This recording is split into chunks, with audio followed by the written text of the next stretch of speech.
Your Excellency, dear Madam President, dear Minister, let me, before I start my speech, let me greet you with a short video. So let's watch that video.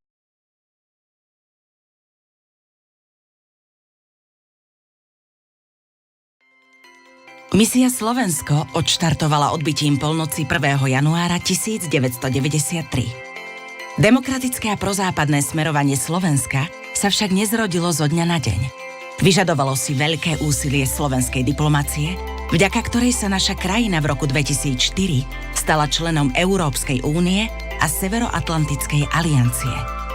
Ako zodpovední členovia medzinárodného spoločenstva sa hlásime k hodnotám a princípom demokracie, ľudských práv, medzinárodného práva, spolupráce a solidarity. Misia Slovensko podporuje mierové spolunažívanie vo svete. Naše jednotky sú súčasťou viac ako 15 misií v Európe, Afrike a Ázii. Robíme svet lepším a podávame pomocnú ruku tým, ktorí to potrebujú. Prostredníctvom agentúry Slovagate poskytujeme humanitárnu pomoc v Afrike, na Blízkom východe i nášmu východnému susedovi Ukrajine. Chrániť slobodu tlače znamená chrániť demokraciu. S partnermi podporujeme projekty, ktoré zvyšujú bezpečnosť novinárov na európskej i svetovej úrovni. Misia Slovensko to sú aj technologické inovácie, startupový ekosystém a riešenia pre globálne výzvy. Dôležitým jazykom diplomacie sú kultúra a šport. Úspechy slovenských športovcov a umelcov vytvárajú inšpiratívne príbehy doma aj v zahraničí. Spolu s našim dedičstvom majú svetovú hodnotu. Misia Slovensko nadväzuje na diplomatickú tradíciu osobností ako Milan Rastislav Štefánik, ktorého odkaz presahuje hranice našej krajiny. Misia Slovensko je misiou našej diplomacie.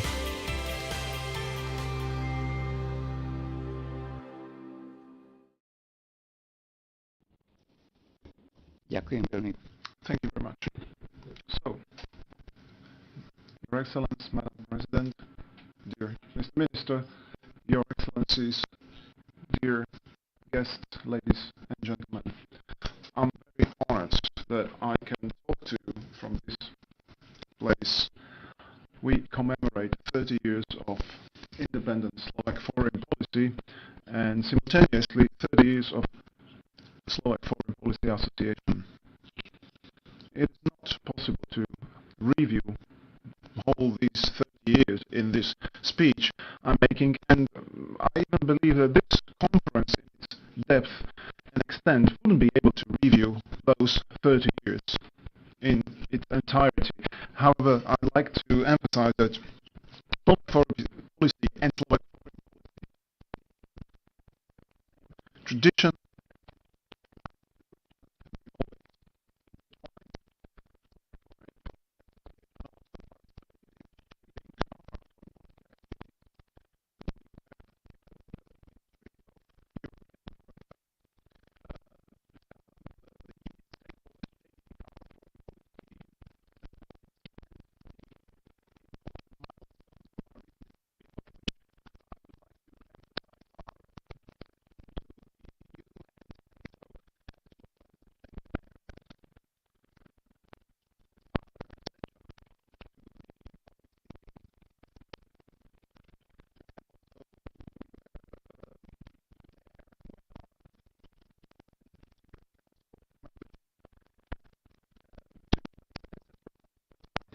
all these activities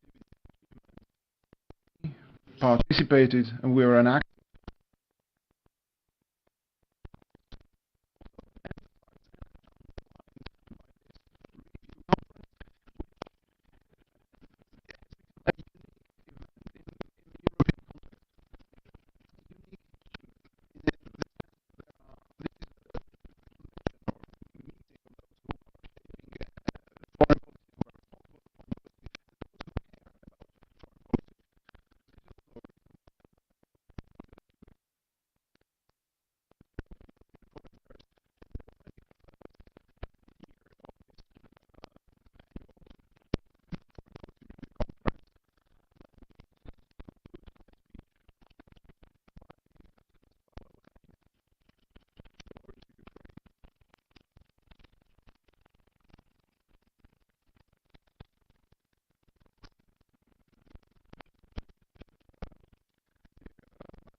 lack of consensus on the foreign policy, but exactly after the there was this unusual press conference with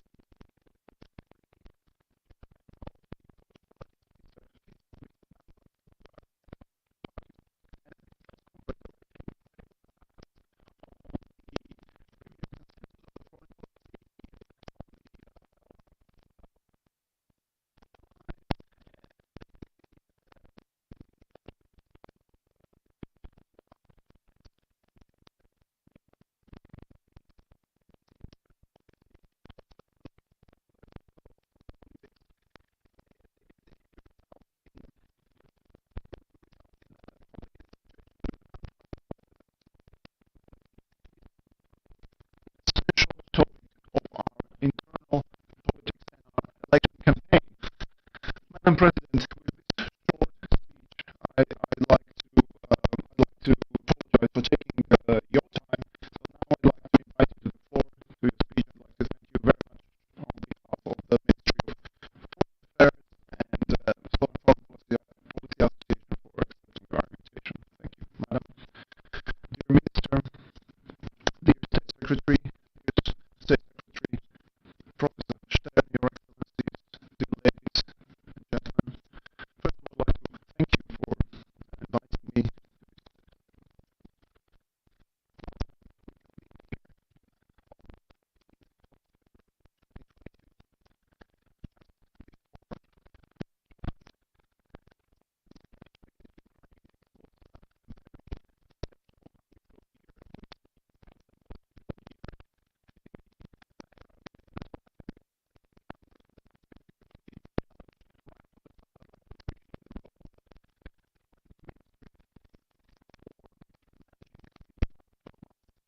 Excellent shape.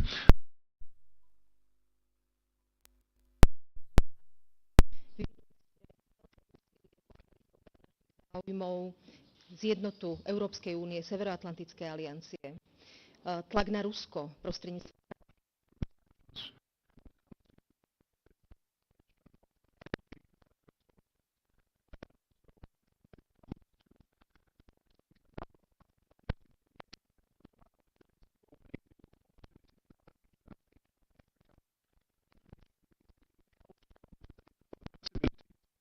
closed, the channels that were closed by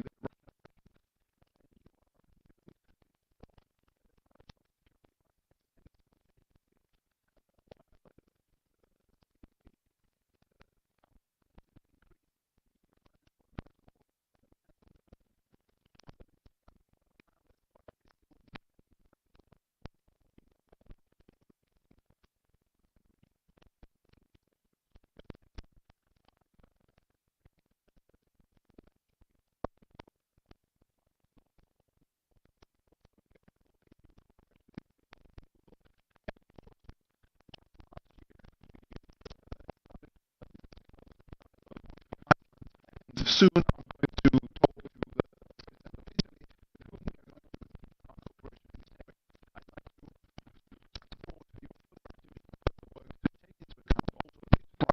I regard this as very important when it comes to sustainable future. However, it remains a fact that despite these steps here, there is an increased risk of social-wide support for our foreign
of the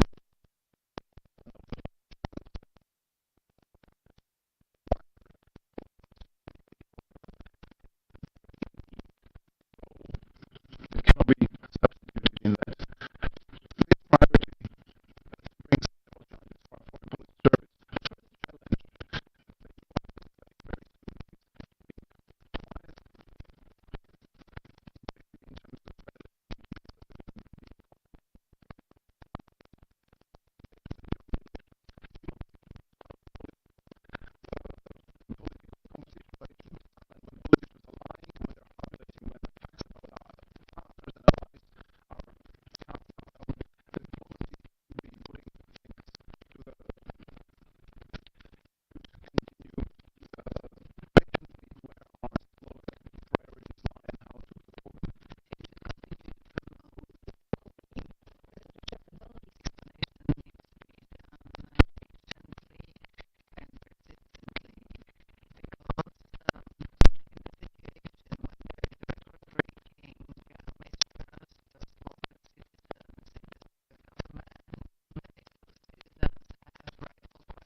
Slovakians. I'm not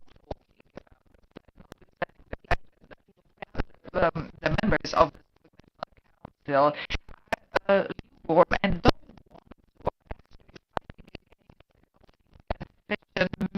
legislation. We are trying to defend ourselves with instruments that are obsolete and that are at least 20 years old.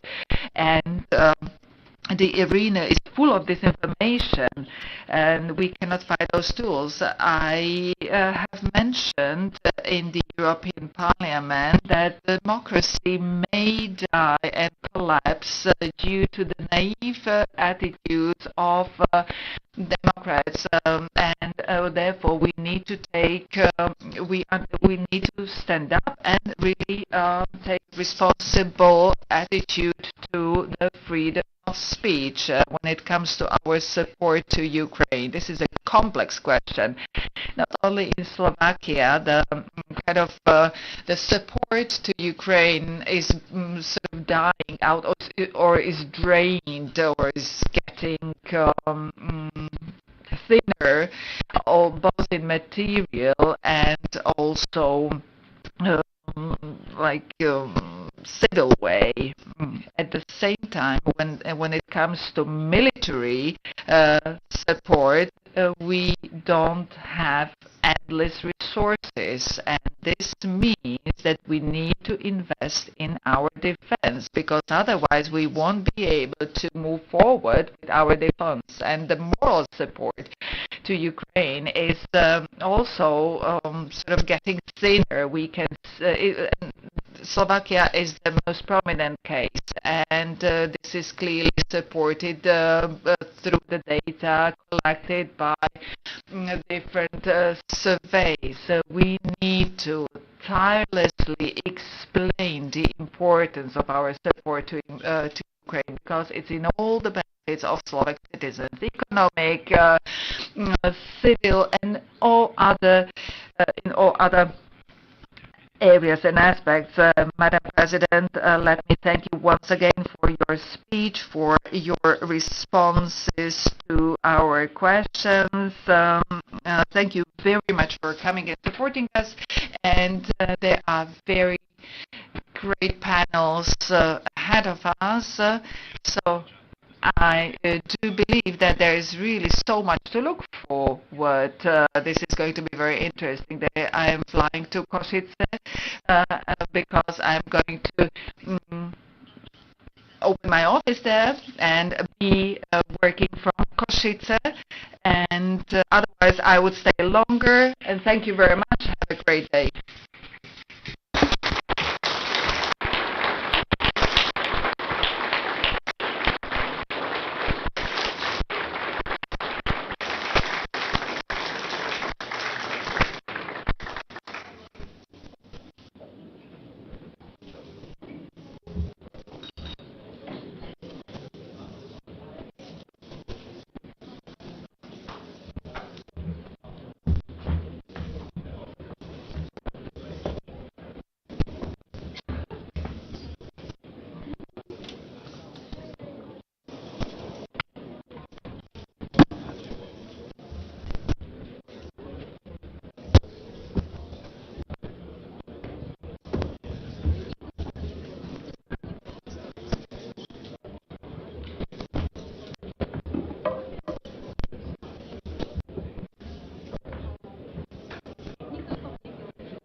Tak ja som veľmi rada. I'm very glad to continue in our first panel of our review conference of the Slovak foreign policy, titled 30 Years of the Slovak Foreign Policy.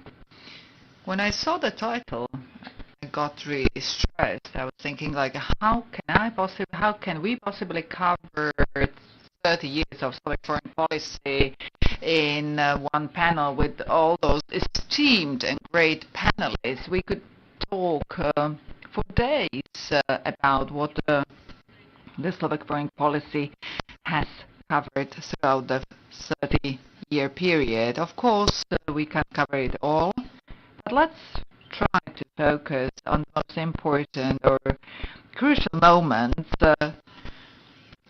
throughout those 30 years that have an impact on the current situation.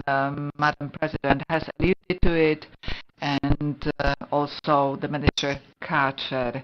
My panelists are the following: Pavel Demeš, former Minister of International Relations; Magdalena Vášariová, the founder of Slovak Foreign Policy Association, former diplomat; Miroslav Lajčák, former Minister of Foreign Affairs; and Ivan Kočok, yet again former Minister of Foreign and European Affairs of the Slovak Republic. Well, I do believe that this is going to be a very nice debate. Pavel, I would start with you. We have been colleagues, and we are colleagues in SFA. Back in 1991-92, you were the Federal Minister of International Relations, correct? Not federal, Slovak. Okay, Slovak under the Federation. Well, I think you were born back then. I will take it as a compliment. Well, this was a step before the Ministry of Foreign Affairs. And the time of building the Slovak diplomacy probably was very challenging, but also exciting, as it is always the case when something new is built. And I don't want you to indulge in retrospective, but what was the biggest challenge back then? Be it when it comes to resources, people, whatever. Well, before I answer, I need to say that I'm so glad that we have a full room. I believe that we all feel that we are living in very peculiar times, and that we need to reflect on those times.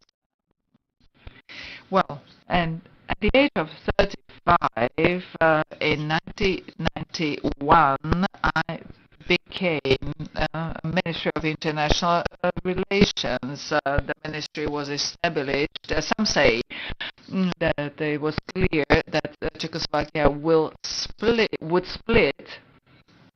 That's why the ministry had been established. Back then, there were 50 people working at the ministry. There was no diplomat, but Mr. Mojita, who sort of had helped me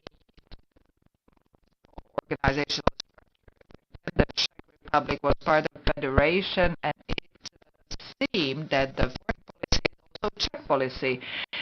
And the main goal of the ministry in Slovakia that transformed into the Ministry of Foreign Affairs after the split was to professionalize the execution of governance and become professionals and help the Slovak Parliament and the Slovak politicians to better understand the changing international situation when the main slogan was back to Europe. And we were not talking about geographical challenge, but kind of the societal challenge. We wanted to go back to Europe that upholds the values of democracy, etc. Martin Butra back then was the co-founder of VPN, and sort of he and together with some colleagues, had come with an idea that I would lead the ministry. Well, the main goal was what were the aspirations of the Slovak Republic, introduce the Slovak Republic to the international community. Back then, there was not a single one publication about Slovakia in English. Basically, nobody knew what Slovakia was, and when I was visiting the U.S. together with Mr. Havel, the question was, what do the Slovaks want? And Yugoslavia was waging its deadly civil and bloody civil war, and we needed to assure the world that we were not going to destabilize the region of Central Europe, and although Czechoslovakia most probably would not survive, then I became the advisor to Michal Kovács, the first president, and when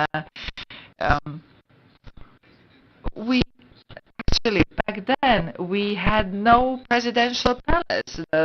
Back then the Slovak president was kind of touring the castle, the Primus Palace, other venues. And when we were when Petr Pavel, the new Czech president, was visiting the Slovak president, Madame Čaputová, those two political representatives that really share values, I realized that those 30 years had really led us to that we share the values, that the split was very civilized, that there is hope, and I'm very glad that we are reviewing 30 years of the Slovak foreign policy with those incredible panelists, Magda Vášáriová, Ivan Korčok, and Miroslav Lajčák, that we have shared 30 years of friendship as well. Slovakia needed to build its international credit. You have alluded to it, and actually,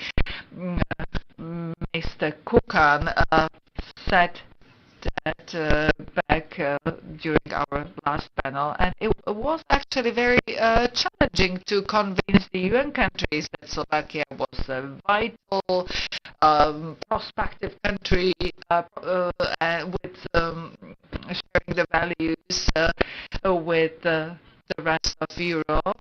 Czech Republic had Havel and other representatives. So, Mr. Lajčák, what helped us to overcome those difficulties?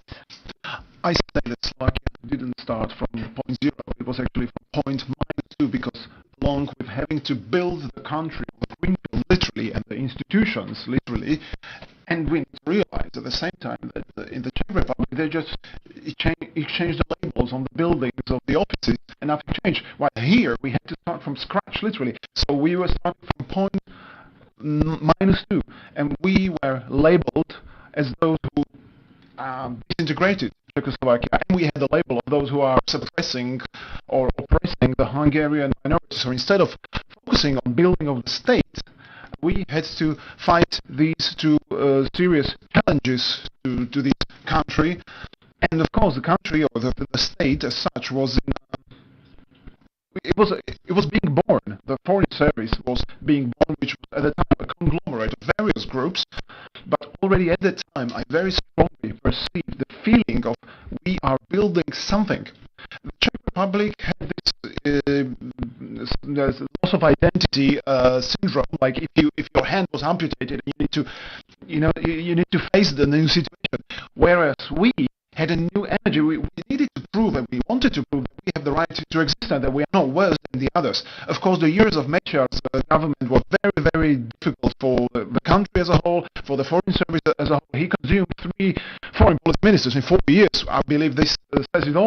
Nevertheless, the diplomatic corps managed with distinction, even though that our foreign policy ministers in the NATO EU countries it was a very difficult years because they were always being faced with the disagreement of their foreign partners. But we didn't do any extra work by supporting the Mečiar's regime. Nevertheless, the essential turning point for me And restarting of Slovak diplomacy was 1997 for me, when at the Madrid NATO summit, 1997, it was decided that Slovakia will not be invited to access NATO, and at the Luxembourg summit of the EU, we were not invited to accession negotiations, apart from our three neighbors from before. So at that time, I felt this was a big slap for us.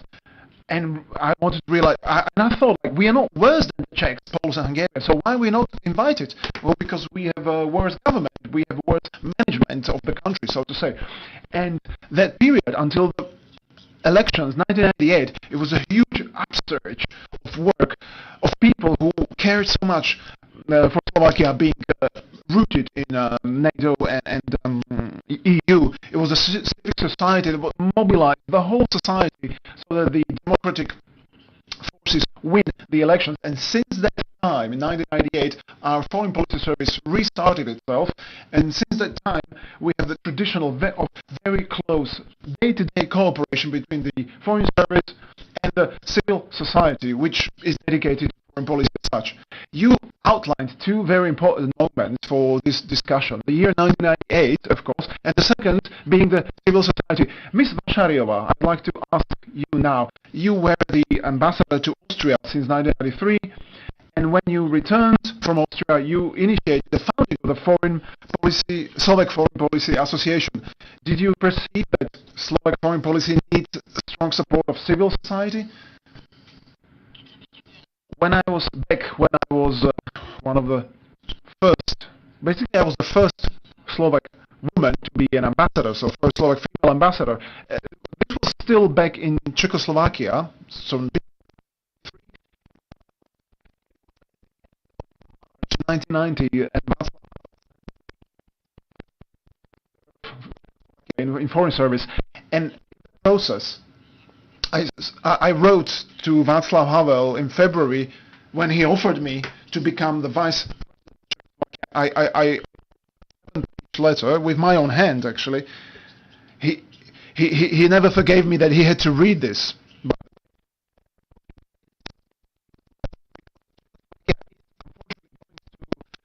disintegrated. I was very strongly criticized, and Martin Butora, who was at the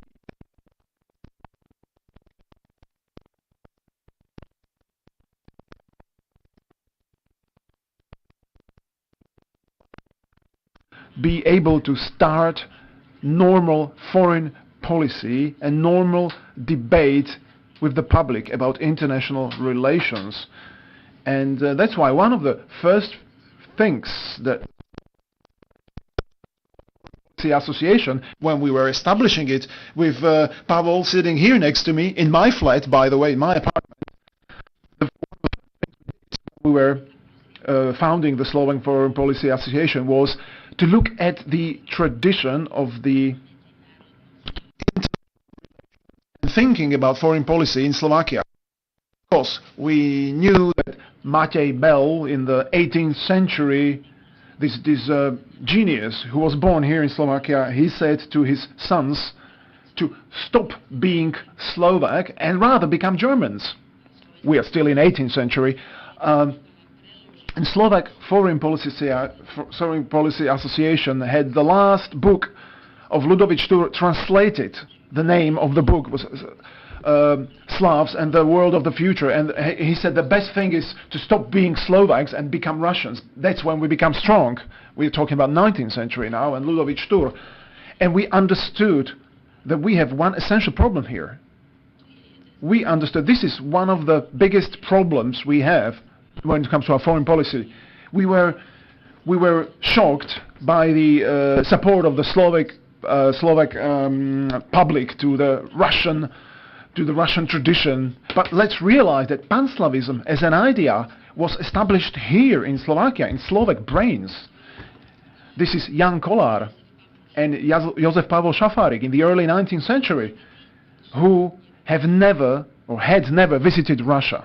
This is our tradition. And Ludovic Štur, who also had this message to us. He never visited Russia. Vajansky, huge pan-Slavist thinker, he visited St. Petersburg at the end of his life, and only his children were saying that at his deathbed he said he imagined Russia very differently at his deathbed.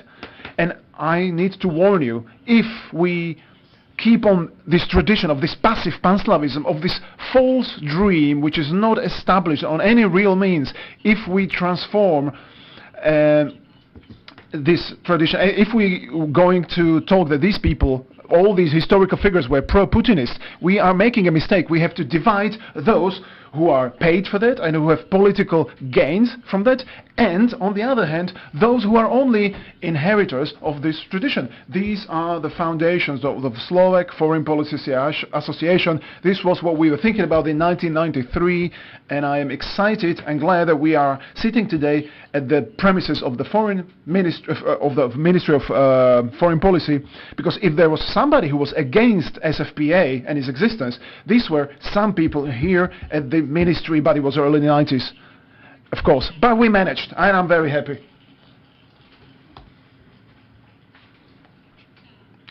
The civil society played a very important role before the elections in 1998, and very intensively, there was a very intensive campaign calling people to vote, to take part in the elections. The year 1998, we've heard about it many times, and recently we've heard about this quite often, and we keep hearing these reminders that we are again, analogously, we are in a very similar situation like we were in 1998. And Foreign Policy Minister Káčer said that this is even worse situation, even more dramatic situation than in 1998. And this is a very good topic for discussion in this lineup. We have Mr. Korčok.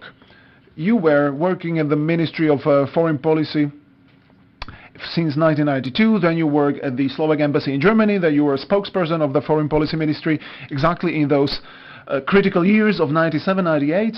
In 1998 you became the head of our mission with NATO, so I'm sure you were also closely watching the elections in 1998. Would you say that the situation today is so dramatic as it was in 1998? Pleasant morning, everyone. Please, ladies and gentlemen, let me start with thanking and respecting Slovak Foreign Policy Service for those 30 years that we have spent together. And looking back over my shoulder, I believe that it should be said that this is a professional service, not talking about politics, but in those 30 years, this professional service was always standing on the right place. We were always on the right place, on the right side, so to say. And this is also a credit for going to Slovak Foreign Policy Service, that Slovakia is where it's anchored and rooted where it is. The handwriting of Slovak Foreign Policy Service can be felt in this. I'd like to thank all the stakeholders, all the employees. And now the parallel between 1998 and today, that was a question, right? Well, I would leave this to political scientists to get their heads around that, you know. I feel that indeed in these elections, just like Minister Káčer pointed out, the topic of foreign policy and the direction or position, Slovak foreign policy position is going to be a big topic in these elections. And it is no coincidence, because responsibility for the fact that someone is thinking of alternatives where Slovakia should belong. Just this very fact. And also the fact that Slovakia, I thought this wouldn't be possible, but that maybe someone is actually saying that we shouldn't be so closely knit with the West, saying that EU and NATO is fine, but it's not the best thing. Just hearing this, you know, and we keep hearing that we should do the foreign policy on, you know, with four world directions. Like if we didn't do that, they are missing compasses, that we don't know where the north is. And then we keep hearing voices that the Central Europe should become together and that we should become a bulwark against the Brussels, you know. So let's not be surprised that this is becoming a huge topic of our domestic policy, internal policy, but above all, a huge disorientation of our society as a whole. Also in this area of foreign policy, of where Slovakia belongs, just like Madam President pointed out, we were unable to explain that our foreign policy orientation and the rule of law, these are not topics for intellectual debates. These are not topics for a diplomatic bubble which is separated from reality. These are bread and butter topics for the whole nation. And we still are not able to explain. If 40% of Slovak society has no problem to say that it would be good if Ukrainians gave up their own territory so that to enable peace, if there's mobilization of civil society that Madam Ambassador was mentioning, in the form that we have these so-called peace marches, which in fact are marches for capitulation of Ukraine. If we have this, then we have a real problem.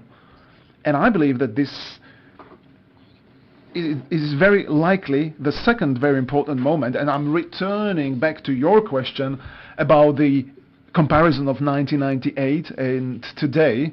As I keep hearing this, it seems to me that the Foreign Minister Kárčer is right, that now it's perhaps even more complicated, because in 1998, I believe that it was very simple. It was much easier to explain to the nation what's at stake. Well, we either become the black hole and we will be left out.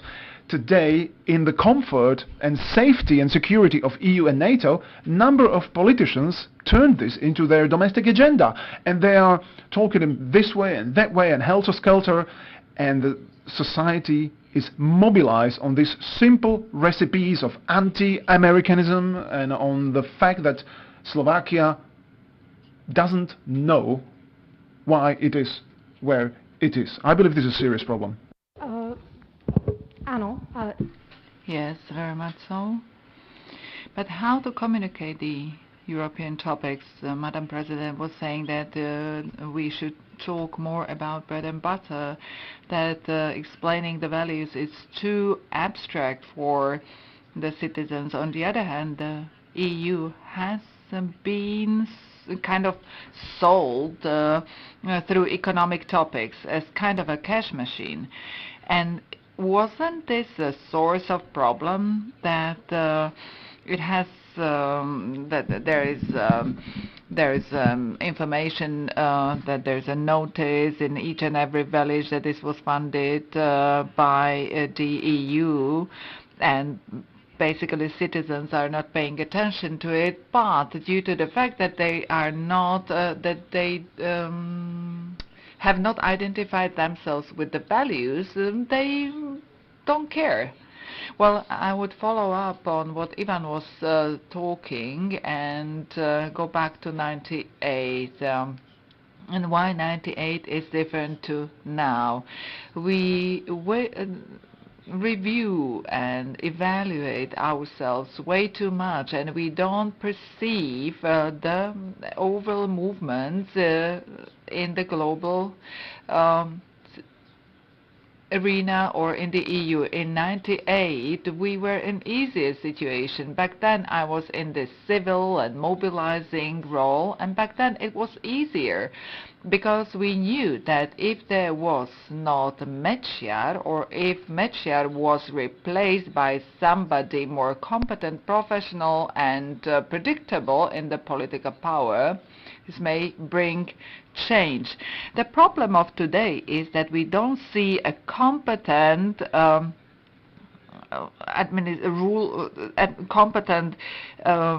representation of civil service.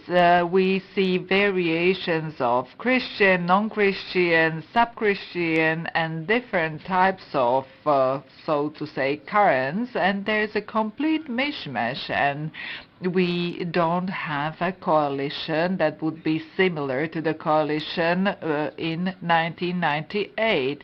Back then it was really easy to explain to the citizens that, okay, if we do our homework and if we do things correctly, then we would be like civilized West. However, Donald Trump is the West, Boris Johnson is the West as well, and now the anti-democratic representatives are using many of the topics and traditions in order to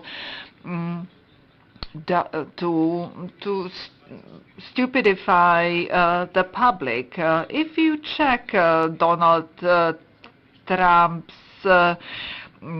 posts, he says that he would solve the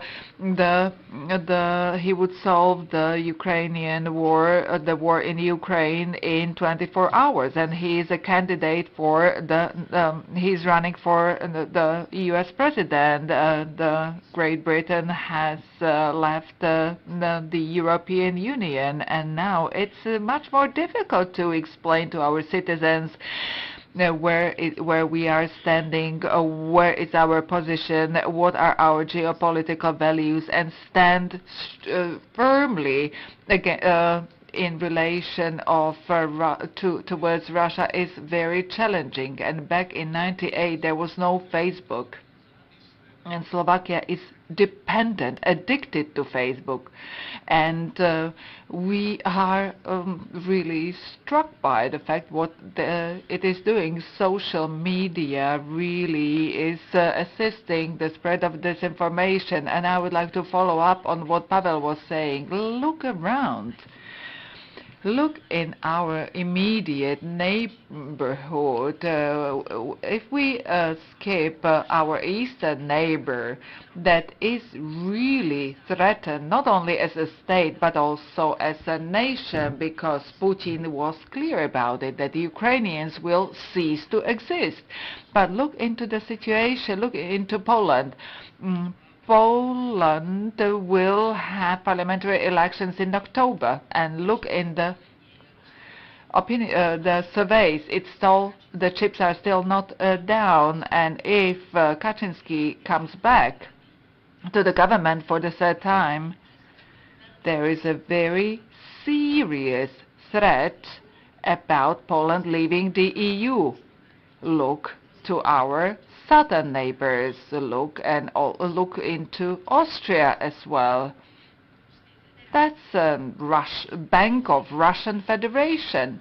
And look into the Czech Republic. It seems to us that with the new Czech president and partially pro-European government, because there are strong currents in the others that are anti-European, well, it's still not, we cannot be happy because the victory is not there. There are skeptical, there are Eurosceptics around, and I know what I'm talking about because I teach at the Czech universities. So we are not alone, unfortunately. And if I mind something as an activist today, and if I really am discontent about something, and I will be actively involved in talking to the citizens. So would I mind that we are losing we are self-debilitating ourselves because of our fears, our frustrations, our anxiety. We have done it. We are not Belarus that was once on the table. We have did the job. We have managed it in '98. We really achieved victory. And so now we keep on saying we are lost, we are doomed, this is very gloomy. No, excuse me, we are not lost. We have our diplomacy, Slovak foreign policy, and I'm totally convinced that we will manage.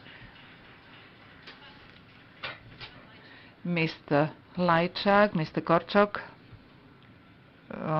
The ambassador sort of took my words. It seems that Ja si nemyslím, že sme v situácii, ako sme boli v roku 98. Lebo we are lashing ourselves. We are really castigating ourselves too much. We are standing. I don't see relevant political forces that would be talking about us leaving the EU, and only the clowns are talking about us leaving the NATO, but now we have a representative of the strongest political party now, and he's saying that he wants to create similar government to Hungary. Now, that's something different because Hungary is a member of the EU. The fact that there are efforts to create more authoritarian regime is something different than leaving the EU. And you can hardly find a member state that wouldn't have a political party that is anti-EU, pro-Russian, etc. So we are sort of self-indulged. People are totally frustrated, but we are not standing in front of kind of like life and death decision that we would be leaving the EU or NATO, and I'm very glad that the ambassador has said it already. So let's see things in context. It's not only about us and that all around the place that things are rosy and the societies are heading in the right direction. This shouldn't be a conference about flagellating. Ivan Korchok was shaking his head. Am I right? Okay. No, I was misinterpreting Ivan's bodily movement. Well, I will follow up on what Pavel has said. You said that back in '98, the international context was different and it was easier to explain where we were standing. Yes, but something has not changed. Any international environment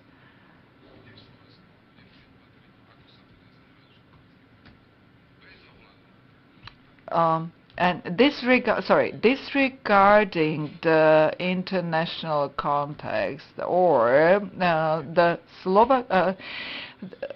the future of Slovak foreign policy and the future of Slovakia, where we are going to belong, will be decided by the Slovak elites. It's about the courage and boldness to eventually go against the grain, even if you are criticized for your consistency in Slovak foreign policy, that you need to talk about us belonging to the, in speech marks, decadent West.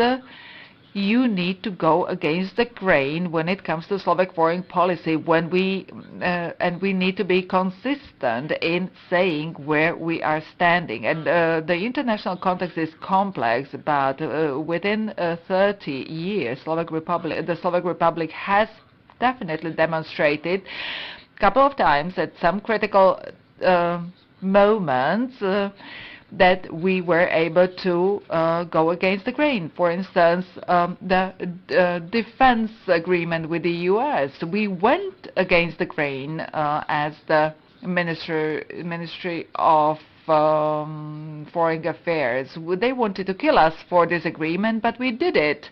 I would agree with what Mr. Lajčák has said, that from the outside, the picture may look gloomy, and I do agree that nobody in Slovakia there is no political representative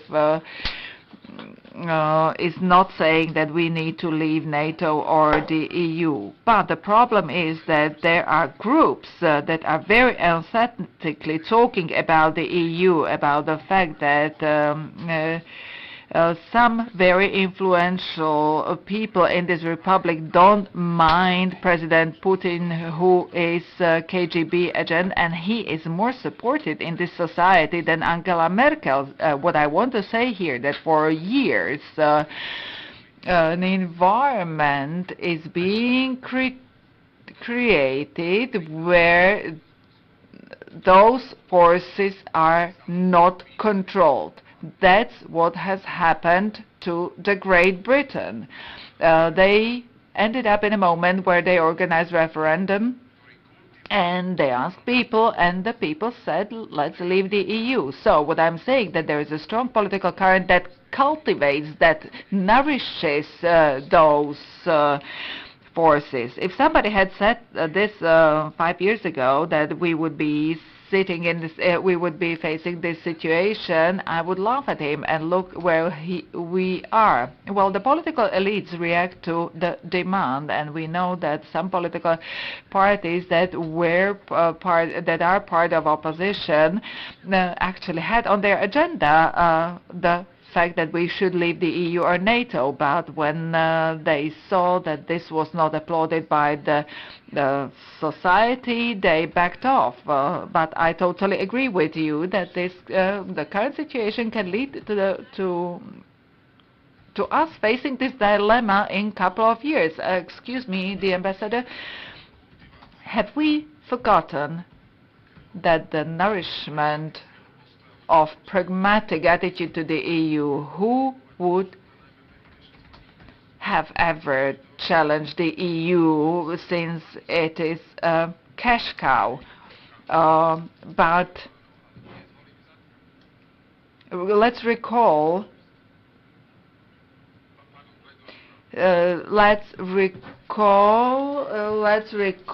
the campaign in 2002.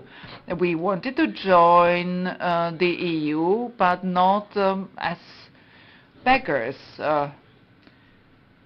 Just one sentence.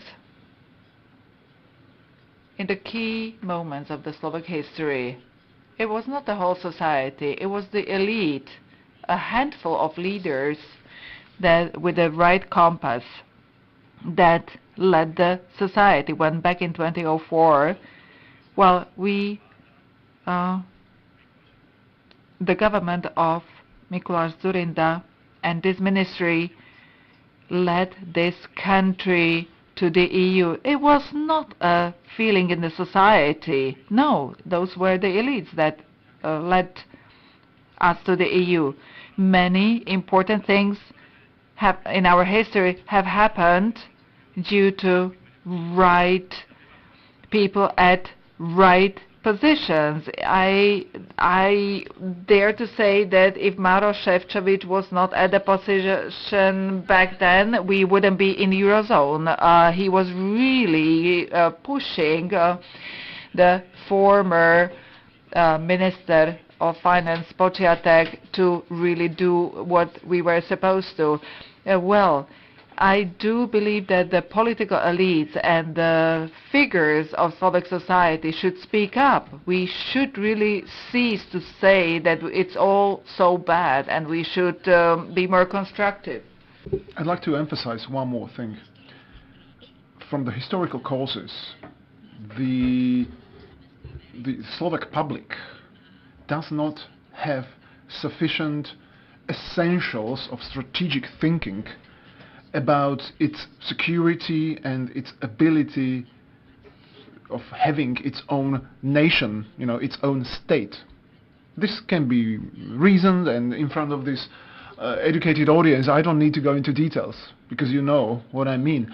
But it was very striking when a Polish village, ambassador of Poland will confirm, in the southern Poland, 3 kilometers from Slovak borders, the support of accession to NATO was 83%, and 3 kilometers further behind the border, a Slovak village, support for NATO 12%. So this says something, and if we're going to self-flagellate ourselves, we need to realize that these are the essentials we have to work with. Perhaps we neglected talking to people about the strategic issues, about the strategy of our state, of our nation.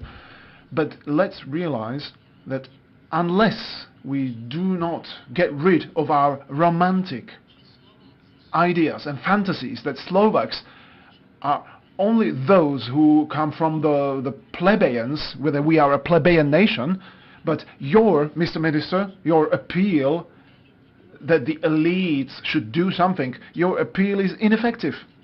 Because if we have to pass through a phase that is a phase of a huge cultural change, a transformation. We need to endorse the heritage of Matěj Bell, and not an ice hockey player as the leading personality of this country. Simply, we need to become the owners of these beautiful medieval towns that we have here. We must not think that everything that was here in Slovakia was built by the other ones, by the other guys, and we were only living in those wooden cottages under those towns, under those castles. No, this is the cultural change we need to make. Our, romantic generation in the 19th century, they did a huge job, and there were so few of them. There were so few of them with no internet, no social networks. They turned us into a real modern cultural nation. However, simply, this idea, we need to give up this old idea, I understand that these boys of the Ludovic Stur generation, when they were looking at those girls at the fields, of course with sufficient distance, I knew that it looked so romantic, but field work is not a essentials of morality. Slovak village is not this essence of Slovacity, is not the nicely painted houses. No, we shouldn't get rid of that, but we need to go through this cultural change and transformation. It's going to be difficult, but if the Stur generation managed to do that, and there were 25 of them in total, we need to manage the same. Well, we'll see who masters the courage to initiate that. Well, I started to master the courage, right? Excellent. Pavel? Yes, with Magda here, we represent the civil society, and our colleagues here represent the foreign policy service, So you'll see, we'll activate ourselves before September, and you can see it on Magda. She's blossoming with her activism now. I would, on what you said, Mr. Minister, we have diplomats here, and we have a number of those who are here for the first time, so these are, the first contacts of our society, and with these historical and psychological dimensions we're mentioning, I agree with you, Minister Lajčák, with one thing. Always, in those 30 years, I play this movie in my head, in those 30 years we know each other, these were always small groups of people deciding. But now, I'd like to challenge you, since you live in Brussels now, we have a small group of people, but very problematic group of people now, here, which is now playing the upper hand. And at the same time, in those 3 years, we tested one concept, unprecedented in the EU, and the concept is that there were ordinary and independent people in the government, so-called, but we need to have unordinary people and dependent in the government. It's an allusion to the name of the political party in the government. This is a concept where we must not repeat again. Ordinary and independent in general do not belong to the leadership of the country. And secondly, the Prime Minister, 3 times ex-Prime Minister with whom you have a very rich experience, he made such a huge twist in terms of foreign policy with this small group of people that he is literally changing the perception of our position internationally.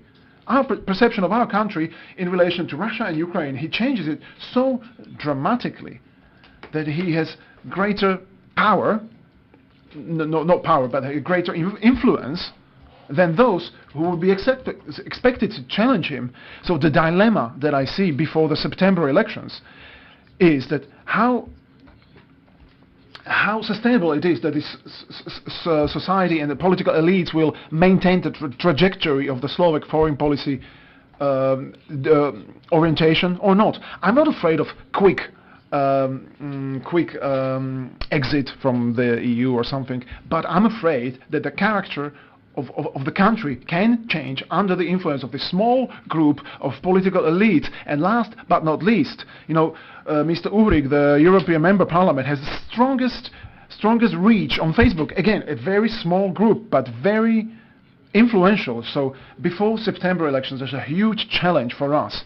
How to communicate with the voters and the citizens, how convincing we are, and what sort of coalition we will see after September. Well, okay, let me frame this in a different way. The number of interactions on Facebook is not decisive, because we remember before the most recent elections, it was Luboš Blaha who had the largest number of interactions on Facebook, but it never really got transformed into the votes he actually won, which is not to diminish the social networks and their influence. It's just a comment. But it seemed to me that Mr. Lajčák was challenged, so to say. So let me add a question to Minister Lajčák.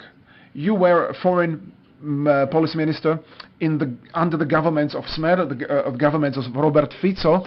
So how do you perceive today's twist in the essential foreign policy issues? Because it's not about leaving or remaining in EU and NATO, but the essential foreign policy direction, the trajectory, it seems to be getting lost. I mean, the consensus. I mean, I'm sure you can hear that and feel that. How do you look at it, considering that you were part of that government? Okay, instead of commenting on an internal domestic policy of Slovakia, I want to say that the difference between today and the past is that the essential trend of European and Euro-Atlantic trend is not radiating from the government, is not radiating from the institutional elites of this country. We've always had that in the past. You know, the trend was clear and audible. But now it's not, we don't feel it from the government. And what we keep hearing, also today at this conference, also Madam President mentioned that, we keep hearing how do we have to react against something, how we need to fight the disinformation. But that's the second step, like the democratic forces seem to perceive their role in opposing what these non-democratic forces are saying. But it's a wrong access. We have nothing to offer.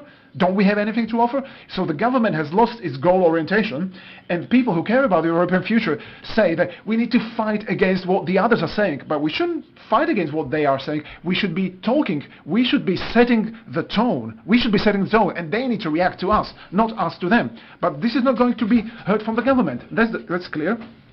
And that's why the intellectual elites we have, the authorities we have, the authorities that this nation respects, needs to realize that now's the time to be heard, now's the time to be seen, and let's not limit our role to fight against what the others are saying.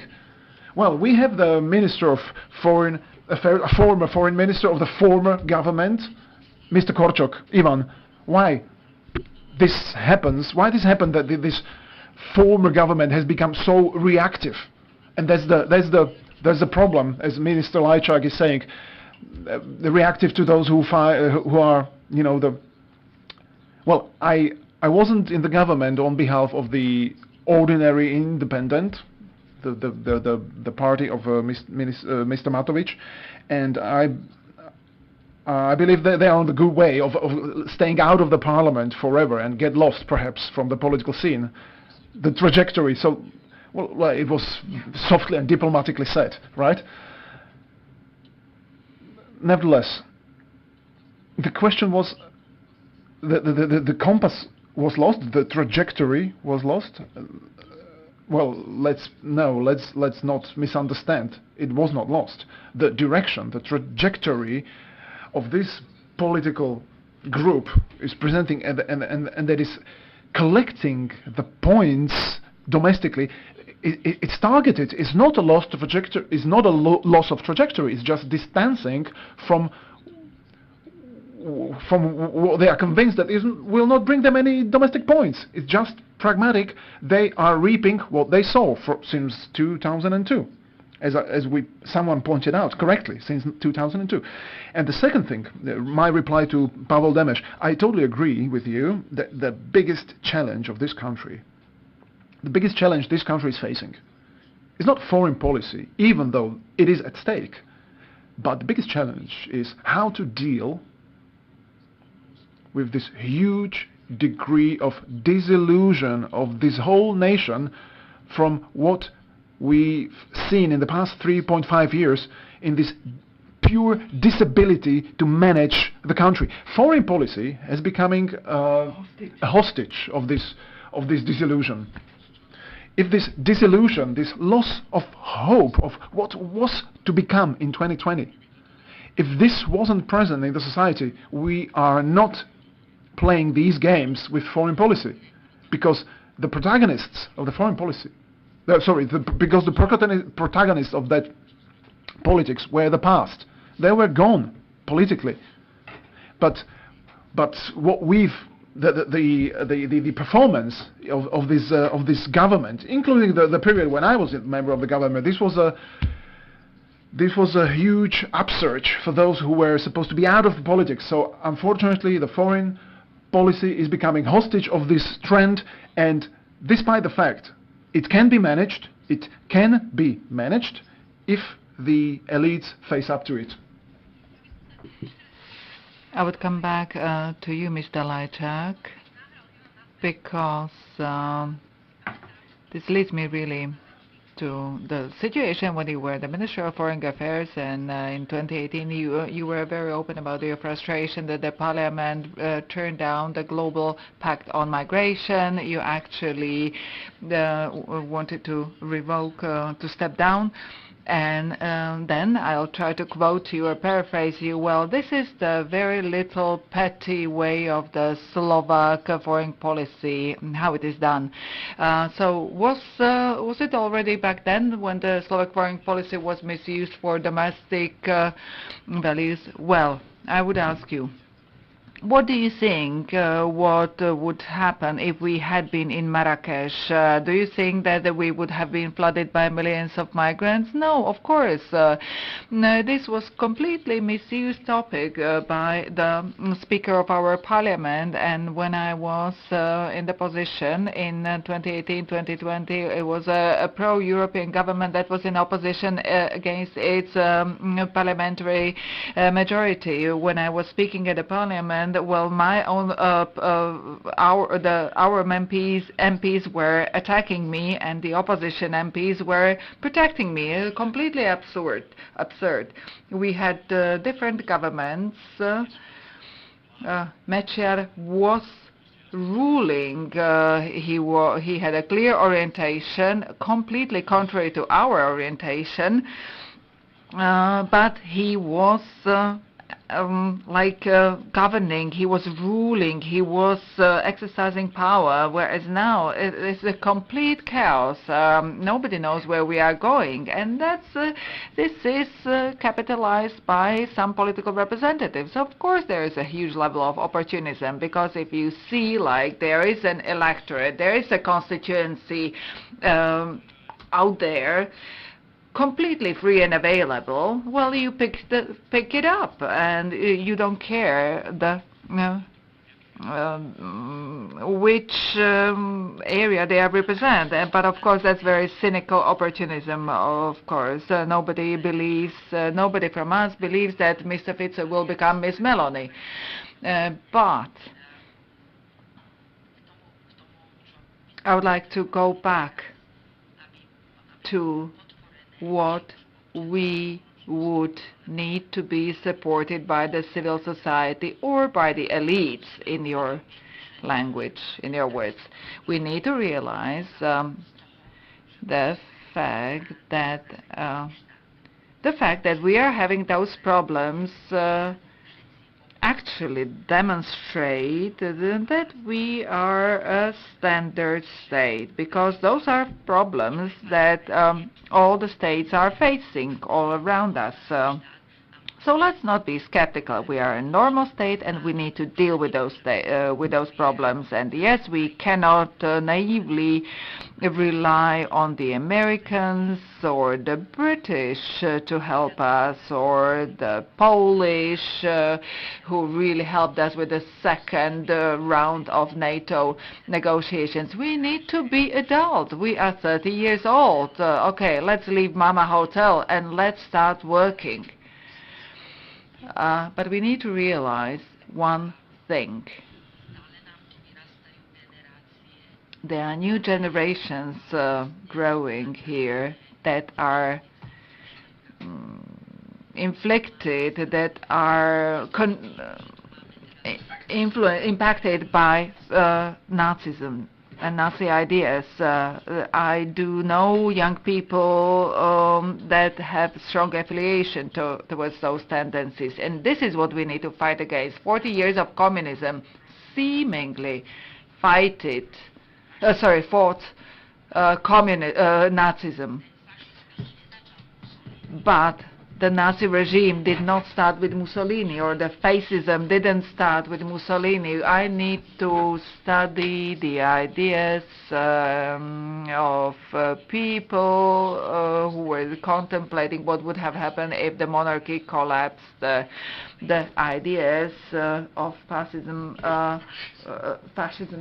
were present already in 1905.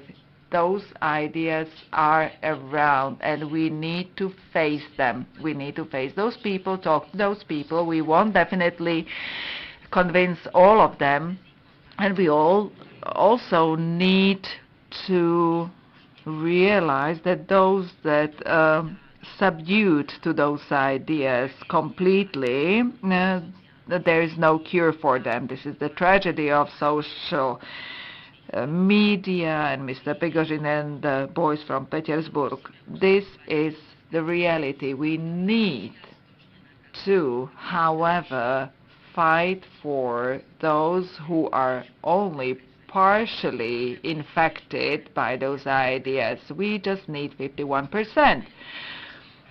And when we were to exceed NATO, the public opinion polls were saying 25% support. And I think we hit 56%. So let's believe in our own strength, and we will definitely manage. And I would really like to call upon all of us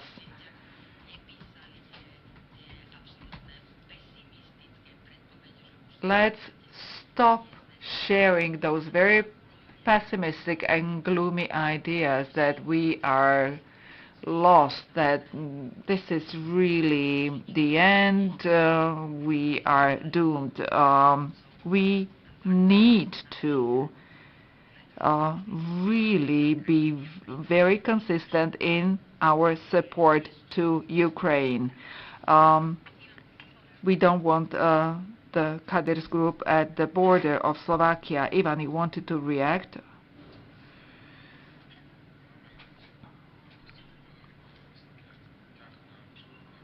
The ambassador, how have you phrased it, that we need to support Ukraine? We need to really be consistent when it comes to our support to Ukraine? Yeah? Right, you are completely right. But at the same time, I want to say that the upcoming parliamentary elections will be very important, and we need to really make sure that the Slovak public does not focus on the topic of war or peace, or war and peace topic, that this topic does not prevail the Slovak public, because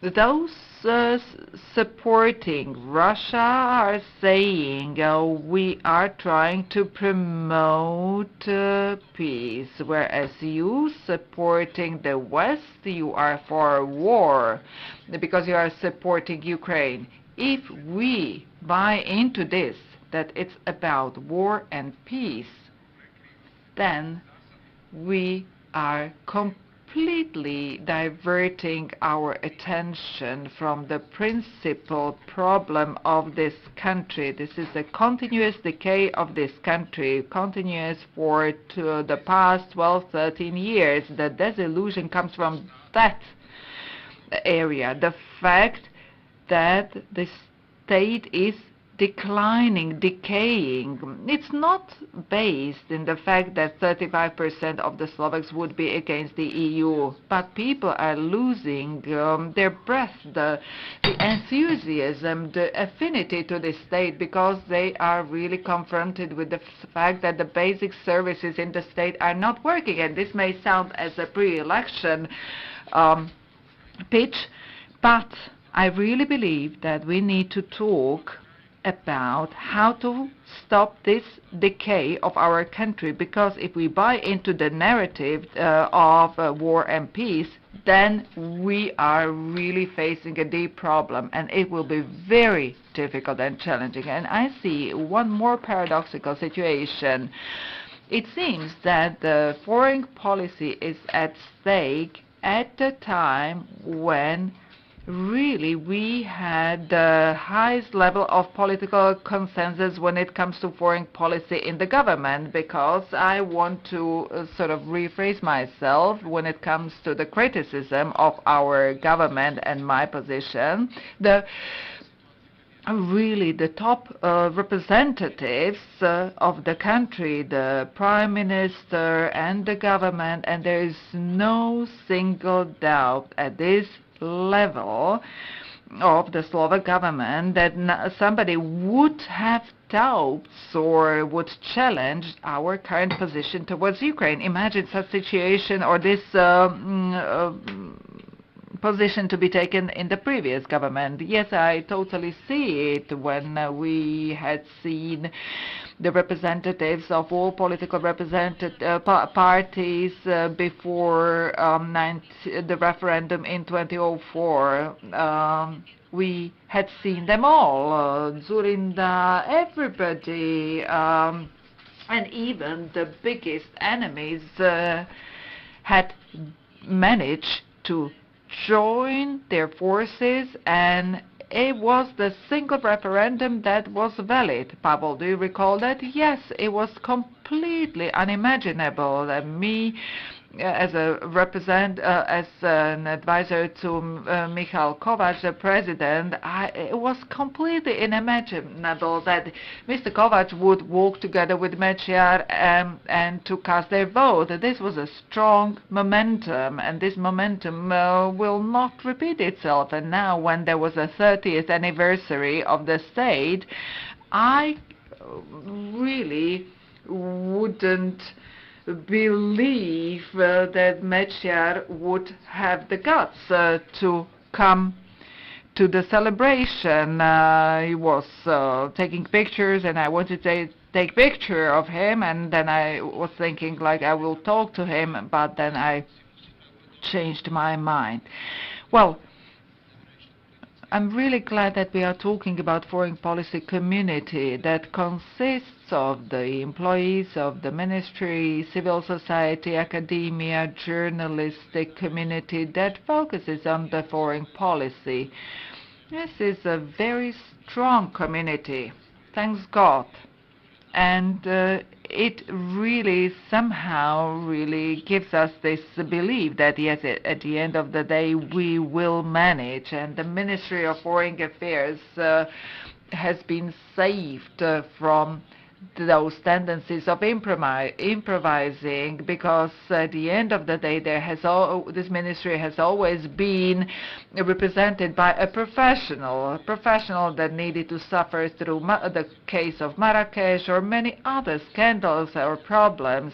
So we are very lucky to have great ministers of foreign and European affairs, but we are not really very lucky when it comes to prime ministers. I recall Jan Czarnogórsky, who was my prime minister. When you look into the change that those people managed to achieve, if those people had been sitting here, Mečiar, Czarnogórsky, Fico, it would be a completely different story, completely different review, completely different assessment. So we should be cautious that, yes, the problem digs deeper, and the political and social elites, including Robert Fico, who is leading the public opinion pools with his ideas about conflict in Ukraine, Russia, Hungary, with completely different narrative to our narrative here.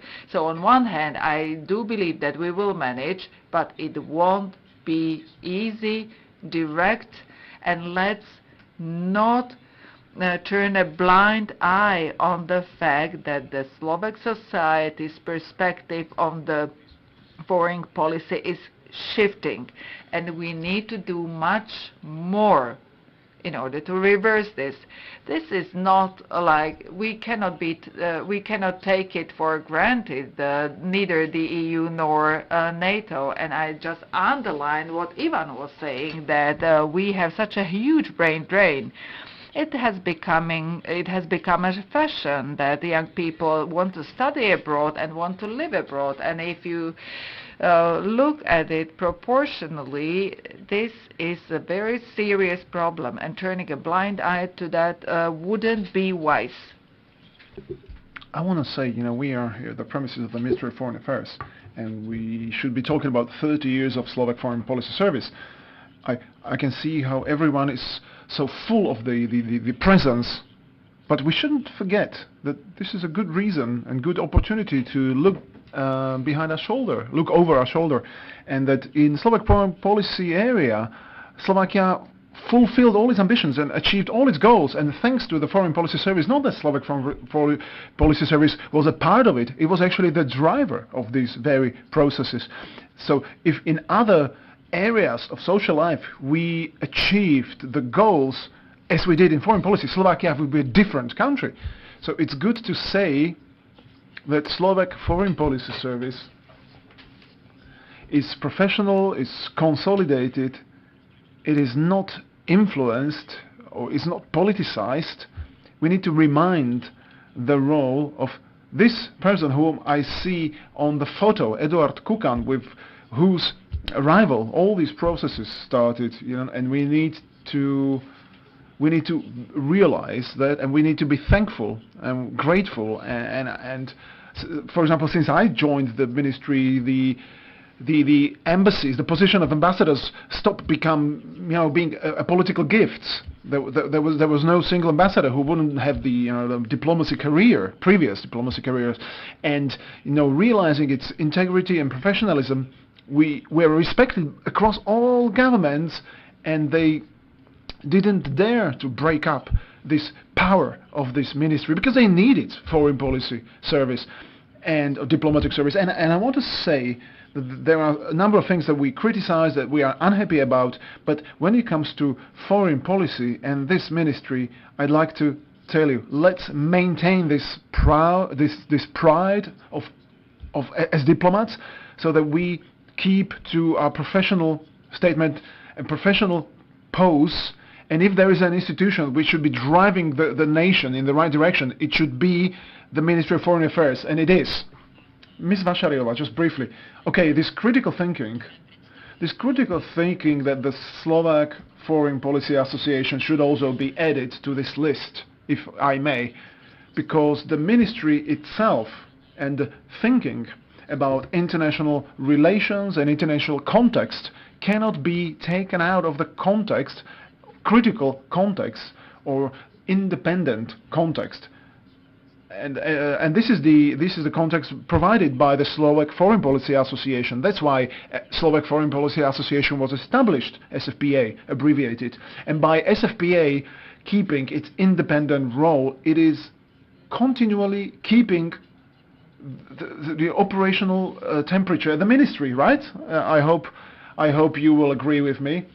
If I may, today we have in this panel the name of the panel is 30 years of Slovak foreign policy, and 30 years is a long time, but certainly there is a space for trying to define, each of you trying to define perhaps one brightest moment in those 30 years, if it's possible, which you consider the biggest achievement, maybe 2 or 3 moments of Slovak foreign policy.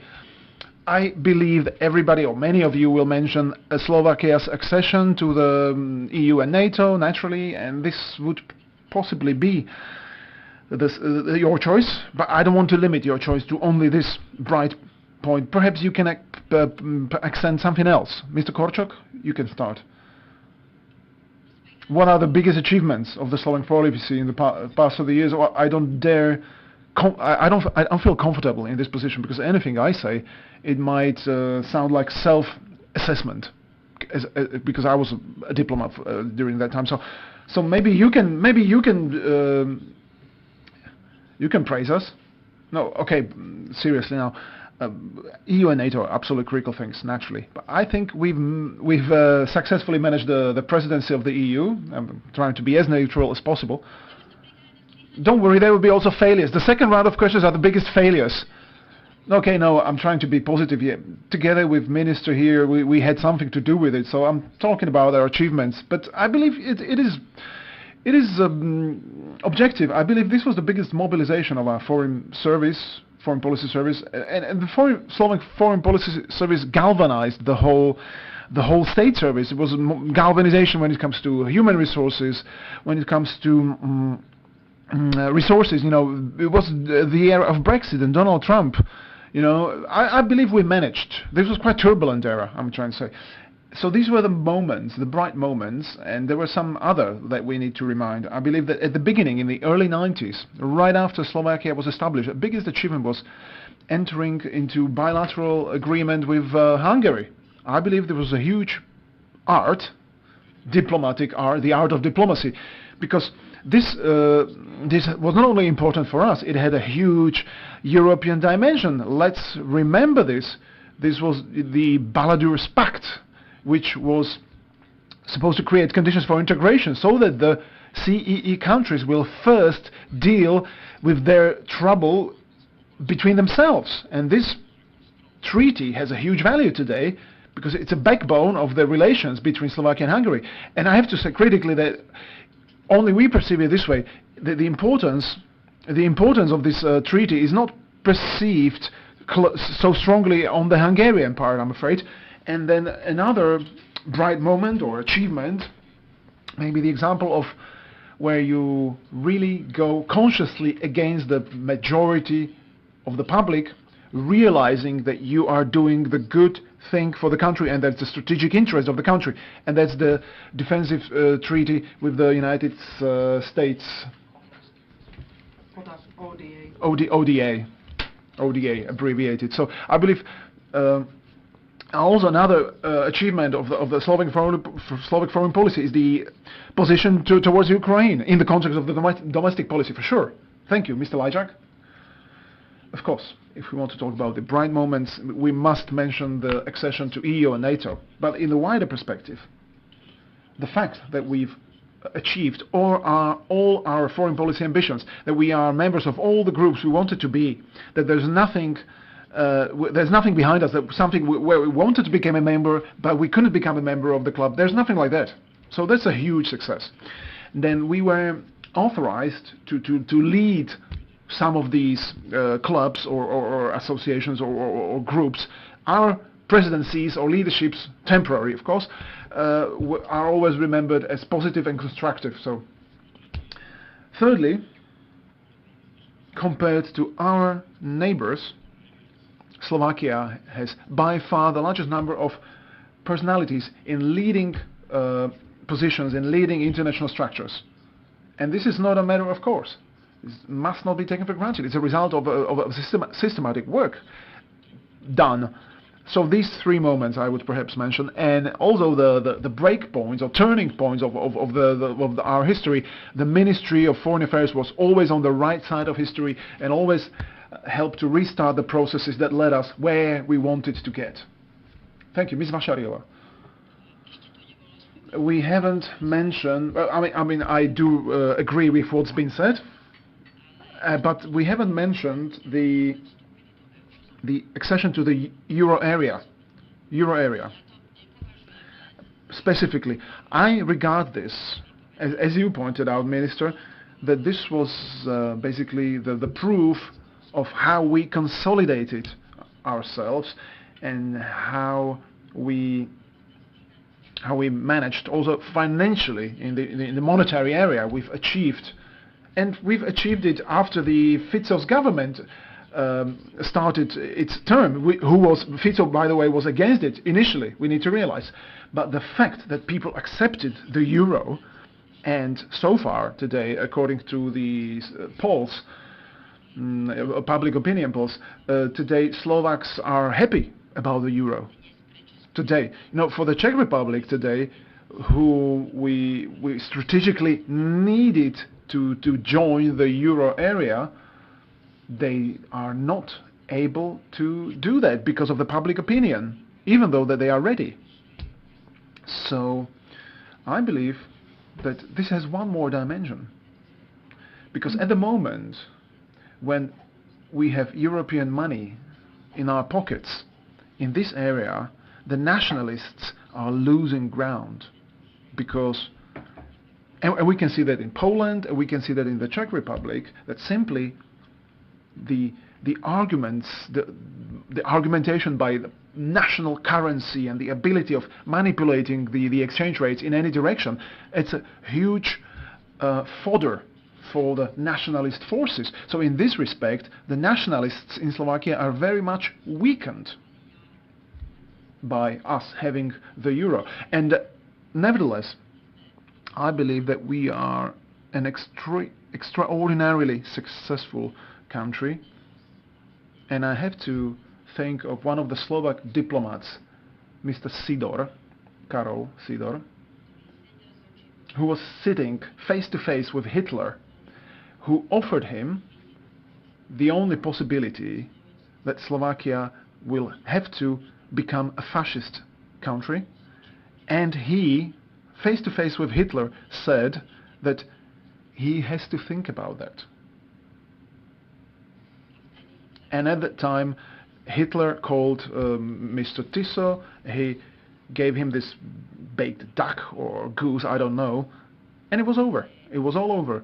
But this is one of the diplomats who, well, he's perceived in various ways historically, but despite all the context, we shouldn't forget about him, and we also shouldn't forget about our legionaries, about Tajovsky, Janko Jesensky.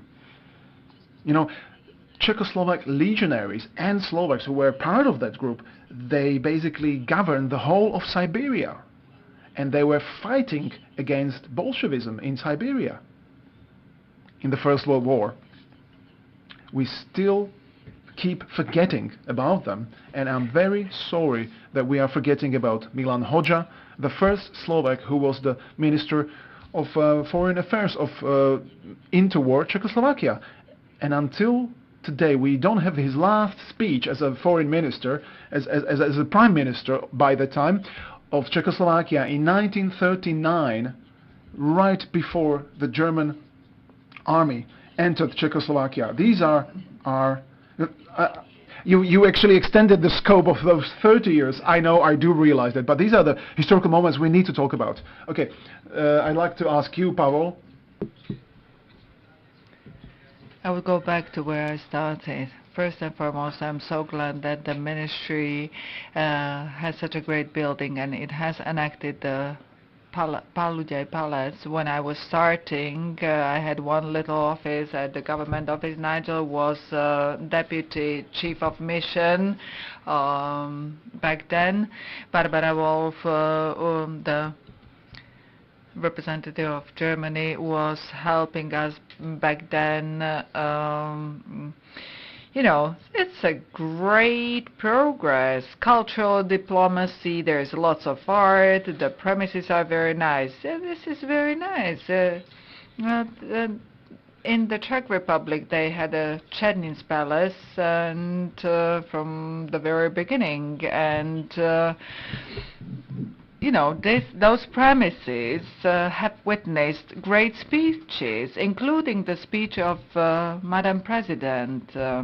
And I do believe that we can be very proud of our Madam President and her also support and connections with the Ministry of Foreign Affairs. Another thing, Mr. Lajčák, I'm really glad that we have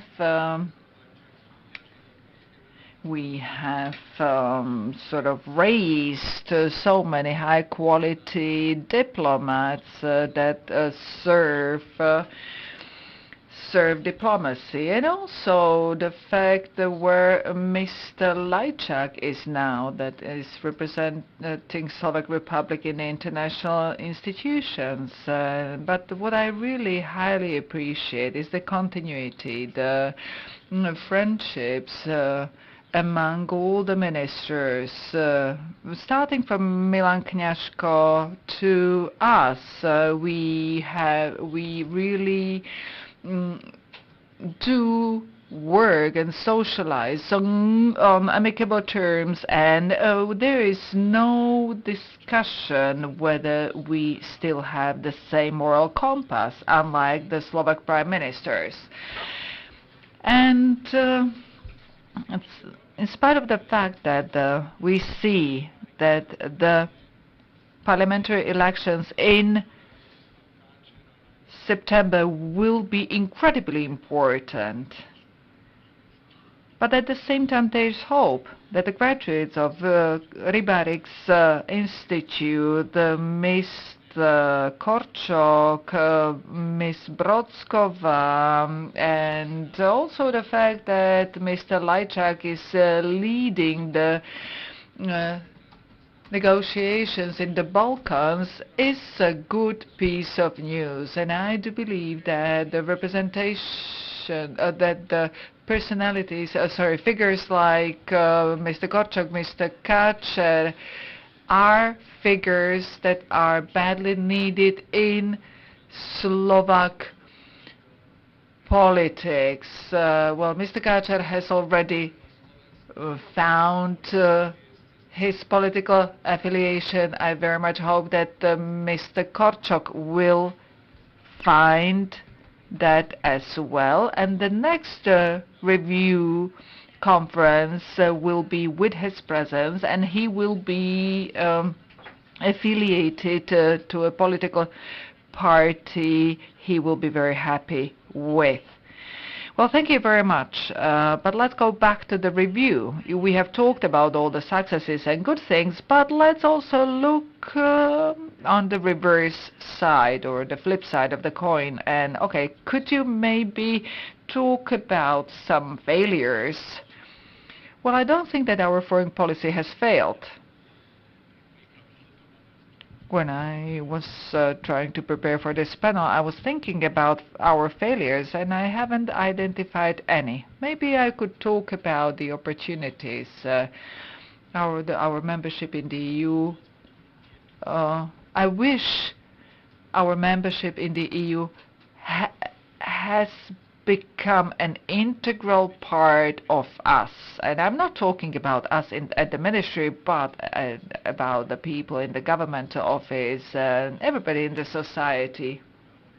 I think we really should not try to fix something where there is no problem, and the Ministry of Foreign Affairs and our foreign policy is not our real problem. The problem of Slovak politics is the fact that the Slovak Prime Minister, whenever flying to Brussels, opens the file only at the plane, asking what it is going to be about. That it's not ingrained, it's not integral part. We really need to put more emphasis and focus on the fact to represent the EU values all around the spectrum. I fully reiterate and I fully agree with what Mr. Lajčák has said, that I cannot think of one systemic failure of the Slovak foreign policy. At the key moments we were standing in the right side of the history. I'll just give you two examples, kind of flashpoints. What I really dislike, or I'm concerned about, or disturbed, is that with our high quality expertise in the region of the West Balkans, along with the clear political support to West Balkans, we can't get reciprocal economic answer from there. And I don't like that. I think we should be more assertive. I do believe that our Balkan friends have got used to our support for their integration, that they take it for granted. Other countries comparable with us are more successful in the Western Balkans. And this is really a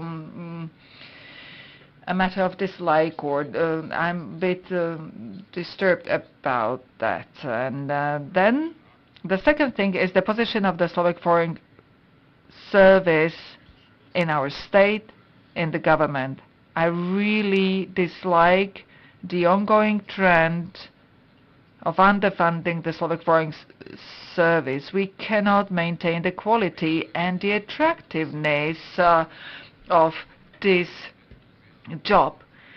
With new generations, there is less and less enthusiasm to join the diplomatic service because it's no longer perceived so much as a mission for the young generations, and I can't blame them. And you know, our assets are falling apart, the real estates are falling apart, and this is going to be a challenge for the next Minister of Foreign Affairs, that the government needs to invest into this tool that is essential for the survival of the Slovak democracy. Well, the ambassador, it's really difficult to identify or single out a failure. I would mention a very difficult situation of Mr. Steng, who was in the Mečiar's government and who actually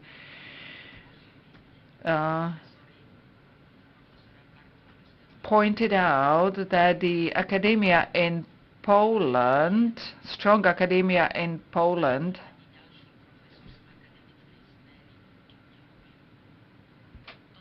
had a very difficult situation, and he was put into a very difficult situation due to his opinions. And it seems that academia, as if academia was standing out of the Slovak foreign policy. And I think it's unfortunate that we do not have European convent in Slovakia. We export it to other countries, but we don't have it here. And today, at times when the support to the EU is dropping, we should have it. So those are two things that I would like to mention, and I only hope that the ministry, and I really call upon all those who will decide about it, that you will support further publishing of the annual journal, because what we need is to have historical memory in this country. Otherwise, we will fall into the trap of naivety and also to the idea that we are always starting from the scratch. Pavel, Josef Moravčík was a representative of academia, no? Okay, he was representative of academia, but I think that Mr. Schenk was not such a prominent representative of the ministry. Okay, but we can leave this topic out of the topic, and unfortunately we have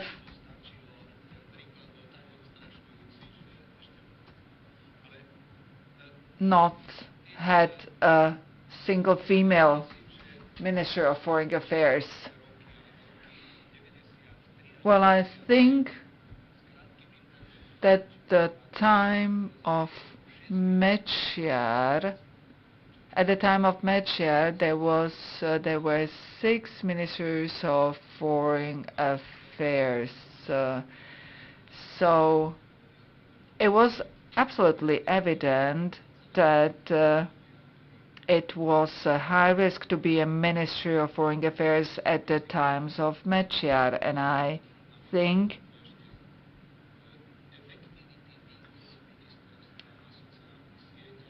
I would perform an audit at the ministry about about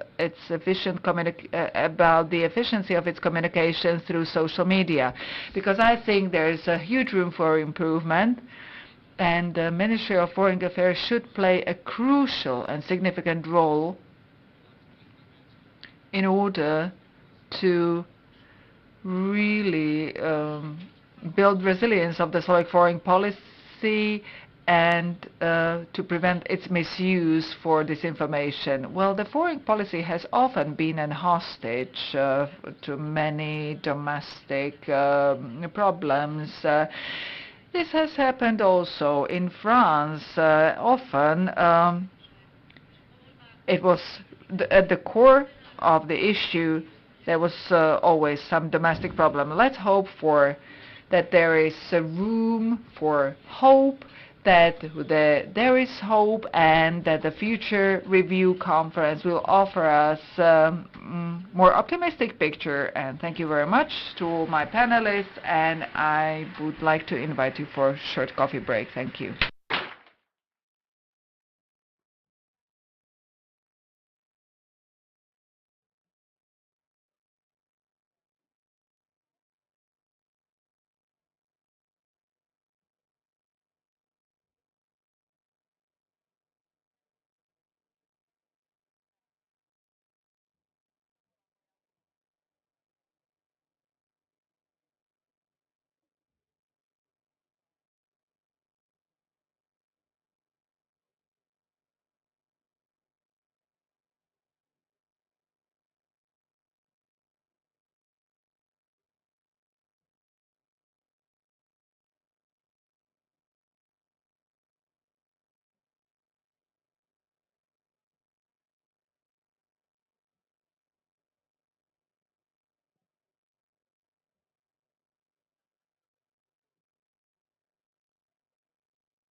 Ešte raz prajem pekný dobrý deň. Once again, a pleasant morning, ladies and gentlemen. I was privileged to welcome Madam President this morning, and now, later morning, I'd like to welcome Prime Minister, and I'd like to say that this is the 21st review conference of Slovak foreign policy, and we have already said that this is happening in a very turbulent era, because what is happening in Ukraine is such an unprecedented development that we haven't seen after the First World War, and considering the externalities, including the domestic policy division of consensus that we also haven't seen in the past 21 years of this conference. So this makes this conference all the more important, and now I'd like to welcome the Prime Minister, and then Mr. Stražaj will be moderating a short discussion. Prime Minister, be welcome. Thank you very much, Minister. First of all, your dear Excellencies, dear guests, I'm truly glad that I can follow up on the words of the Minister here, who framed the situation in a certain context. The context needs to be labeled. When the pandemic started in 2020, we thought that this would be just another one big crisis, similar to other crises with its extent, maybe to the crisis of the financial crisis of 2011, which will be over and we'll start renewing Europe. That's why we have the Recovery and Resilience Plan, after all. We didn't know, little did we know, that this was just going to be a gateway to a brand new era. The pandemic was shortly from over. Even in Slovakia, on the 24th of February 2022, we all remember that date. On the 26th of February, we had a press conference prepared that we wanted to announce that the pandemic seems to be over. But no one noticed, because a much bigger crisis came. The time of war in Europe came. Time of a Russian aggression came. Unprecedented size or extent of the aggression against an independent, sovereign country of Ukraine. And of course, this was accompanied and is still accompanied by hybrid war led against the developed democratic world, affecting mainly Europe, but also other parts of the world. This is a global scene, this is a global landscape where we're in when the Russian Federation decided to disintegrate and to disintegrate these waters of foreign policy, and actually ushered us into a new era. However, yet another phenomenon of this period is that we seem to be losing the differences between the global policy, European policy, domestic policy and foreign policy. Anything you decide in domestic policy today automatically has influence on global policy. Anything that you decide globally today automatically impacts your domestic policy.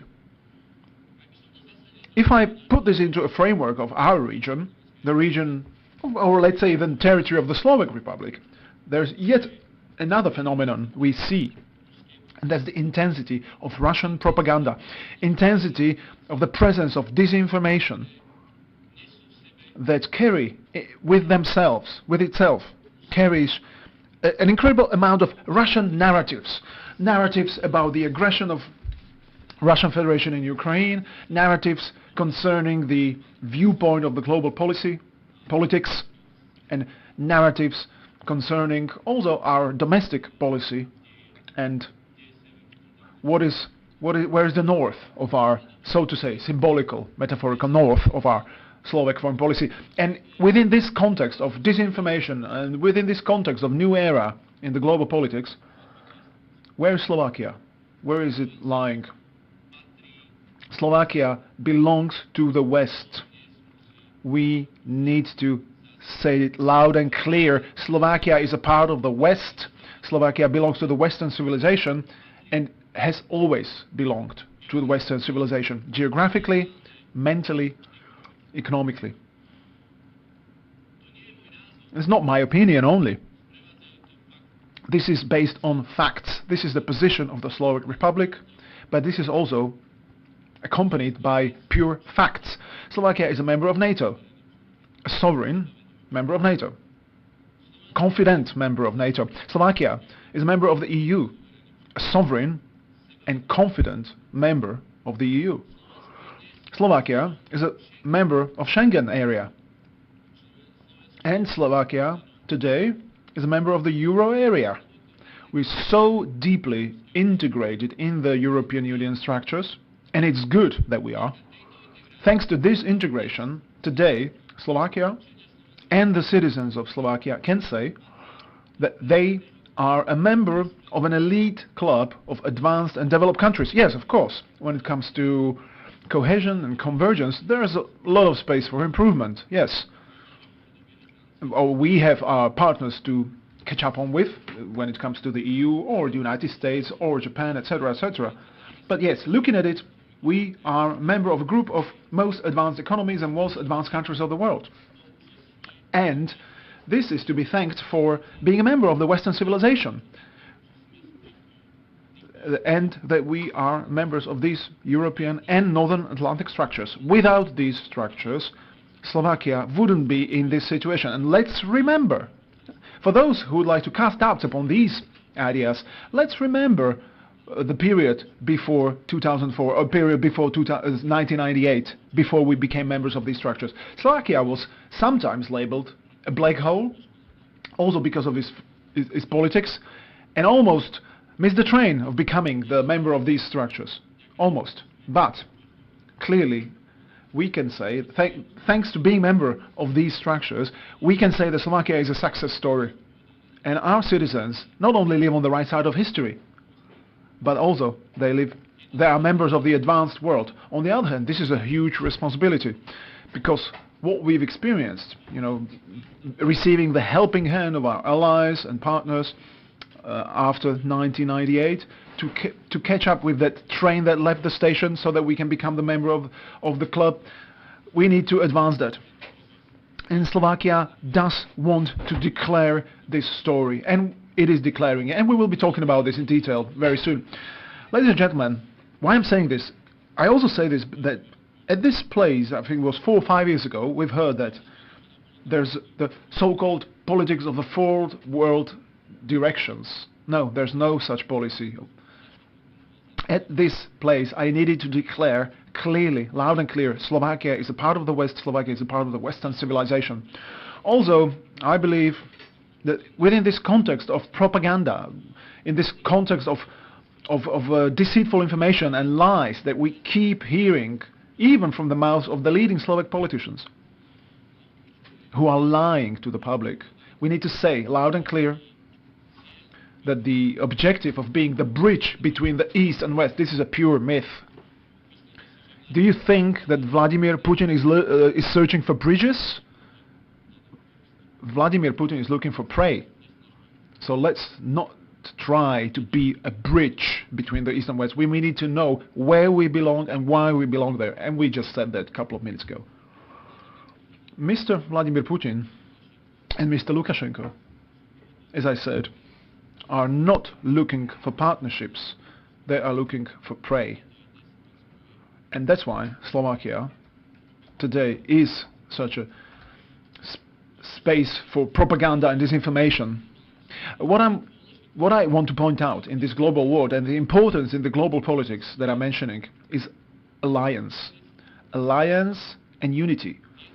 These two things are intertwined. They are related to each other and mutually influence each other. The greater unity, the stronger alliance.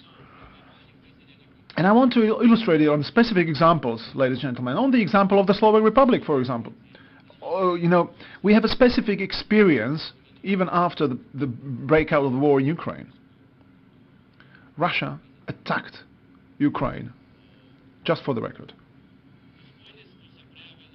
The alliance was visible very quickly.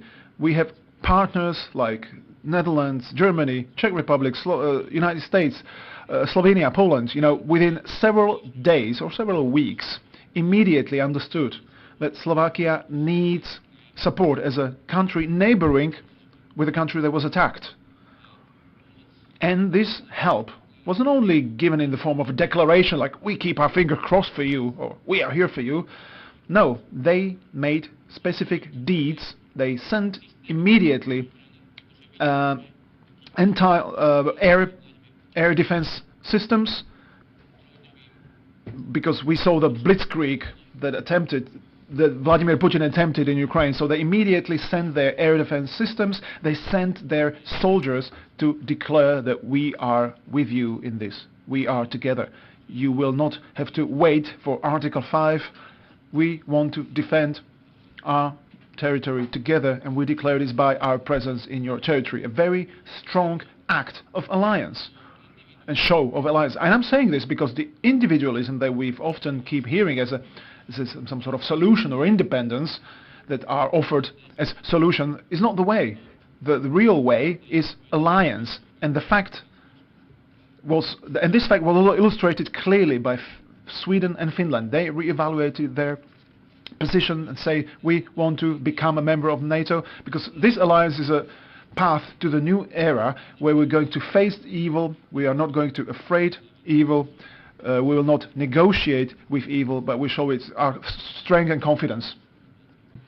The Baltic states could talk about that, or Poland, because they have been saying for long who is Vladimir Putin and his regime. And we were turning. We didn't want to believe that until the death of thousands of civilians, unfortunate death of thousands of civilians, was a huge wake-up call for us. The foreign policy is an integral part of domestic politics. If you are a prime minister, minister of foreign affairs, or president, any of those representatives any and every must have the capacity to think globally.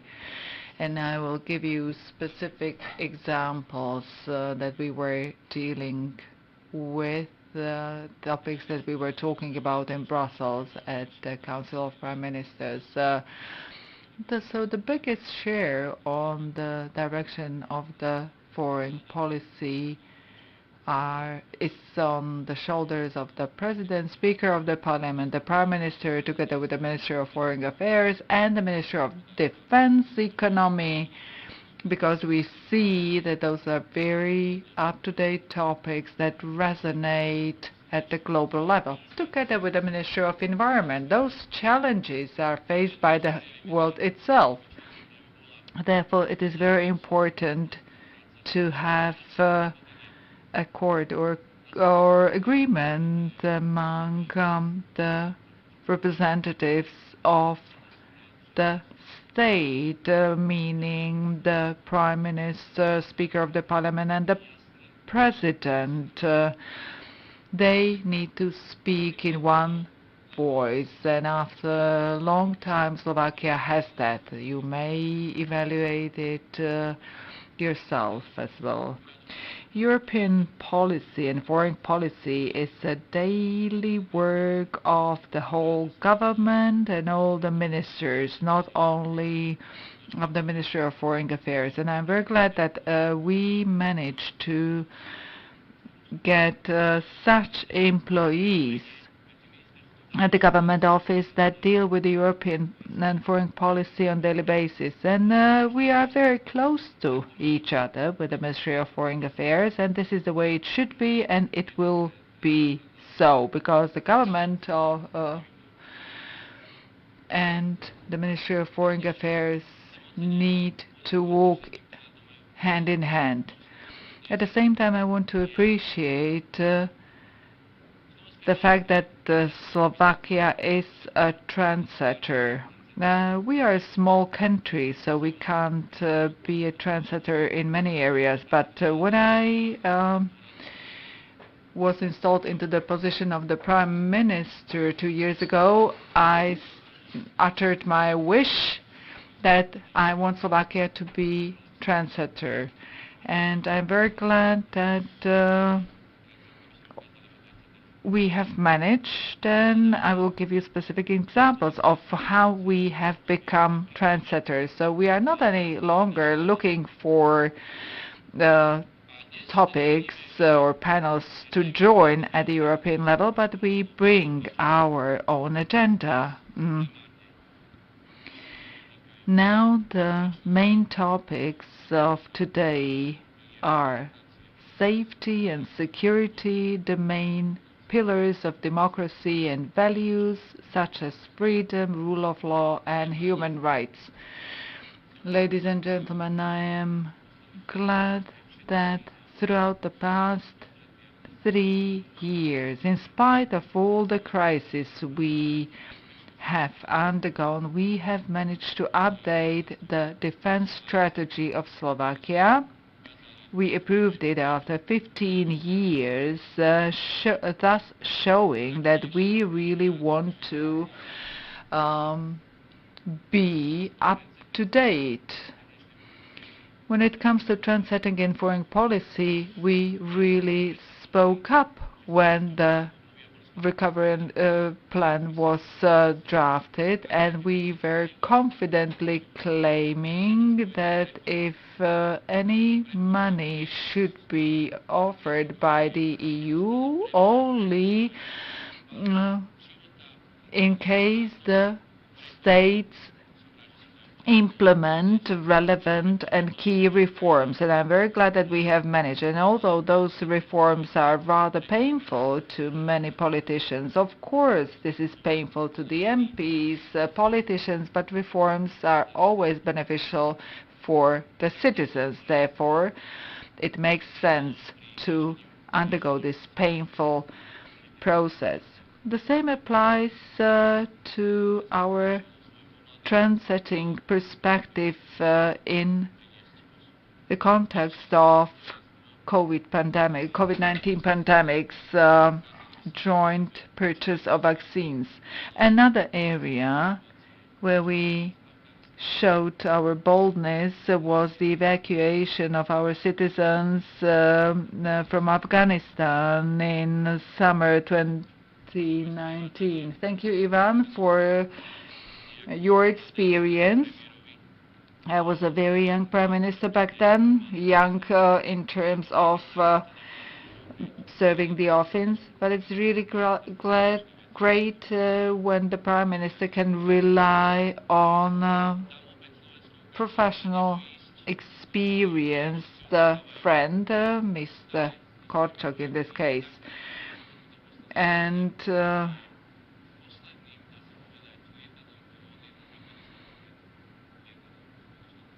we were really we evacuated all our citizens, and the minister was present all the way through. Well, war in Ukraine is the most prominent topic of our days.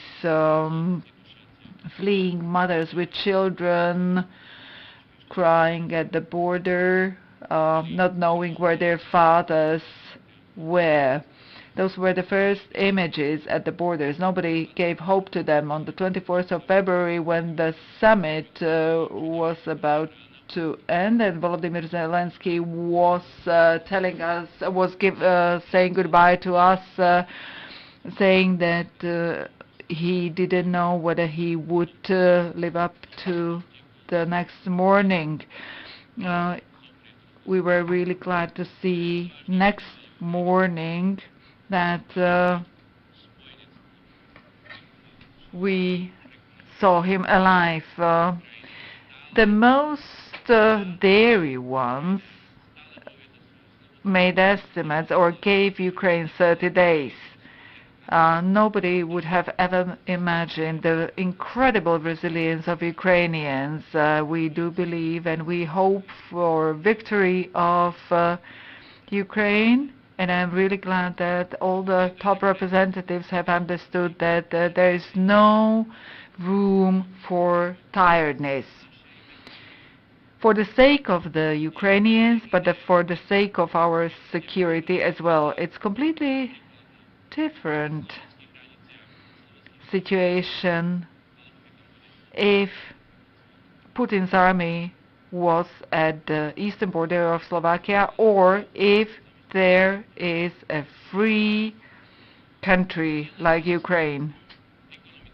And this is important not only from economic perspective, but mainly and primarily from the security perspective, because in the same way how the Russian army penetrated through the border of Ukraine, the same it would do with other countries. Therefore, we must not let this happen. It's not about deterrence of Russians, but it's also about resilience. And therefore, the EU countries have also understood that the 2% GDP investment into defense should no longer be a myth, but a must. I'm very glad that we are going to deliver ammunition to Ukraine, and this will be followed by enhancement of defense industry with more efficiency, higher speed, and of course this will lead to higher and better defense capacities. A strong voice of Slovakia could be heard in Versailles, where we presented a plan for supporting Ukraine. We presented that Ukraine needs a status of candidate country, and each and every candidate country should have individual track. The process should be merit-based on their and all based on their efforts. This is the right way to do so. It wasn't really welcome. It was a different type of approach. We have kind of challenged well-established routines, and this is our role. We need to bring new perspectives. I'm glad that Slovakia presented this new perspective in Versailles. I'm very glad that Ukraine does have a status of a candidate country and is on individual track. The EU is key in post-war reconstruction of Ukraine, because Ukraine wants to be part of the EU and is on the European candidate. We cannot let others fund this. We cannot let others take care of it. We need to be in the forefront of this approach, and I'm really glad that this has happened, and all the EU members do understand this. Slovakia was also very bold in providing military support and assistance to Ukraine. And this is no escalation of conflict when Slovakia gives S-300 or when Slovakia gives MiG-21 to Ukraine. No, this is no escalation of conflict. Escalation of conflict is when Vladimir Putin is sending increasing number of missiles to innocent Ukrainian citizens after they need to freeze without utilities in their homes. We are not escalating the conflict. We show solidarity to people that showed solidarity to us during the Second World War. We need to be bold, and yes, on behalf of the Slovak Republic, I want to declare that we want peace for Ukraine, and therefore we support peace plan of Volodymyr Zelensky. Ukraine must define what is peace for Ukraine, and since Vladimir Putin defined occupation, and no country of the EU would ever accept the so-called peace offered by Vladimir Putin. We are only supporting peace plan of Volodymyr Zelensky. This is a clear message for future generations how to understand values. Today we are writing history.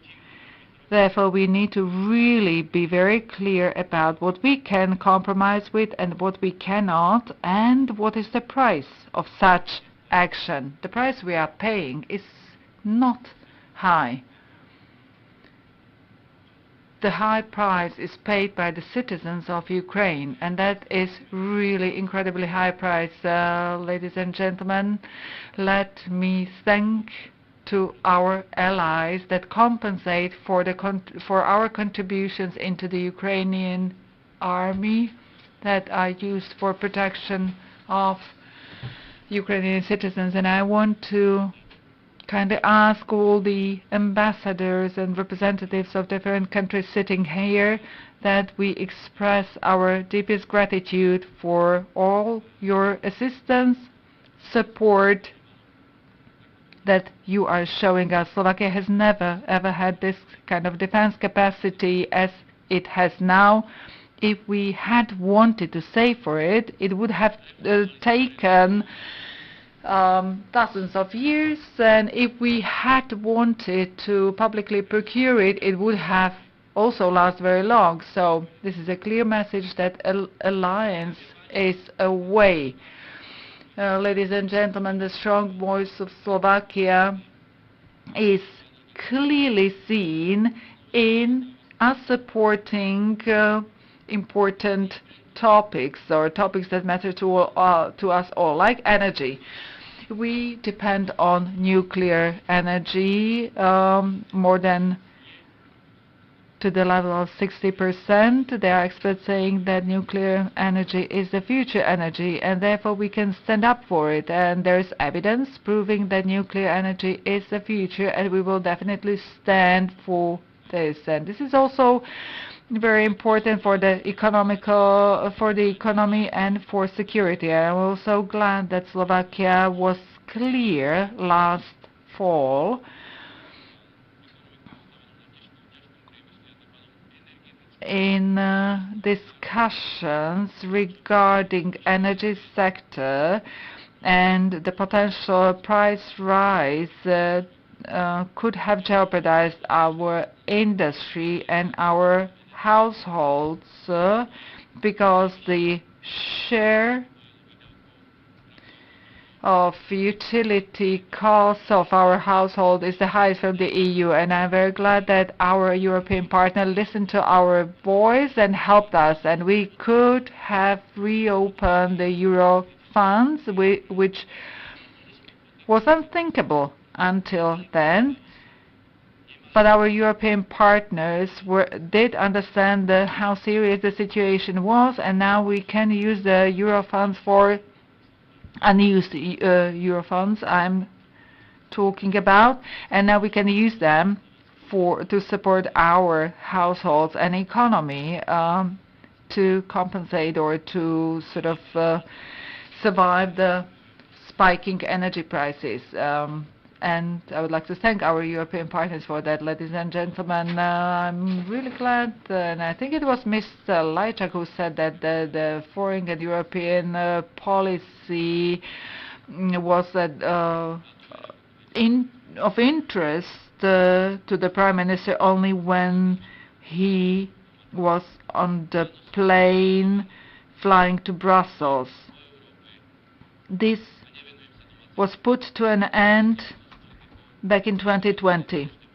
Yes, I have been criticized for the fact that I travel, I pay more attention to European or foreign policy than to domestic policy, but I think you understand that the foreign policy and domestic policy are closely connected and will remain so.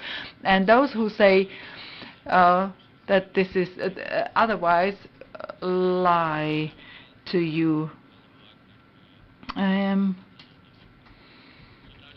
glad that we have great bilateral relations with many countries, but also very good relations with the more distant part of Western Europe, such as the Netherlands, Portugal, Spain, Greece, and other European countries where we have really revived our bilateral and partner relations, and we mutually assist each other. And let's dive into challenges, and then I will wrap up my speech. It's very important that you hear clear messages from this position, and thank you for your attention. The challenge is to maintain our value compass and really have it integrated into our system, that nobody would ever challenge the fact that Slovakia is part of Western civilization and democratic world, starting from the education to the top representatives of the state. Human rights and democracy are the concepts we still need to understand. We are influenced by culture and traditions, and we need to overcome some of those. The society needs to be respectful, resilient, and tolerant. Each and every citizen of Slovakia needs to feel safe in Slovakia, needs to feel respected, and needs to feel that the state is not suppressing his or her rights. This goes hand in hand with fair and respectful communication, especially at times when we keep on hearing increasing number of hateful or aggressive communication, and we need to fight this in a polite, strong, and assertive way. Madam President was talking about this information. Slovakia stood up, and we say clear no to disinformation. Of course, we can't do it on our own. We will start with the Congress of the United States of America, and we will start negotiating with Facebook or Meta, and the pressure through the congressmen and congresspersons of the United States allowed us to sit at one table and present the challenges to Meta company. It's a long distance run, but I'm very glad that other member states, EU member states, are joining us and supporting us.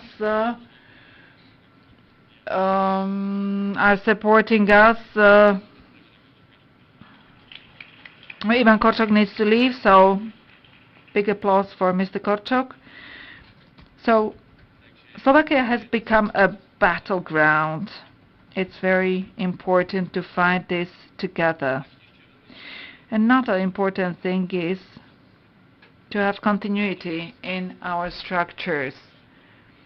We have introduced the cooperation between the government office and the Ministry of Foreign Affairs and European Affairs. We have the crafted strategic communication, and communication is a strong pillar of our future. We want Slovakia to become a modern and successful country, and innovations are an integral part of it, since we are a forerunner, we are number one when it comes to automotive industry. The recovery plan is strongly anchored at the government office, and I believe that the new government, and I hope it will be pro-democratic, pro-European, supporting the Slovak citizens, will come into office, and will continue to support the recovery plan. Some of the things, there is definitely a huge challenge of clean tech economy. This is an economic and security challenge, and I want to say that without civil society this won't be doable. We need academia, civil society, everybody who wants to do something, who wants to be active, and transparency and the open door policy is a standard. The institutions should serve the citizens, not for protecting the system against its citizens. The institutions are here for serving their citizens, and they need to have high quality staff in order to perform more efficiently and with high quality. It's dire situation when the business takes over high quality people from the civil service due to better financial conditions. Ladies and gentlemen, we need to implement the strategic documents, and we need to update them, because this is how we will renew the trust and credibility, and how we will maintain it. And there are huge challenges ahead of us. I'm not going to say that this is a long distance run, because we can shorten the process if there is commitment. Ladies and gentlemen, first and foremost, let me thank Mr. Rastislav Kačer, the Minister of Foreign and European Affairs. Hold your applause. Because as Ivan was of support to me when he was in the office, now Mr. Kačer has entered completely wild waters and took the office of minister at the times when our coalition collapsed. There was an incredible courage. Highly appreciate that. I really thank you for leading strongly this ministry, and you really hold the state, or you served the state, and I highly appreciate this, because this, in essence, your attitude, in essence, is the attitude of the whole ministry. And at the same time, I want to thank you for all your support during those turbulent times when we need to think on daily basis how our national decisions influence the global politics. And now the big round of applause for Minister Kačer, please. And the fact that he is serious about that is definitely proven and demonstrated by the fact that his commitment prevails. And ladies and gentlemen, I want to thank our permanent representation at the EU. Those 3 years have been the most busy, or the busiest ever, because so many crises, decisions, sanctions, long hours in work.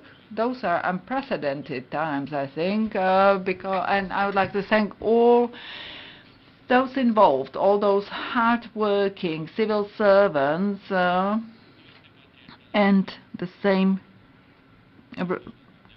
big thanks goes to the permanent representation at NATO, because it's not only about global politics, but it's about safety and security, and this is incredibly important. And all the diplomatic offices and missions that we could have always rely on you.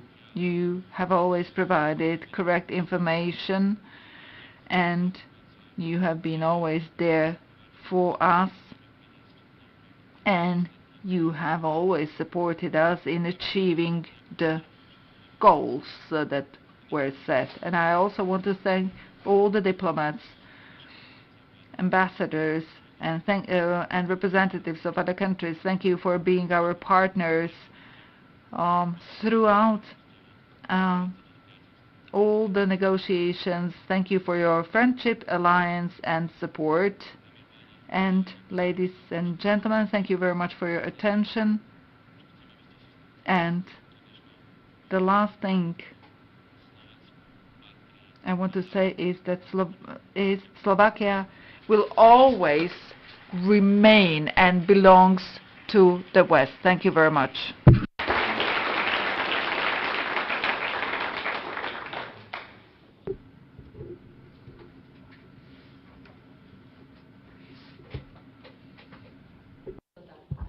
Už sme vyčerpali čas. We're out of time, I guess.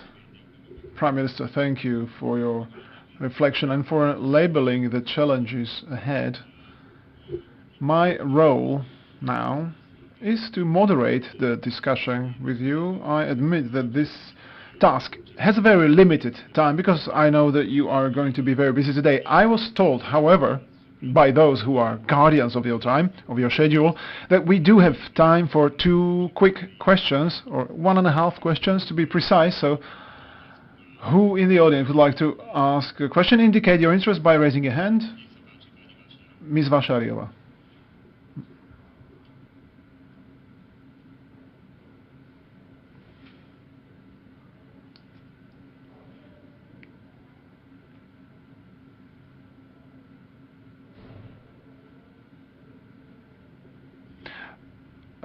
We can't hear. We are sorry. Interpreters cannot hear. Prime Minister, you mentioned in your speech yourself that we need to do something about our cultural tradition. Our heritage, which is literally pulling us down. On the one hand, we can be proud about it. On the other, we should give up, as I said in the previous panel, we should give up the romantic ideas that make us incompetent, small, unimportant, etc., etc. Can you imagine, as today's Prime Minister of this country, that the future government, or if you possibly become a member of the future government, that the government after September this year could have one of the priorities of this large cultural watershed that we need so much in Slovakia? Thank you. Thank you very much. I believe this is going to be an absolutely essential thing. If we're talking about cultural and heritage, we always need to say, what is it about culture and heritage that has the highest value? And it is the very values that any tradition or culture carries with it. Unfortunately, we are often carried away by the interpretation of these values that are inherent to that culture, and that confuses us. But if we look at the results of our actions, these values, there are quite few. There are not too many of them. The values that really matter when it comes to life. And these are universal values. And we need to come back to those values. And we need to emphasize those values in public discourse. We need to explain to people what freedom means.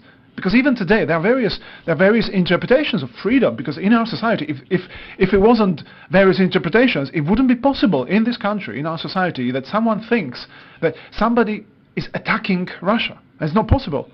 If we understand what freedom means, and Ukrainians do have the right to freedom. Also, we don't seem to understand what human rights are, again, in relation to Ukraine. And this is another thing where we need to emphasize. And this is going to be essential task for the future government to deal with these topics, or to address these issues. And these two essential values are closely related to democracy as such. And I dare to say that all the more important, the question of alliance is going to be the key value that we need to talk about, then we need to explain on specific examples and the benefit it brings to our lives and the essence, the essential nature that it has in our lives. Thank you very much.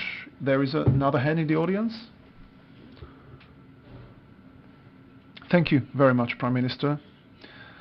Prime Minister, you mentioned several times the primary issue of security of the state, of the country. As an expert in security, let me ask you a question. Will the preparation and of the concept of the policy of the security of the Slovak Republic will get to the pedestal, will get into the forefront? Because the material that was submitted to the government last autumn cannot be regarded as an essential document. And we all know that this document needs to be passed. This is also the result of any reports of state security issues. This is a question or problem that worries me for many years. Yes, we have to do this not because it is a deliverable of documents or treaties, but it is essential for the security of the state. But if we want to make sure that material has a quality wording, we need to put all the experts behind one round table, and also perhaps to engage our allies, and we need to get used to producing quality, because so far the previous standards, also under my government, the standard was to create or to put together materials or papers which was only made for the people who are writing those papers, and they end up in the drawers of office tables, and that's all. And this is not the way we have to look. We have to work in the future. Sometimes less is more. So rather, let's take more time, but let's go in depth. Let's provide more quality so that everyone understands. So that it's not just put on paper. So yes, this is going to be the priority of the next government, because I was talking about security as one of the major issues of life in the new era. Economy was the priority until now. Security was on the sidelines because we thought everything was okay. The Russian invasion to Ukraine clearly showed us that this value, the value of security, must not be underestimated. And security will be, from now on, one of the major priorities of every single government that follows. Thank you very much. Prime Minister, you thanked to a number of representatives of the government and Ministry of Foreign Affairs, of diplomacy in your speech, and foreign diplomats who helped you to form foreign policy of this country. But I believe that also non-governmental organizations are stakeholders in this sphere. I hope it was just a mistake that you left them out. Yes, that's right. If there are any representatives of the NGOs in foreign policy, I not only like to thank them, but I like to turn the spotlight on them and to put them in the forefront, and to emphasize that they are an essential part of building of any healthy nation, any healthy country. And I'm saying this as a politician, because not every politician would probably agree with this concept, but let's write this on the wall. Yes, they are an inseparable and essential part of the healthy country, of a healthy society. Civil society is an absolutely equal member of this equation. So let me thank once again all NGOs that helped us, whether it was during the COVID, the assistance you provided was enormous, or when helping the people who were fleeing Ukraine because of the war. They were the first in the front line and helped these people who were running from Ukraine. And I could mention a number of other occasions. So NGOs for me are, just like I defined it, they have a very important, they have essential role in the building of a country, and that's why I meet with them, I listen to them. I want my colleagues in the government or any other state institution listen to their voice equally. The policy of open door, that's what I can say only. Thank you very much, Prime Minister. I'm sure there will be much more questions. However, your schedule doesn't allow you to continue, and we also have schedule of further speakers here, so I'd like to thank you very much. Thank you too. Have a great day.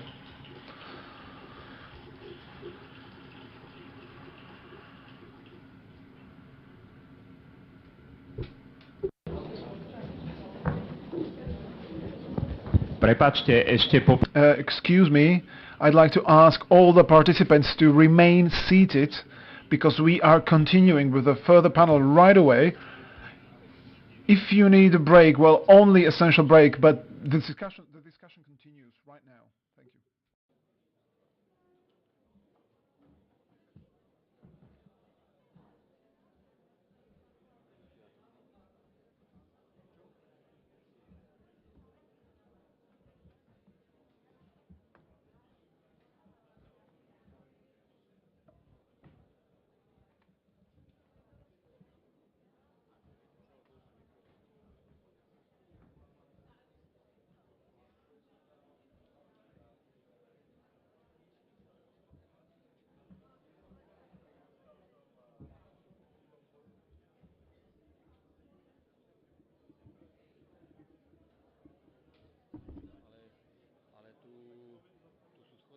budú do toho rozprávať, tak dáme štafku.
Dobrý deň, dámy a páni. Vážim si...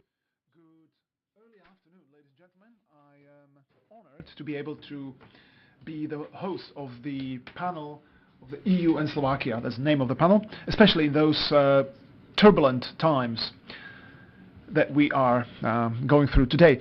Naturally, the accession to the EU belongs to the greatest achievements of Slovakia. The support of the population is not as high as it used to be in the first years after the accession. Why is it so? We're going to discuss with the State Secretary of the Ministry of European and Foreign Affairs, Andrej Stančík,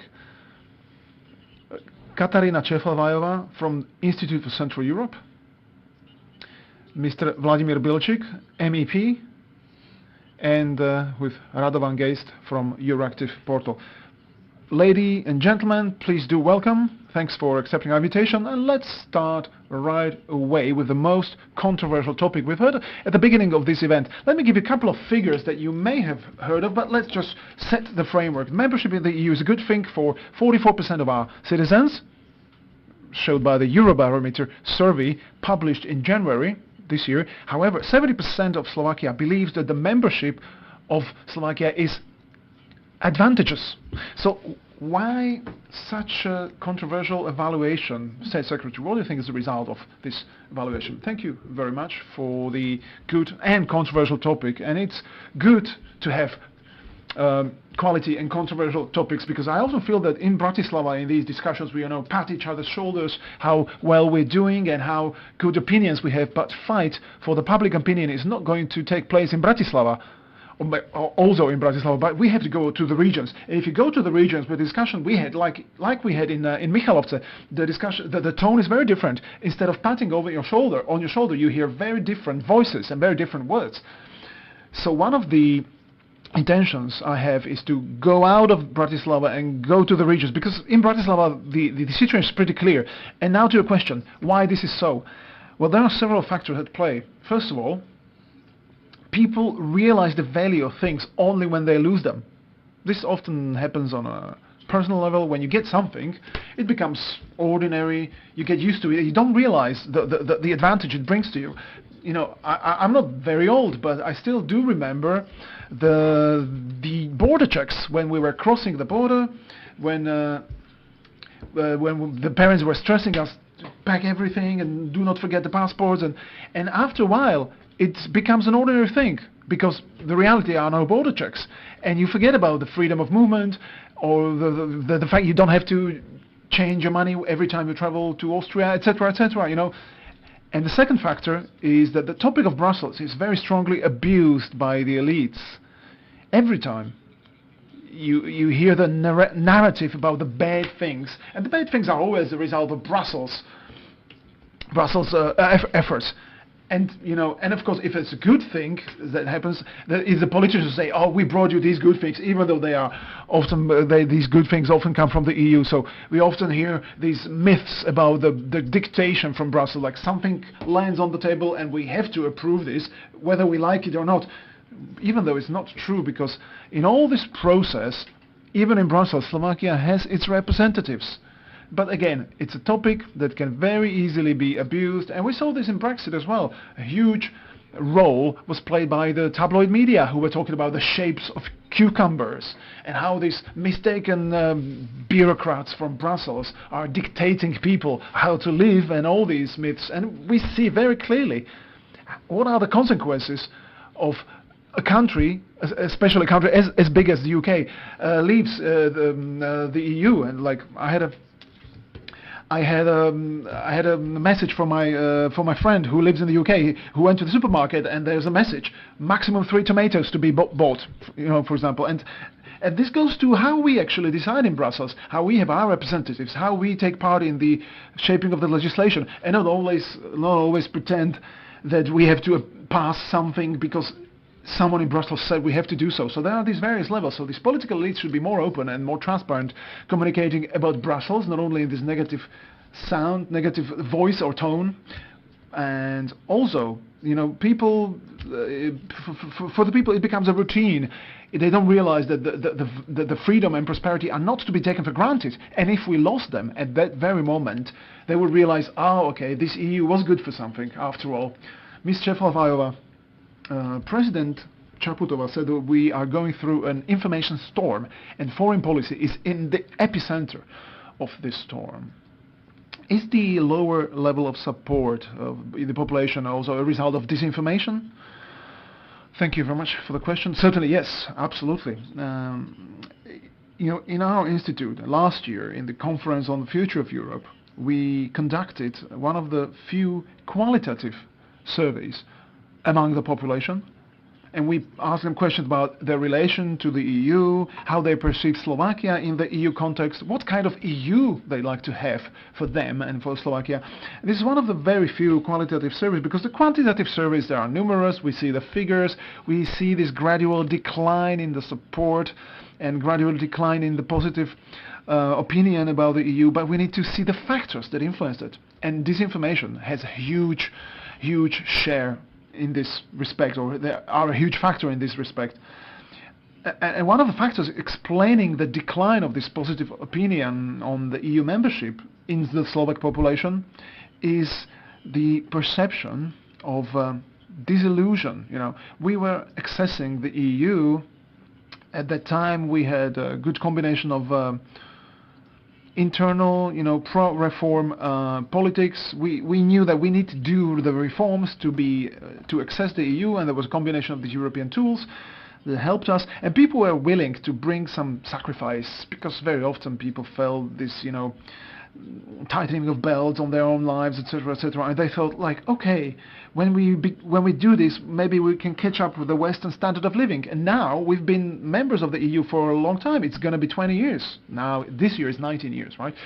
And they don't seem to be catching up the West. The catching up with the standards of living with the West. Even though the figures are different, the standards of living have in fact improved, but people don't perceive it that way. And the older generation, okay, we expected it. The older generation, they are always, those who kind of lost in this change of the regime, this switch from communism to the free society, so they were too old to succeed, so they feel to be the victims. And okay, we knew that they would be perhaps feeling to be the victims of this switch. However, my generation, people aged between, 30 or 45, these are the people who perceive the EU positively. These are the people who, in their young adult age, they remember what was before, the 90s, they remember Mečiar's era, and they know how to compare that, and they appreciate all these benefits that the State Secretary mentioned here. They know how to appreciate that, and they notice the positive shift. However, what I was surprised with was the younger generation, people aged under 30 or under 35, who never actually we can't remember anything before the EU in their adult age, because they were small children, and they perceive the benefits brought about by the EU they take it for granted. And therefore they perceive the EU very neutrally. There were some positive voices, yes, but I was surprised how large a portion of this generation perceives the EU critically. They don't perceive the EU as a positive thing. The second factor, or the second myth that we keep hearing all the time, is this sort of Brussels dictation, this usual myth, and how the Brussels is interfering with our values and cultural and ethical areas, etc., etc. And this is exactly what people are very sensitive about. And this is the area where disinformation is so thriving, and any sort of issues of cultural and ethics, etc., etc. So to answer your question, yes, disinformation is a huge factor in this negative trend we are perceiving today. Mr. Bilčík, how you perceive the lower level of support of the of Slovakia in the EU from your position as an MEP? To a great degree, we believe it's the disintegration, but how much is this disillusion of the population? I'm a data person, and before I worked in academia, and I like to rely on people who work with data, and we need to dive into the phenomenon. So what I say is rather my personal opinion. When I meet different representatives in Slovakia or Brussels, I try to go to a different city on a weekly basis, and I agree with Katarina Čefalbajová. It's extremely important to communicate with this generation that has never experienced anything else but the EU. And our debt there is spiking. Now, the debates with those students are very difficult. They ask hard questions. And they lack the experience of my generation. We went through 1989 and later on we struggled and we fought for the EU. And I'm very afraid and I'm concerned how really to talk to this generation that has been born to the EU, how to win them over. And the situation in Slovakia or in the EU and the EU politics is very challenging. The pandemics, and it hit the young people very hard. They couldn't go to the schools. They lack social networks. Russian aggression, a very unprecedented thing. And I want to say that I think we have found rather efficient EU responses. There is no such thing as Slovak response. All the responses have been joint European. Sometimes they were slower, but they were very well structured, I believe. Also from our perspective, what is missing is a more proactive communication from all sides. Many politicians misuse it and abuse it, and it's very, very unfair, and we need really to speak up and sort of reject that. And we have started talking about cultural war, cultural values, and we completely abandoned the topic of human rights, and this is a huge problem. And another problem that I see is how we debate in the media. And I also think we need to do more in the media, and this is all interconnected.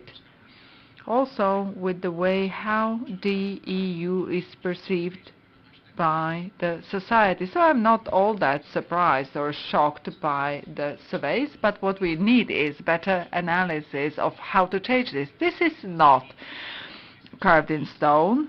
We can change the numbers, and we need to do it swiftly and efficiently. I always say that the European Parliament is also a Slovak Parliament because we decide about things that are applicable, relevant, and have impact on the Slovak citizens. And my last point, disinformation. We have a huge problem. Russian propaganda is destroying our security and information space for more than a decade. It has been doing so, and Russian aggression against Ukraine is a wake-up call to all of us, but it seems that we are not still awakened. We can strengthen our resilience to disinformation. We can do it also from the European level. We do have European law on the digital information that can strengthen the security. I'm glad that we are talking about the EU law on the freedom of media because it can empower the Slovak public media that are under threat. And Ms. Jančarová, you really have your personal experience, and I'm extremely sorry for that, and we cannot let this happen again. And we need to increase the transparency of the private media as well. All those things can be done, and we are dealing with those things at the European level, and we need to shift the discussion and debate to the Slovak arena, and we all are accountable. The foreign policy is becoming a hostage. Politicians are trying to capitalize on the foreign policy or on the topic of foreign policy. Some politicians are spreading disinformation. And my question is, do the elites, politicians, journalists do enough when it comes to making the EU more understandable to the citizens, because they may lack some of the basic information? It is possible, but I don't think that the core of the problem is in the lack of information. The people do have information about the EU, that we are part of the EU, etc. I would follow up on what the other panelists have said. I teach. I've been teaching for more than 16 years. I started teaching kids that have never experienced anything other than the EU, then who have not experienced the mature times, and etc. So various generations.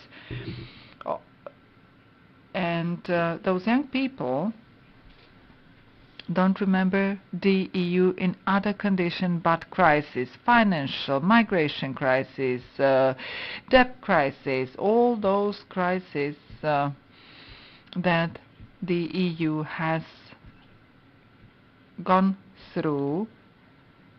It has managed to survive, always find a solution, but always there is a part of the political spectrum that tries to capitalize on those crises and is trying to make use of those crises for their own benefit. And this is related to the fact that to a certain extent the EU, or our perception of the EU, is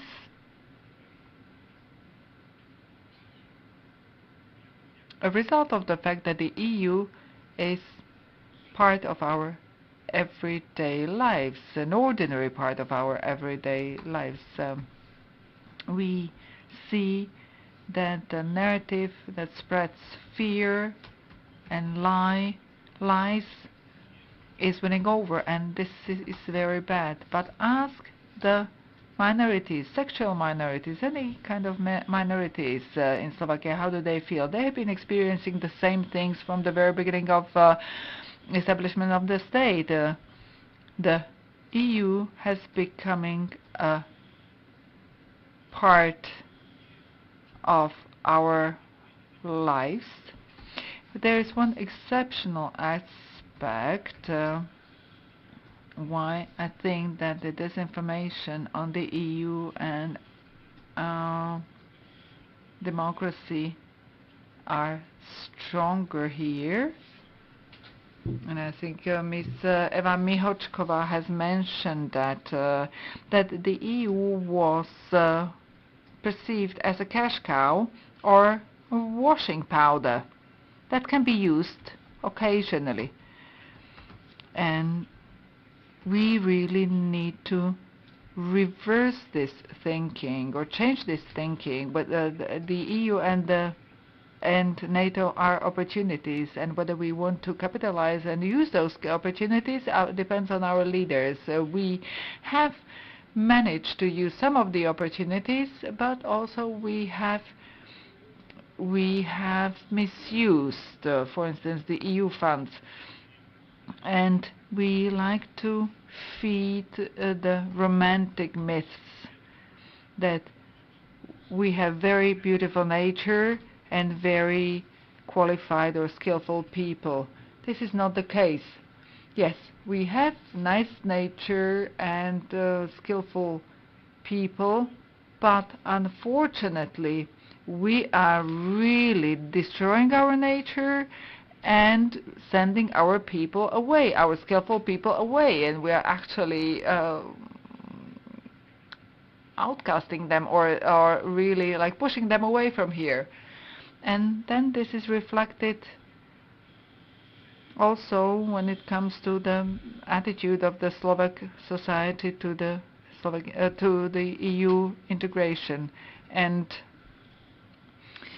there is a different perception between that it is advantageous to be a member of the EU, but also the different story is that it is good to be member of the EU. Okay, State Secretary, to which extent we have mistakenly seen the EU as cash cow, and to which extent we have really used the opportunity, and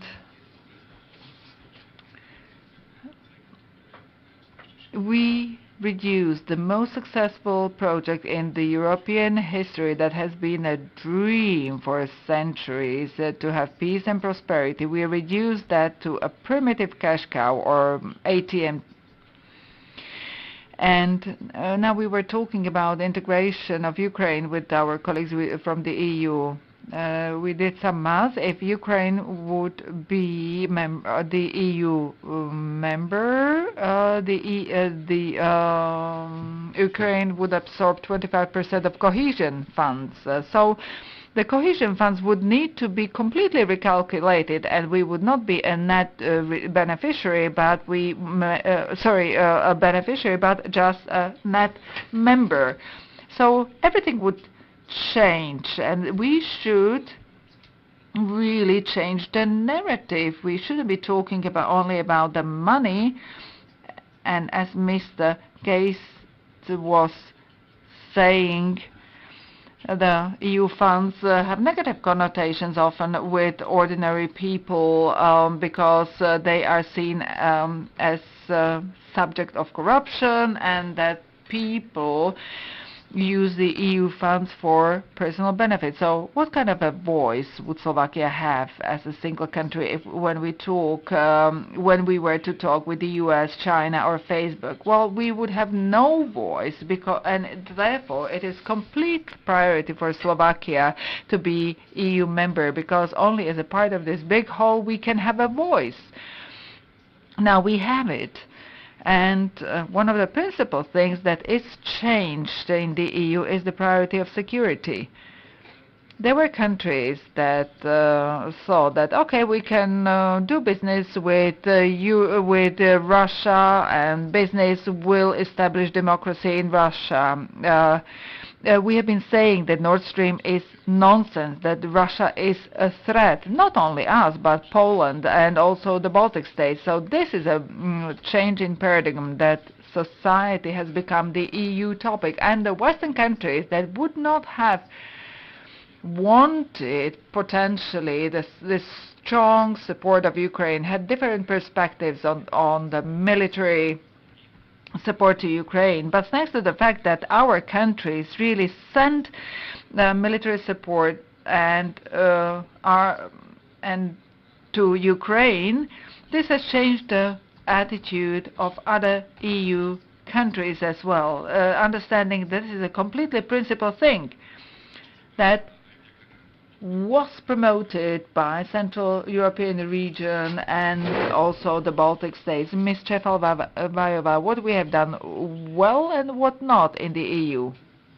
I think that overall I can agree with the Prime Minister who just said a couple of minutes ago that the membership of Slovakia in the EU was a successful story, not only from what we took but also what we gave. Perhaps we could have better taken advantage of some possibilities, including the EU funds.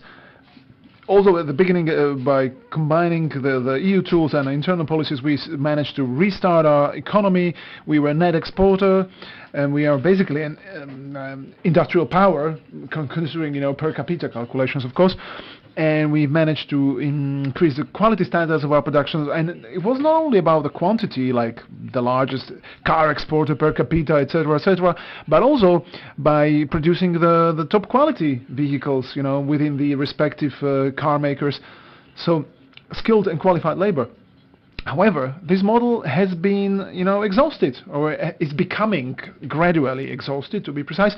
And yes, we are exporter, but we are dependent on the industry, and this is how it's always going to be. But when Ukraine joins the EU, there might be a very unpleasant wake-up call, because the cheap labor and the opportunities will move elsewhere. So now is the time, and was the time, to realize that this economic model is gradually getting exhausted. And we need once again to take the best thing or the best instruments and tools that the EU is offering us when it comes to the recovery and resilience plan, etc., but without internal will to reforms and intentions to reform ourselves, it won't be possible. We need to focus on the high added value to support science, research, innovations. This is what we need.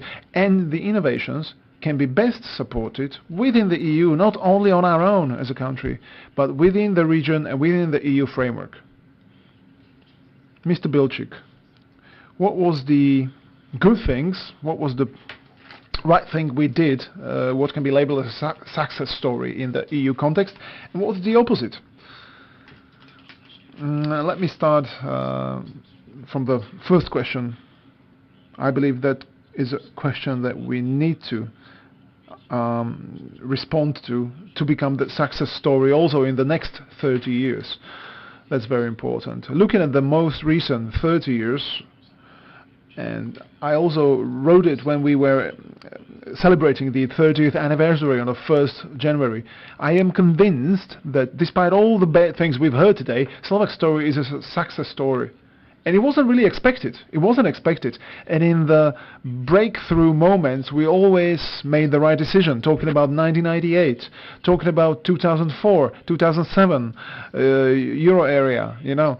And essentially also the reaction of the society and the whole country to the murder of Jan Kuciak and Martina Kušnírova. These were all the critical moments which were the right things to do. We always did the right thing in those critical moments, and nevertheless I think that at the moment the question is a bit different. Will we continue in this European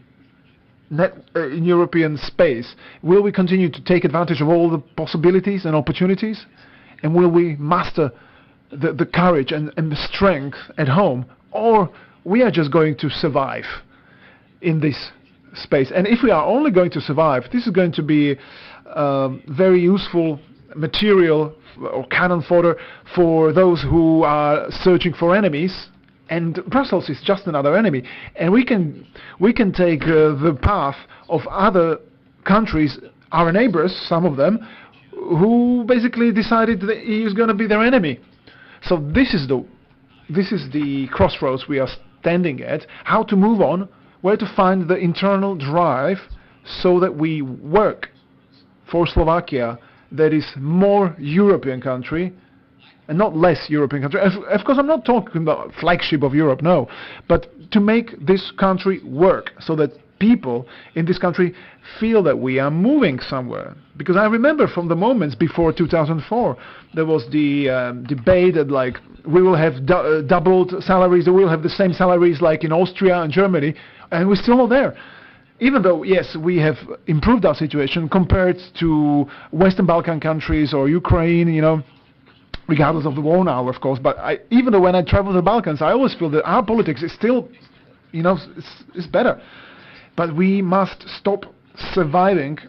We must act on that opportunity, and we need to change how the institutions are working, how the institutions work, especially education, medicine, you know, rule of law. These are all the topics that are crucial for domestic policy. In all these sectors, we have not only European money, but we have European blueprints how to do things better. Nevertheless, the results are, well, let's say, not very good, to be diplomatic.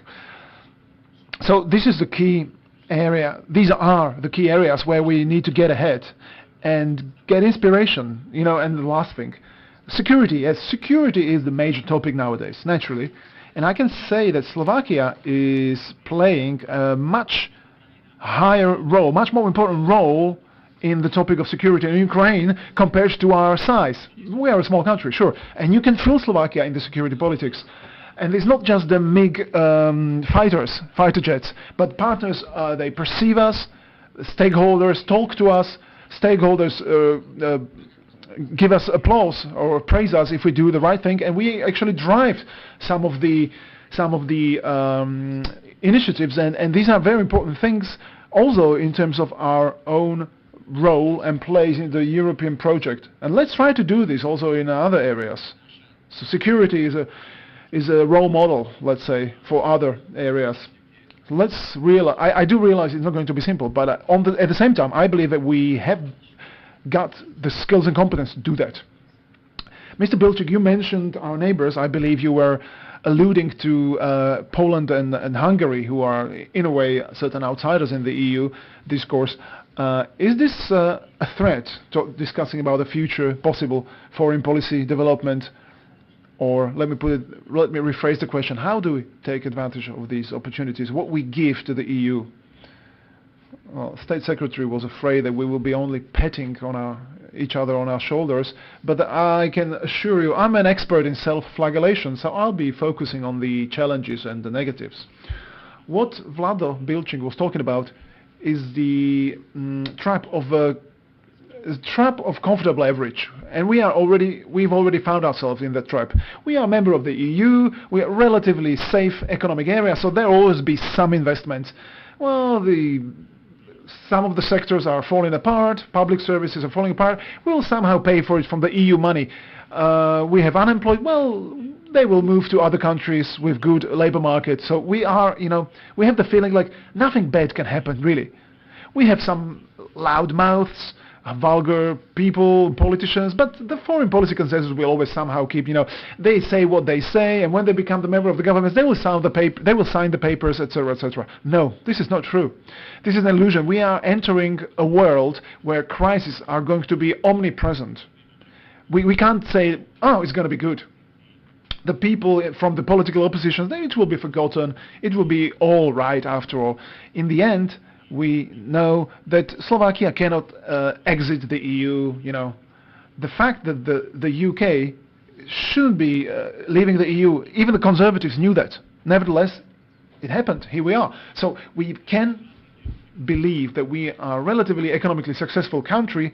In fact, this relative economic success can be over very quickly through green digital transformation. It can be damaged, so to say, by increasing the social and political instability of the country. So this comfortable average is very fragile, and I don't think we are ready to address this.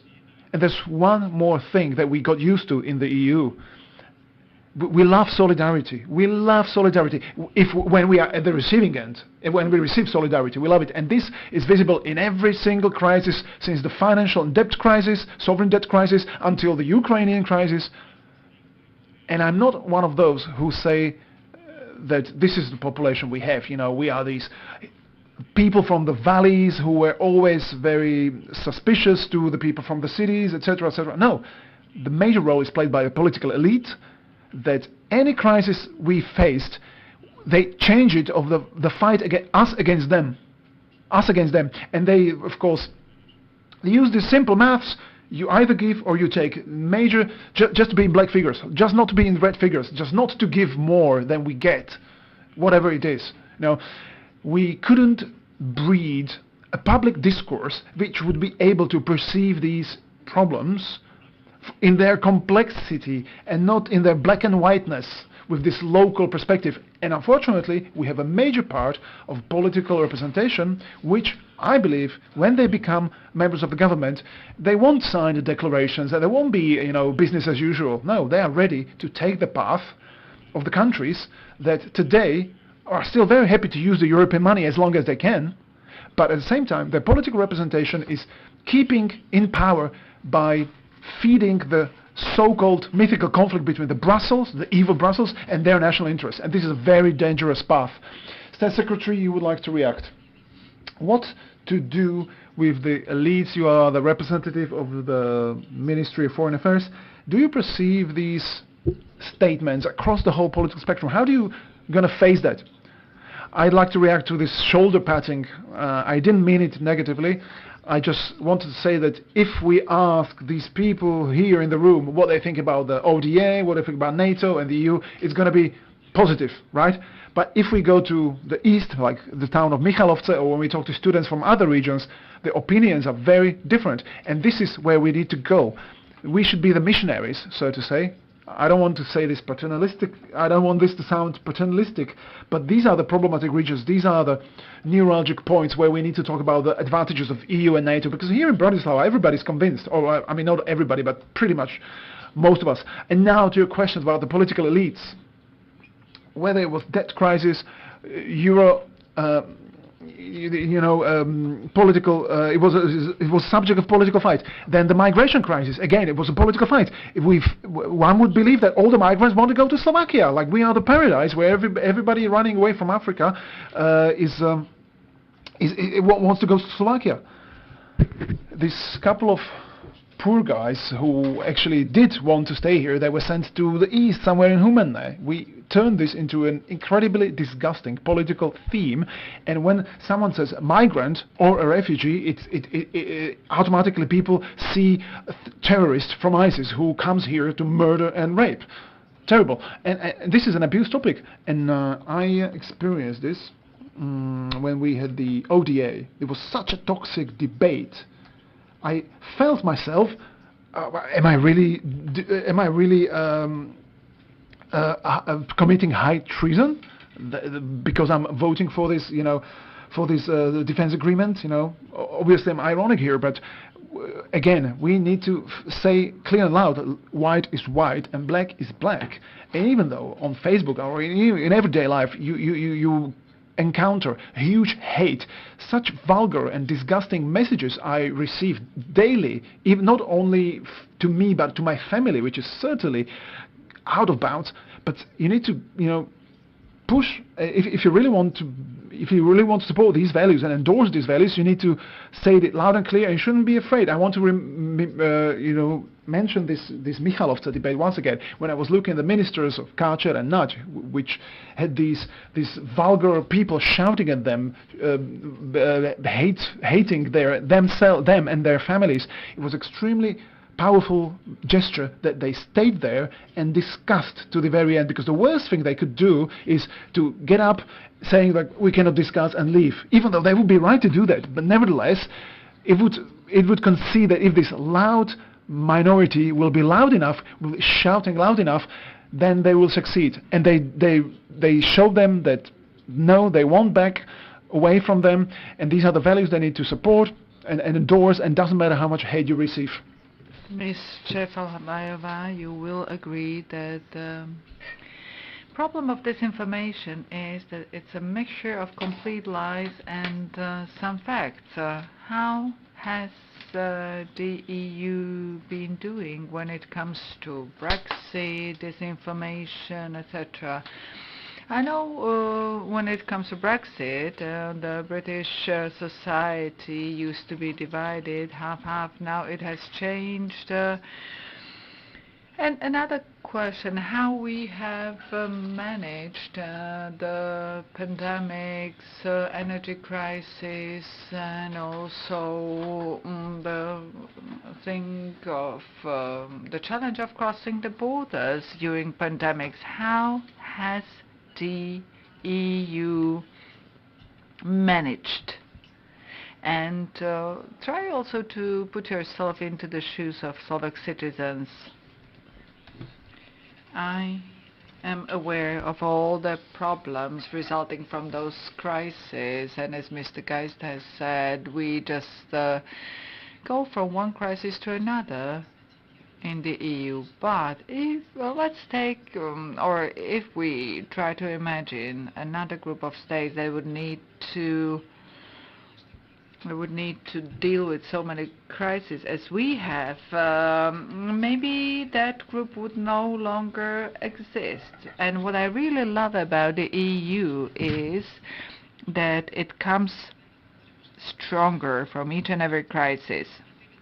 We can get united, we can talk, and yes, we are fighting many things on a daily basis. Hungary, Brexit, other things. When it comes to Brexit, we managed to have a single attitude, and when it comes to COVID, yes, maybe at the beginning we were overly bureaucratic, but joint public procurement for vaccines has made a huge difference. Maybe the Slovak citizens would have needed to wait much longer, or maybe we would have had access only to Chinese and Russian vaccines. So, of course, we have problems also when it comes to adopting sanctions, but at the end of the day we can. And often Slovak politicians say one thing in domestic field and other things in Brussels, and we are still seen as constructive partner in Brussels. However, this may not continue after the next elections or under the influence of disinformation. And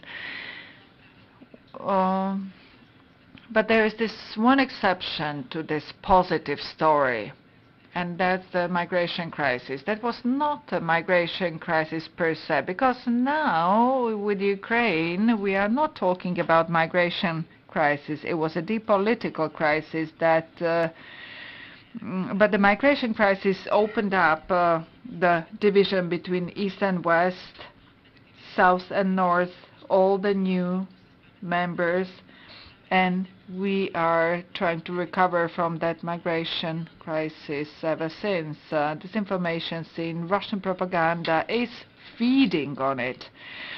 Also in our survey, where we did not ask a single question about migration, but almost every single participant mentioned it. Also those that are clearly pro-European. Migration is an ever-criticized topic and a toxic topic that we will most probably fight for much longer, and we will be looking for consensus.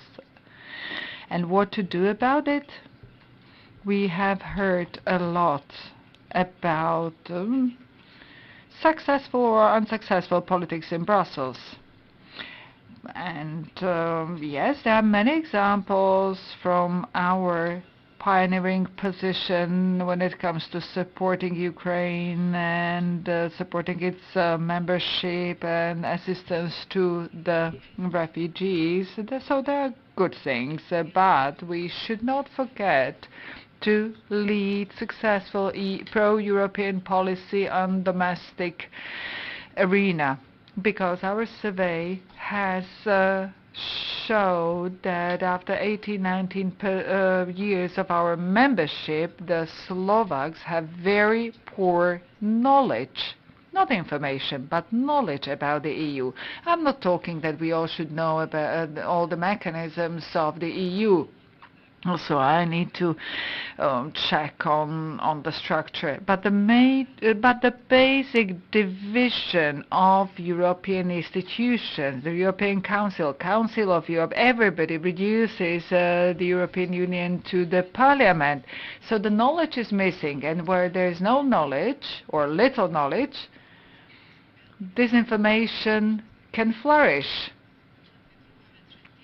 And secondly, the myths we used to hear at the accession, such as the huge bureaucratic apparatus of the EU and that we all pay for it, this myth is still prevailing. So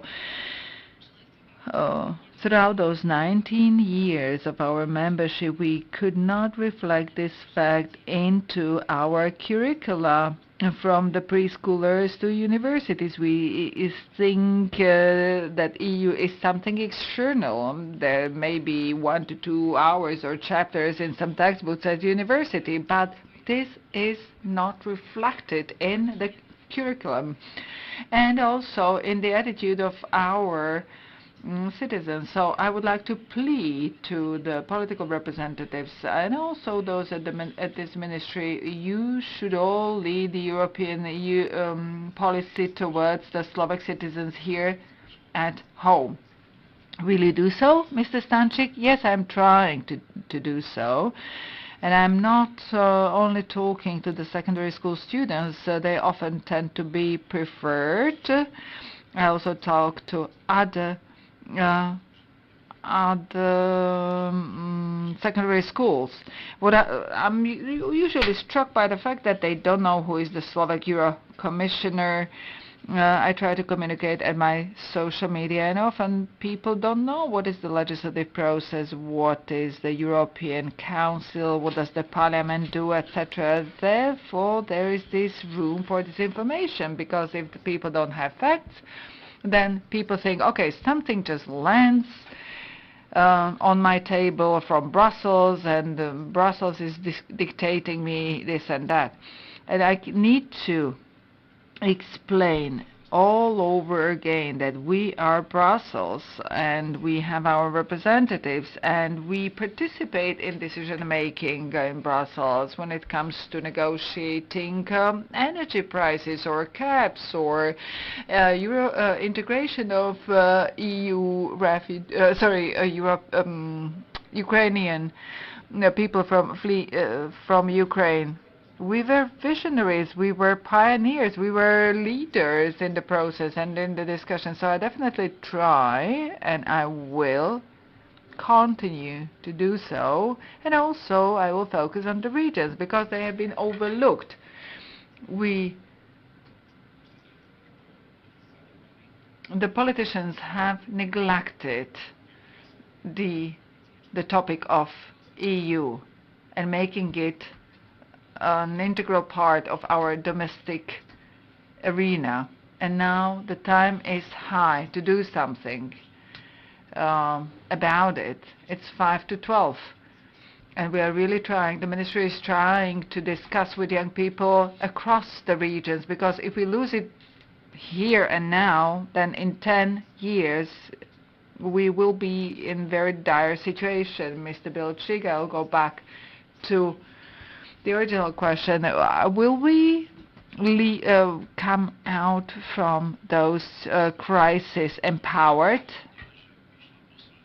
Well, not only the EU has been empowered after the crisis, but it's a different EU than the EU 3 to 4 years ago. What was happening in Indo-Pacific region? The military training of the US and the EU in that region. Can we imagine something like that 4 years ago? Absolutely not. Not only the EU is empowered and strengthened, it has significantly changed in order to understand the importance of it, how it has changed, what makes it different. We started to look into topics that are in the DNA of the European projects, but we did not have the tools for it. Whether, let's take the example of procurement of vaccines. We have a new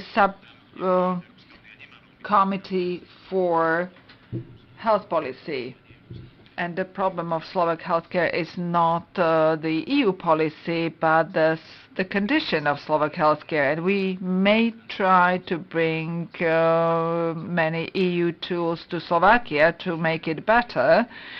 And the same is happening in the area of security and other areas, including energy cooperation, joint purchase of gas.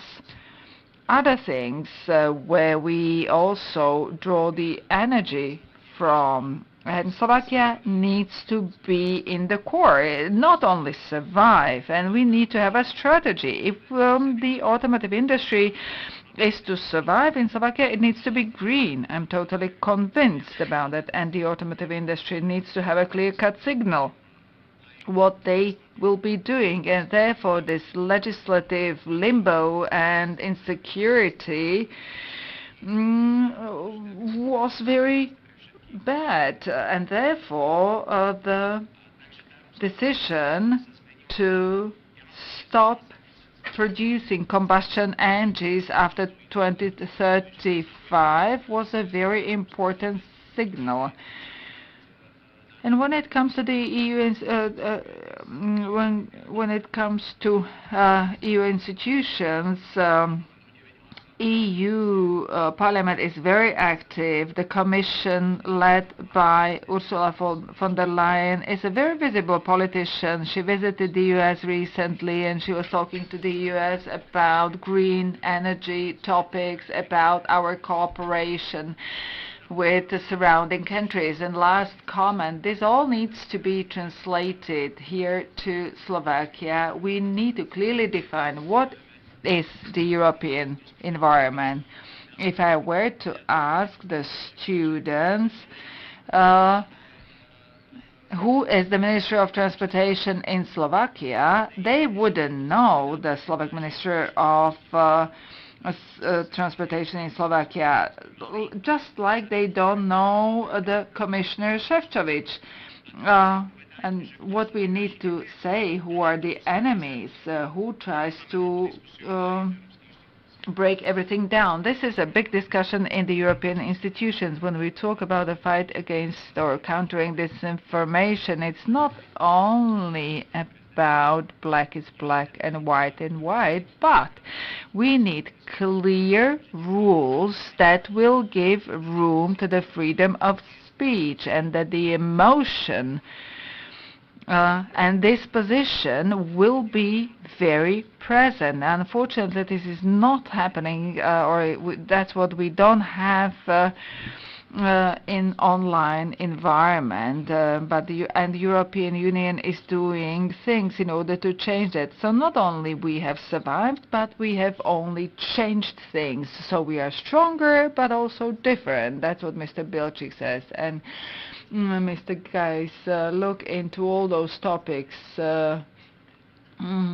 Slovakia, well, the migration crisis, people fleeing Ukraine, energy crisis. So what is the take-home message from all those crises?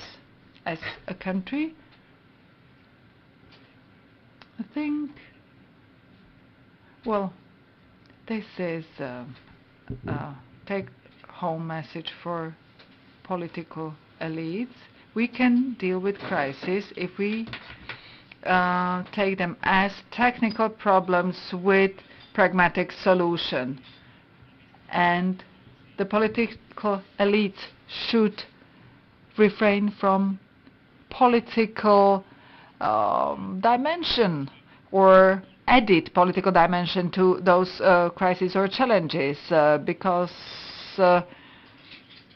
that's what really hampers the real solutions. The EU has changed on institutional level, but also it has innovated itself. And many times the EU is tailoring the solutions to a specific problem. And the problem with that is that they heavily depend on the domestic political consensus in the member states, which makes them fragile. Therefore, the challenges we are facing in Slovakia, but those are similar problems to problems in other countries, member states, can grow with this kind of an attitude into pan-European crisis, because the problem is to criticize the European integration based on fake news and lies. It's not problem to criticize the integration based on facts, of course. And unfortunately, the lies play an increasingly important role. Recall our high level of tolerance to lies in other questions, such as sexual minorities, foreigners, Roma. We were not that sensitive to those lies because it, in converted commas, it applied only to minorities. But we see that this is totally wrong attitude. Okay, should the EU change? Should it be more efficient, active, or should things change? This is a very good question. Reform of the EU, it's like Columbo's wife. Everybody keeps on talking about her, but nobody sees her, has seen her. Last week we had lunch in Brussels regarding this topic. Especially from the West countries, there is a great pressure. If we want to talk about further integration of other countries of Western Balkans or Ukraine, we need to reform, especially the voting in the EU, the voting system. The major question is, of course, is shifting from consensus to qualified majority, because if we took on further countries, the consensus would be even more complicated than it is today.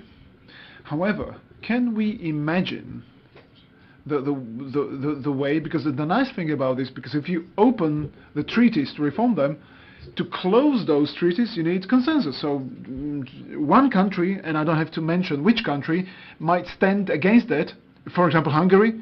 Well, you said Hungary. Let's not mention anyone, but nevertheless, any country, and it could be Hungary, could stand against the process and block the whole process.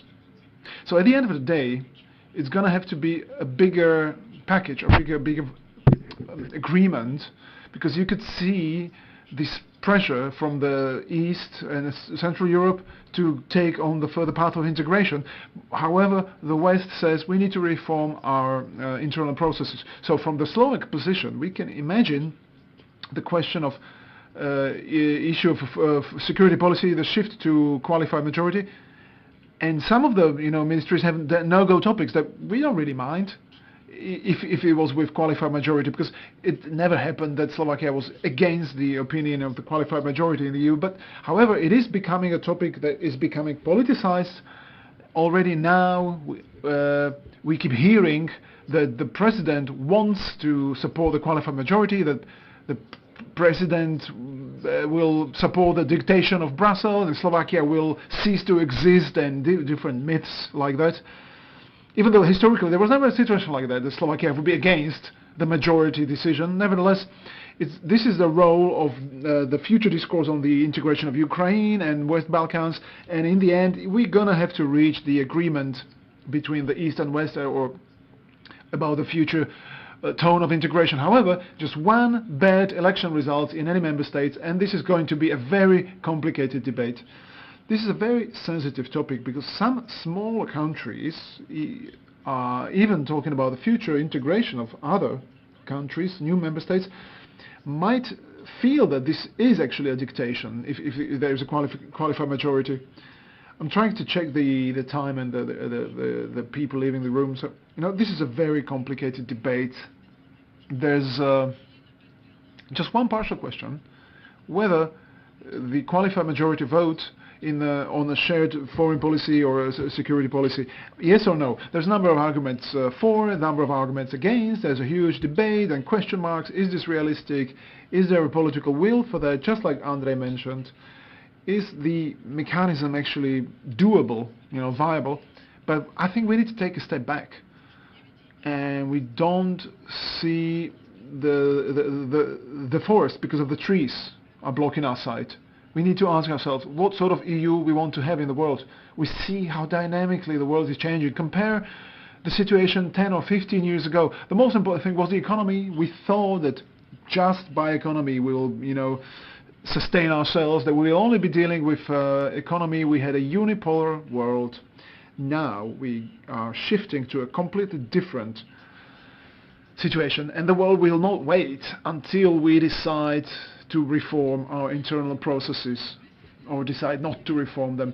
Not only for Europe but also for the world, it's going to be better if EU is a strong, decisive player, if its voice will have the same weight in international affairs than the US do or China does or any other powers. And this must be our objective, and we only achieve that if we have flexible decision-making mechanisms. Any other alternative is worse, and this is our focus. It must be our focus, and we need to get there in any ways possible. Mr. Bilčík, what should be the path to be more flexible and more competitive while not encouraging some negative tendencies in member states? Well, we certainly need reform.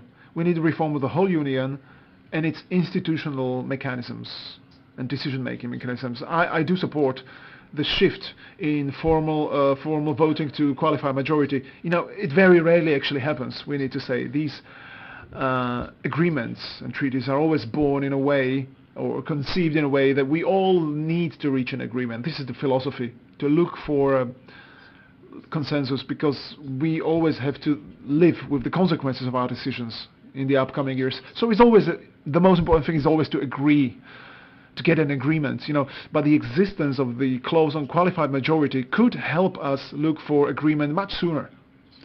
And this is the reason why I believe that the debate must be advanced further.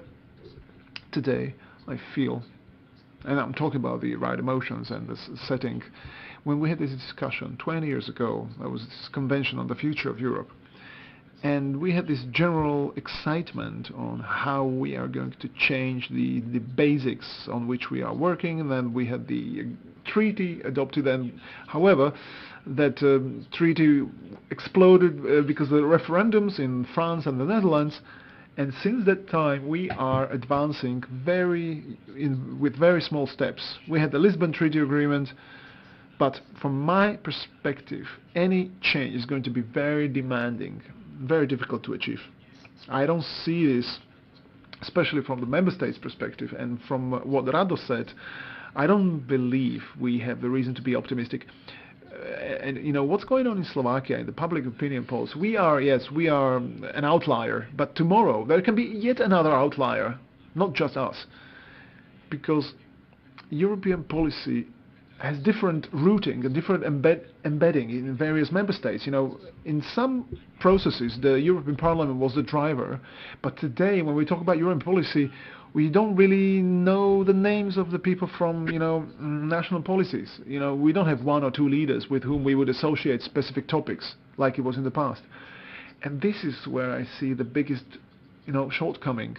Having a reasonable discussion of where we want to move. So I want this move, but I am a realist at the same time. We need to be creatively talking about how we could use these various bridging clauses we have in our, in the wordings of the agreement. It's a slightly technical thing, but for me it's unthinkable. Let me give you an example. It's unthinkable that a single member state blocks massive financial or military assistance to Ukraine, especially if it's an existential issue of our future. And this is just one of the examples. So I am supporting a much greater flexibility in the decision making. And this is one of the factors that can ensure the successful EU and the successful story of Slovakia in the EU, especially considering the role of the EU in a global context. Russia is very unstable, and even the United States are not such a stable ally. So that's why we need to have our own security cushion, not only in security but also in any other things that worry people. Ladies and gentlemen, to keep your attention in the audience, we give you space for one or two questions, but before that I'd like to ask Mr. Geist, and then there will be time for your questions. Mr. Geist, what should be the role of the future EU? There were various discussions about federalization of the EU, because we had voices like, if we are not going to be a united whole, we are not going to be flexible, we are not going to be competitive. How do you envision, even considering possible integration of future member states? Well, I would need 30 minutes for that, but I will be, of course, much shorter. Well, qualified majority, we need to be much more flexible in terms of foreign policy or taxation policy. Otherwise, we basically will see blocking of the decisions that we just have to make. The EU is changing and reforming now. Even though there was no change in the treaties, accession treaties, the changes related to the crisis of the euro area, the changes had to happen, and they did, and there was no change of the treaties, but at some point it must be codified, even though I believe they won't be. Unfortunately, in a way, it's going to be, again, improvisation and looking the third or fourth best solutions, not the best ones. Third or fourth solutions. However, the price for this is that such EU is much more vulnerable when searching for, if there's a lost domestic political consensus in any member state. So I'm a pessimist. However, in Košice, back when I was young, we said, it's easy to try if you have a real chance. So we want our shared European space to be safe, stable and secure, and even though the chances are still slimmer and increasingly slimmer, if we as a country realize this necessity, so let's just talk about qualified majority. We shouldn't calculate how many countries are for or against. We just need to say clearly we are for qualified majority in foreign policy and security issues. Not just think about which parts of foreign policy it is politically feasible, We have 4. That's it. Okay, thank you very much, ladies and gentlemen. Any questions from the audience? Zatiaľ nie, tak uzatvoríme túto našu... Since there are no questions, let's close our panel with green transformation of the EU. But this is going to be a challenge for our industry. Are we going to manage as the EU? Of course we will. Well, we must manage because this is the only possibility. And competitiveness is a big topic for the Swedish presidency. But if we look into the trends in the EU, US and China, how much it invests into green technologies, if you want to be world and economic leader, it won't be possible without green transition. Exactly, we must manage. We shouldn't underestimate the social dimension that this problem has, or this topic has. Well, we have always praised ourselves for being a leader as the EU in climate-related topics. Now we do have an ally in the US when it comes to climate crisis. This needs to be the main goal. According to the World Economic Forum, we will lose about 2.7 million jobs in traditional industries, but there is a chance to create more than 10 million jobs in the EU thanks to green transformation. So we need to communicate the positives, take it as an opportunity. I do have a feeling from the current political representation that they just ignore it. And it's not enough to confirm in Brussels or to say in Brussels that until 2055 those are our ambitious goals, but we need to then walk the talk. Last year I was recently looking for a plan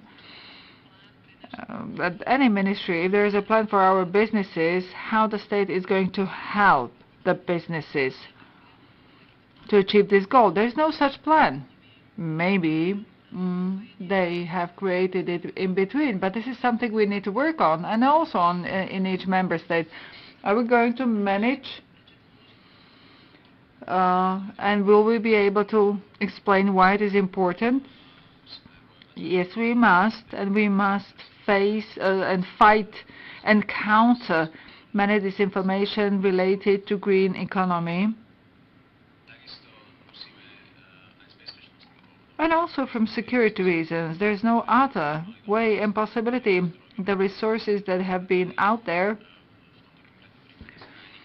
came from the country that is an existential threat to us. So we must move on towards other resources, and we must find a way. We must manage in order not to make the European geopolitical space kind of a vintage shop. We need to, in order to be successful in 21st century, well, we must keep up with developments. We are successful because of single market, but the single market needs to be competitive on global level. And we need to cooperate with Canadians, with the US. Australia is also very important. All those countries have similar values, and together with them we need to manage this transition, because China is ahead due to the fact of its resources, how much we are dependent on China, what does it control. We have a bad starting position, therefore we must manage. Do we have a chance to level it up and become competitive? Because the war in Ukraine really shows us that we can really transfer to other resources, because there was no other way. But can we manage? Well, Slovakia has a problem. First, there is no civil media, environmental literacy in our educational system. People don't understand how important are the environmental problems and challenges. they can understand what will become the key part of the politics. Because if we don't manage, then we will end up in environmental crisis.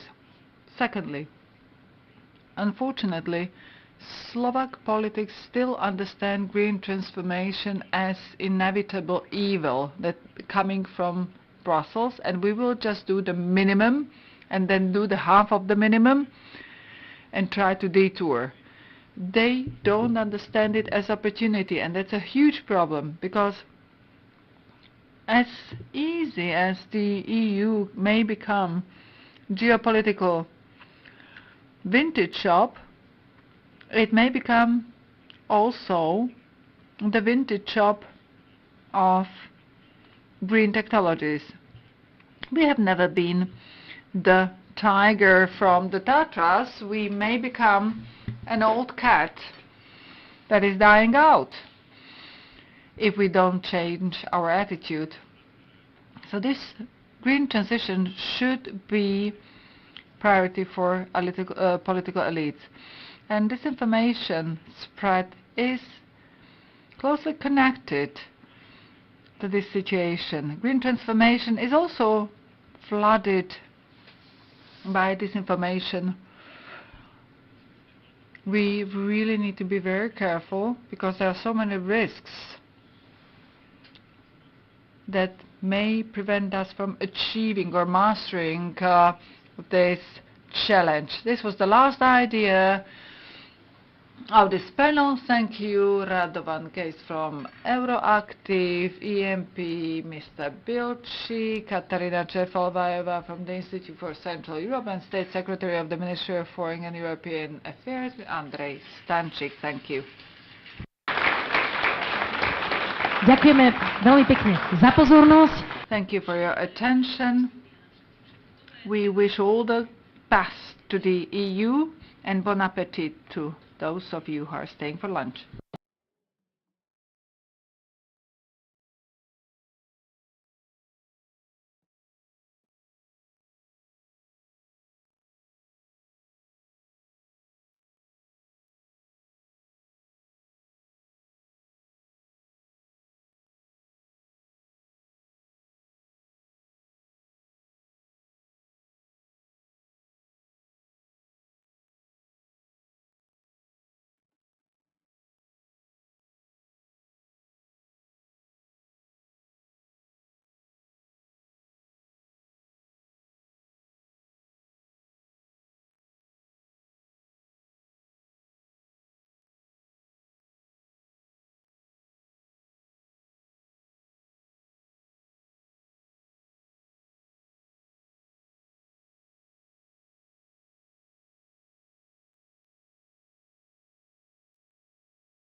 Minister, floor is yours.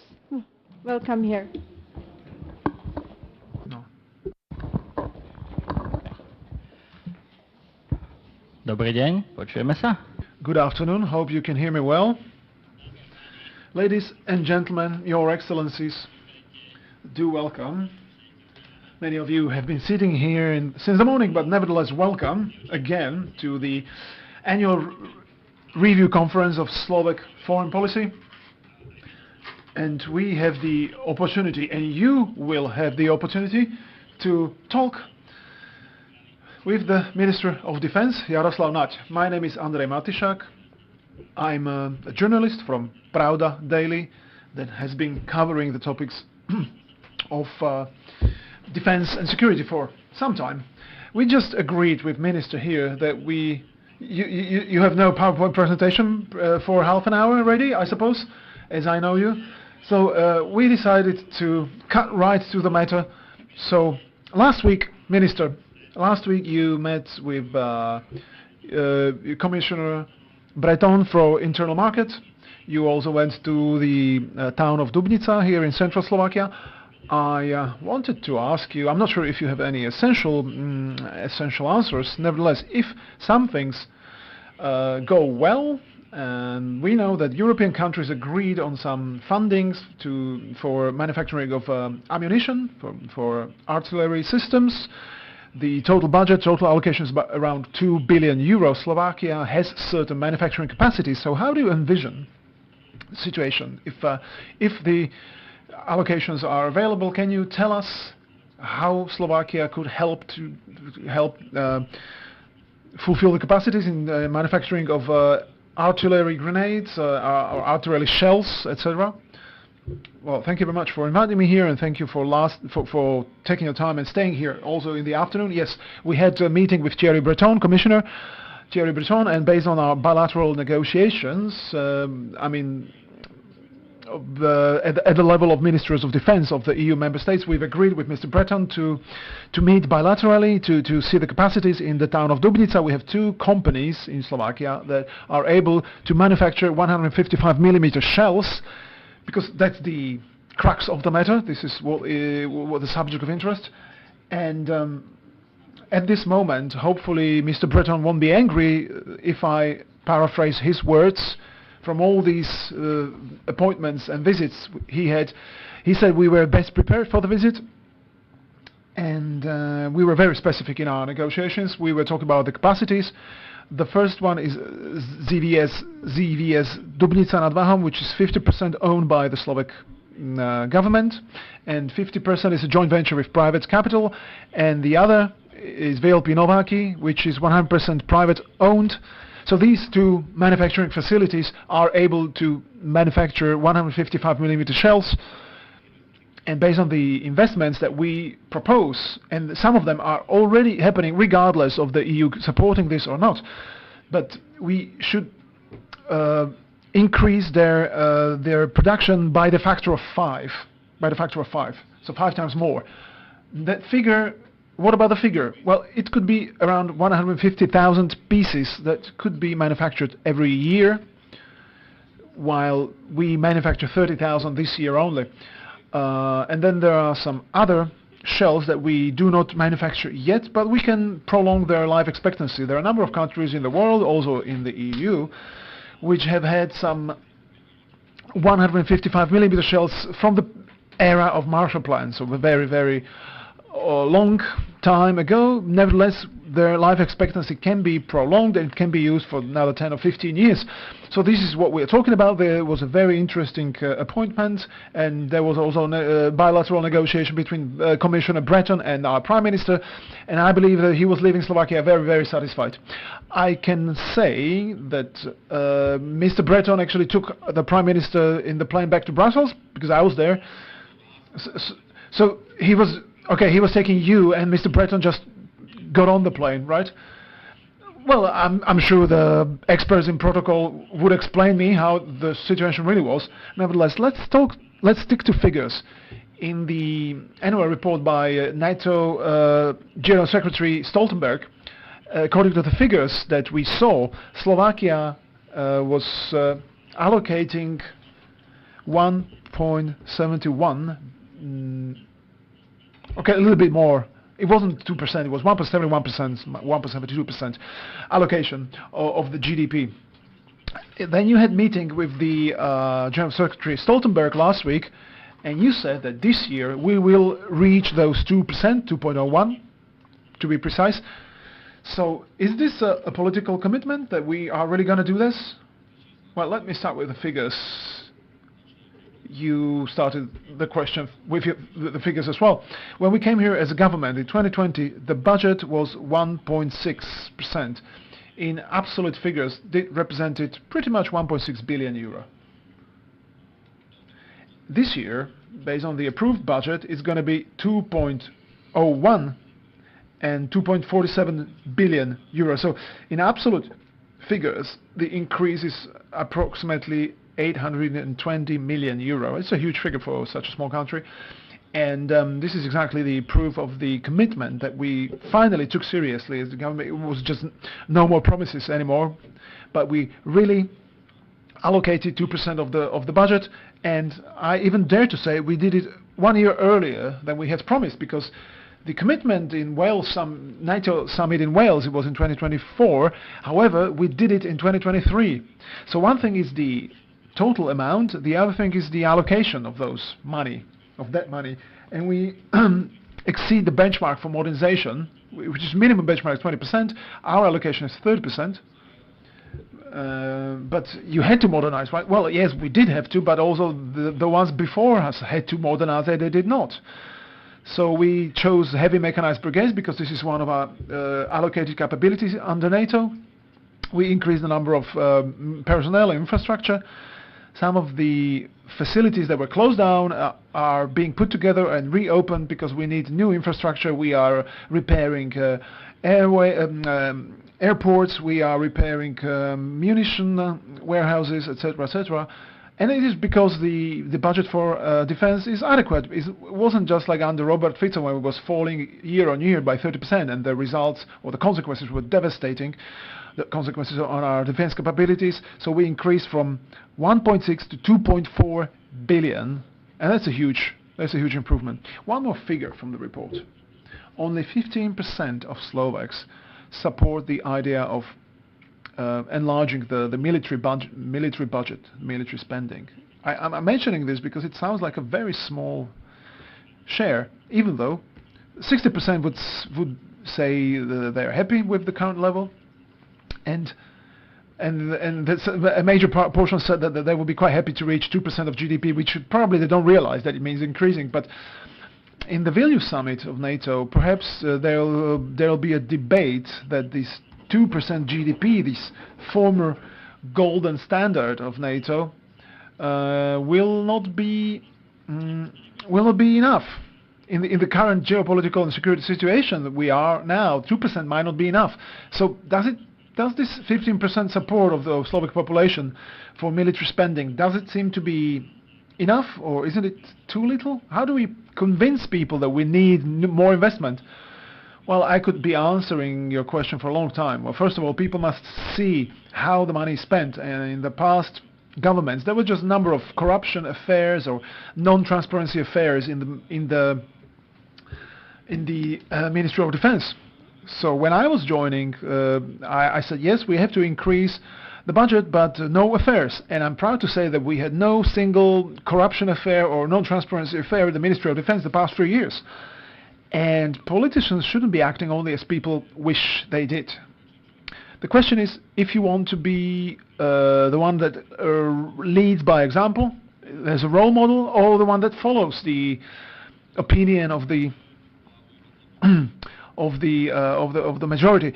You know, as they say, only the dead fish go with the flow. You know, sometimes you need to lead by example, because with all due respect, naturally you need to pay heed to the moods of the society, but many people don't have any idea what it means to actually allocate 2% of GDP for military, and what it means to to modernize your infrastructure and stuff. You know, but we had COVID crisis, we had migration crisis, we have evacuation from Afghanistan, the crisis in relation to Russian aggression to Ukraine, all these crises, you had armed forces acting, protecting our interests, and people saw that, and that's why armed forces are the most trusted institution in the country today.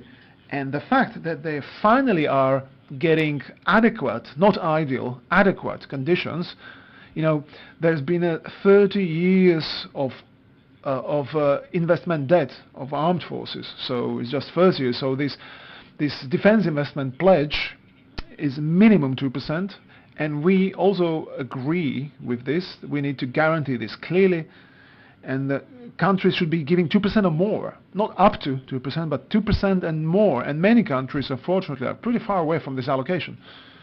Certainly, yes, I agree with you, Minister. There's many countries who fail to uphold this pledge of 2%. It would be really nice if Luxembourg, from this huge budget they have, they actually allocate this 2%.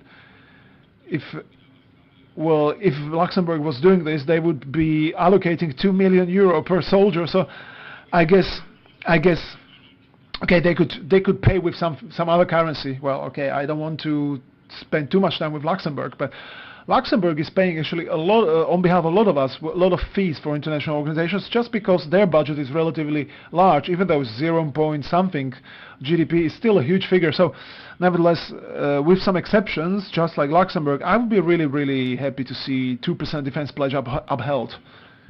When it comes to modernization that you mentioned, certainly we saw a number of things, but from your perspective, would it be much different would this be much different if there wasn't war on our border?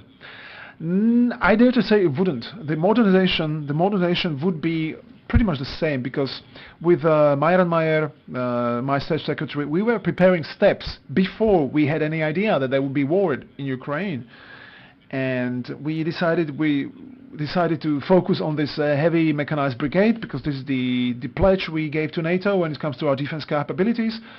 So we were looking for support and searching for support when it comes to purchase of these armored vehicles, 8x8, in line with this heavy mechanized brigade pledge.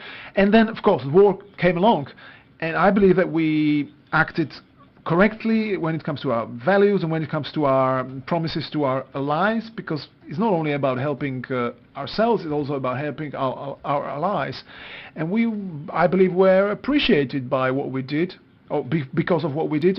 For example, this 200 million grants in FMF funds from the United States, and I'll say this publicly for the first time, that we have an idea how to use that money, and we will allocate it to 3 packages, or three let's say allocations, and one will go into the handguns, rifles, to replace the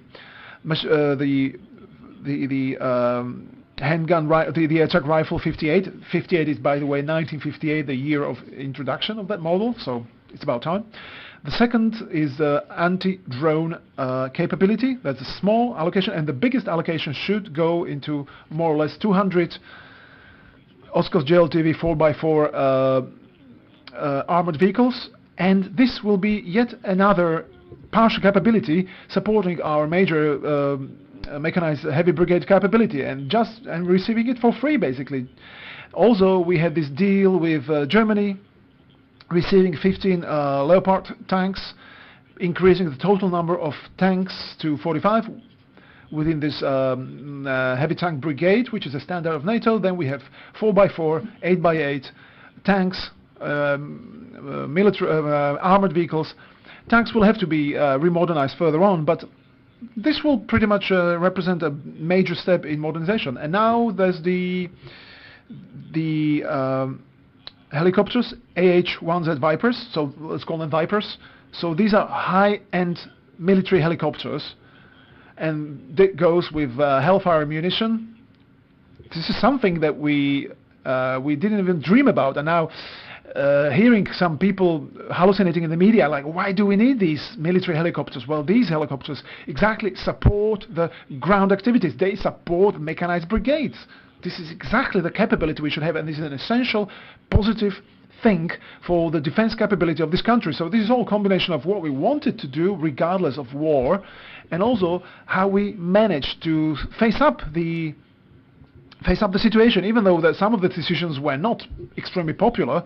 And then the Allies support our deeds, what we did, regardless of what some of the politicians say. So whether there's a European defense facility or some other financing tool, I believe we did historically a good decision, and I compared it to the historical decision when after the Second World War we provided the first planes to Israel, and this allowed Israel to defend its statehood after the Second World War. Now we provided our planes, our jets, fighter jets, to Ukraine, which is fighting for its own defense, and only history will show how important this decision was, not only for the benefit of Ukraine, but all of us.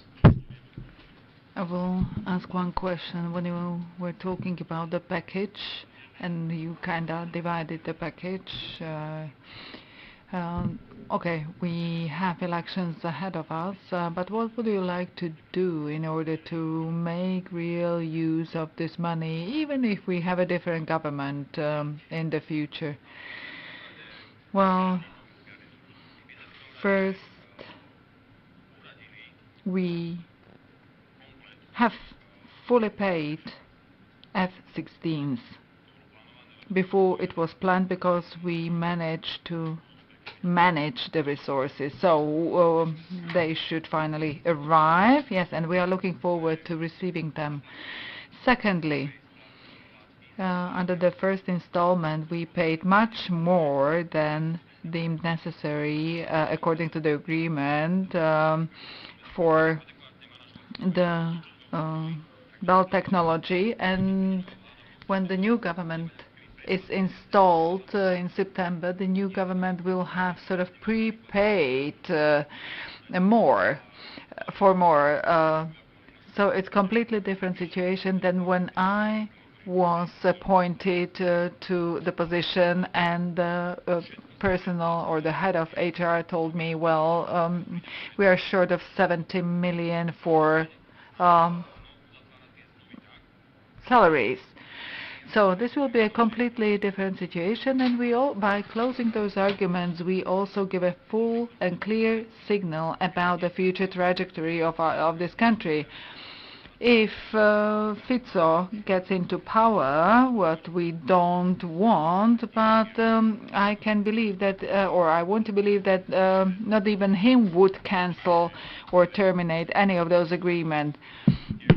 Well, many diplomats are still present, and I keep on meeting your political representatives, and everybody says that they are afraid of Fico being reinstalled, that it would cause what it would actually cause. They are concerned. So even if there is a tragedy of pro-Russian extremist government that would be installed, still it would be very difficult to cancel any of the agreements we have already concluded. There is time for one more question for the minister, so if anybody is interested. So it's so clear and settled? Well, I'm happy that we are doing so well in Slovakia that nobody needs to ask any questions. Okay. You will get one more chance, but in between I will ask one more question. Minister, a lot of what is happening in the field of defense has to do with the European defense, or with the EU as such. We used to connect defense and security with NATO, and the EU was on the was kind of an outliner, or was not all that important in those topics, but all has changed with war in Ukraine.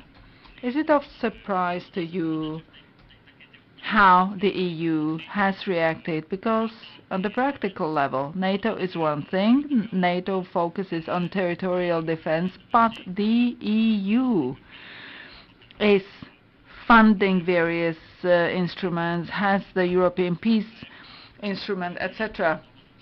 So, what's your take on the approach of the EU, of its understanding that the EU should become more important and prominent player in the security. For you, it's that it was fast. For me, or my take is that it should have done it faster. But when it comes to peace facility, the peace facility actually existed even before the war in Ukraine.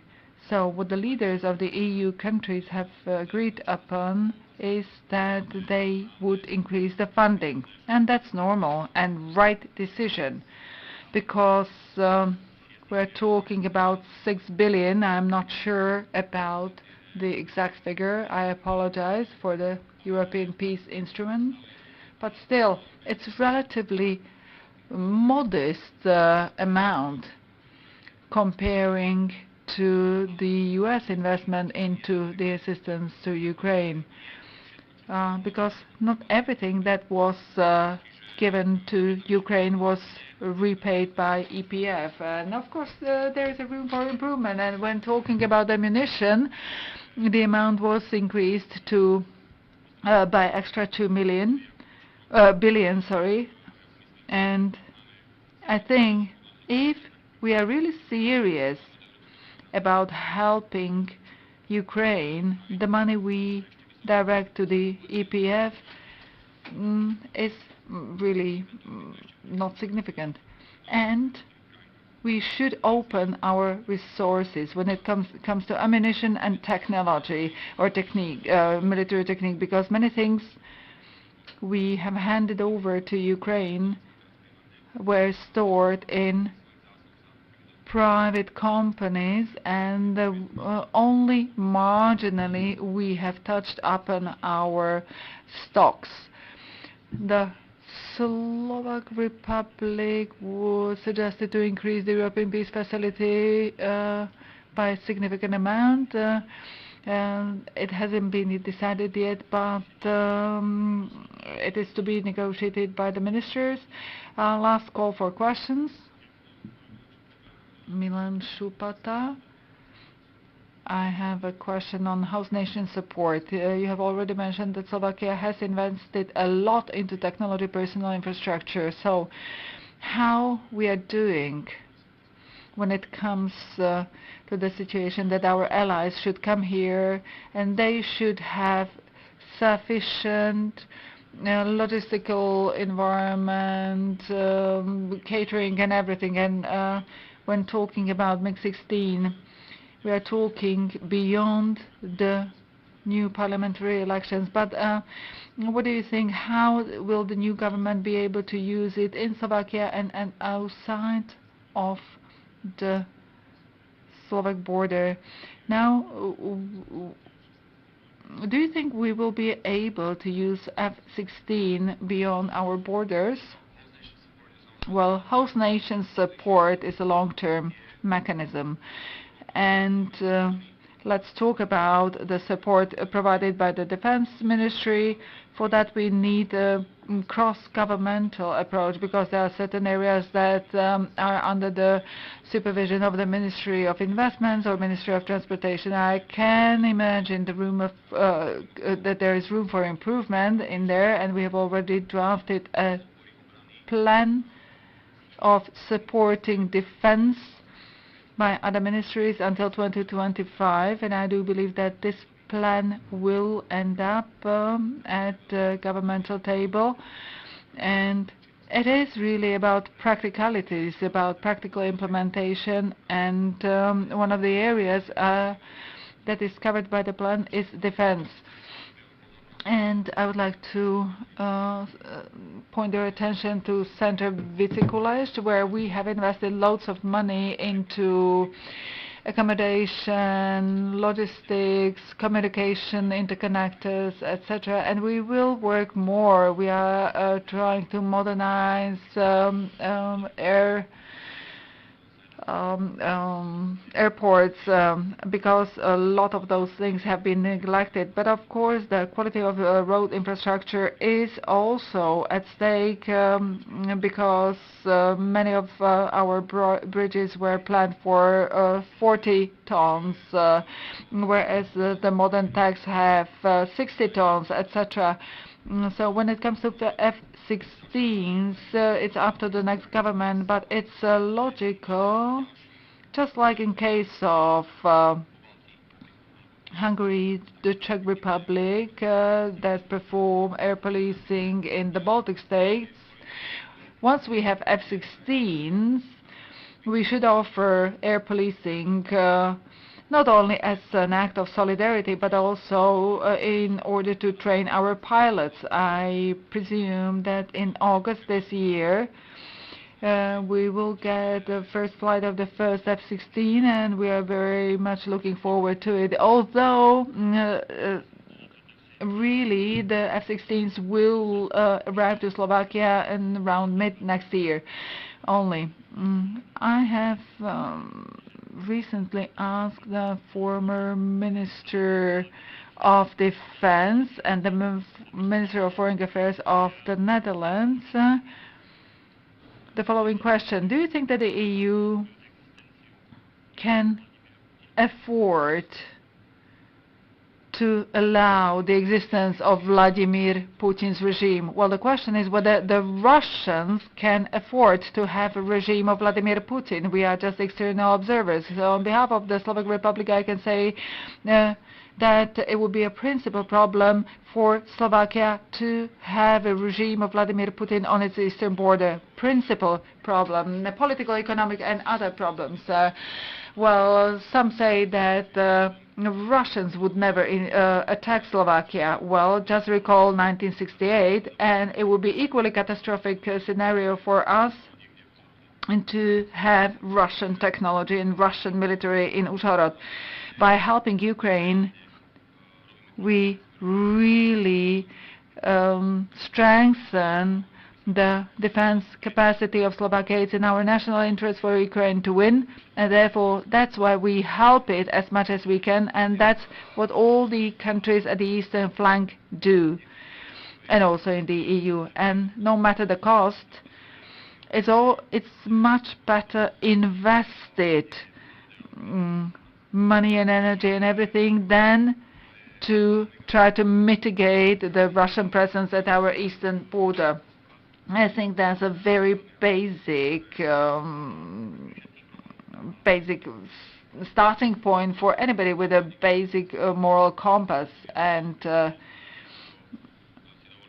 I would like to say that the current government has never ever lost the moral compass, unlike some of the previous Slovak governments. Thank you very much for this debate. Please stay seated, and we will continue with next panel. Thank you very much, Minister. And just a request for the audience, please remain.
Pozdravujem, ja len vyskúšam techniku. Katarína, pozdravujem. Počujeme sa dobre?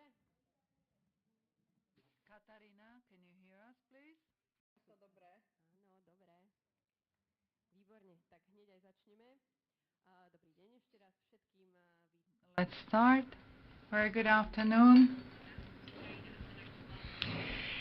The third panel, Ukraine and the change of global security and safety environment. I will be moderating today's discussion, and I would like you to participate in our debate.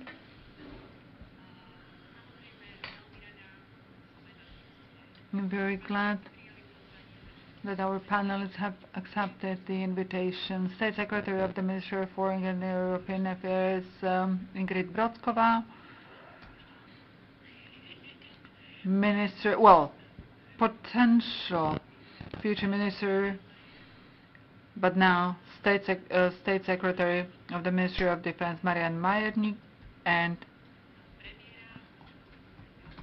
Alexander Duleba, advisor to the Prime Minister on Ukraine, and Katarina Maternova, still representative of GD, of the European Commission for Neighbourhood Policy and Enlargement, Katarina Maternova, and the future ambassador of the Slovak Republic to Kyiv.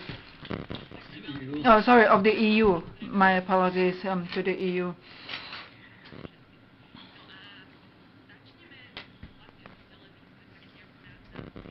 Okay, we should cover 3 topics. Since this is a review conference, let's review the assistance of Slovakia to Ukraine, not only in security issues and area, but also when it comes to broader geopolitical questions. Let's look into why it is important that Ukraine becomes a member of the EU. And the third area, let's try to examine where Slovakia is looking for its allies. I will start with the State Secretary of this ministry, but I will ask you the same question actually. What was, and I won't go into details, what kind of a principal change has happened in the global security environment in the context of Ukraine, but what, in your opinion, was very important, where our support to Ukraine has worked well and where there is room for improvement? What were the most principal activities in the context of assistance to Ukraine? Well, thank you very much. First and foremost, big congratulations to Katarina for her new posting, and this is a big achievement.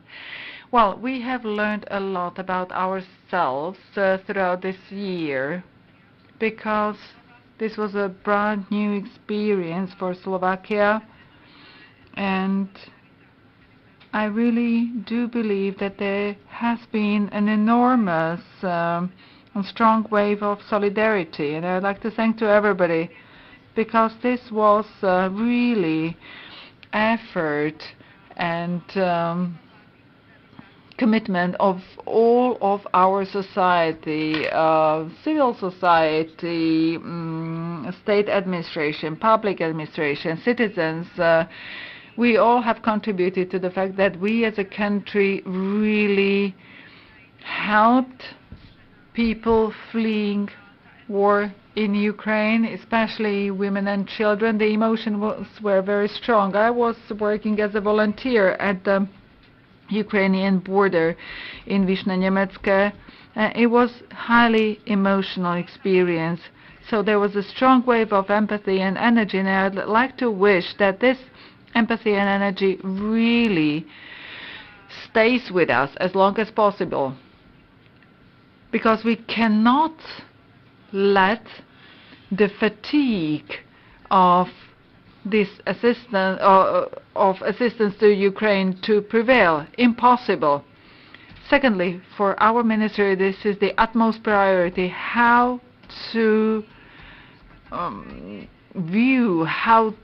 what kind of a position to take towards the aggression of Russia against Ukraine. So from the very first days we have been thinking about the tools we have available. What can we do in order to support the national efforts? So there are multiple levels. First is political, and I believe that there is no ambassador of the Slovak Republic across the world who would position Slovakia differently than what I have just said. All our ambassadors stand behind many international initiatives or initiatives that emerge in international environment from this position, and we definitely focus our attention to this topic, and we have supported the UN resolutions, sanctions against Russia, and also the political activity of Slovakia supporting Ukraine to get its position of candidate country into the EU is visible. From the very first moment, we have tried to modify the tools of humanitarian and development aid in order to generate funds for immediate assistance and help to the Ukrainians and to Ukraine, either immediately after the war or with approaching winter. The separate funds and separate resources have been geared towards so-called winterization, and then there was quite an extensive financial aid through the financial contributions into international organizations helping Ukraine. We have got involved either through specialized UN or OECD agencies, and the fourth level, fight or countering disinformation. This is a very urgent and burning problem, and we face it all. So we have started communicating with the government office where a new Department for Strategic Communication was established in order to become more resilient to disinformation. Well, very briefly, when it comes to military assistance, Slovakia is really one of the leaders. But when it comes to our humanitarian aid, Slovakia is lagging behind a bit. It's our historical debt, so to say. Well, it is a fact. When it comes to the volume of assistance per capita, Slovakia ranks 11. So it's not that bad.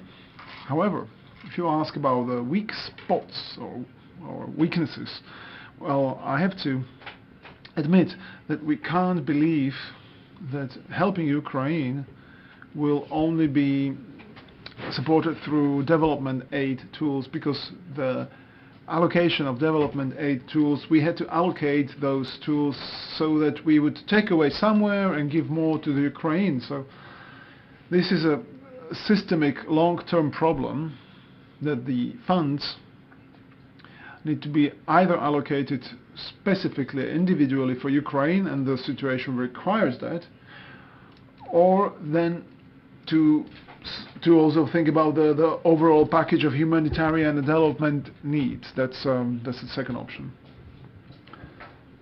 Yes, Slovakia was ranking among the top countries when it comes to military aid. But what perhaps surprised you? What we did well, and where do you see the spaces for improvement? A pleasant afternoon to everyone.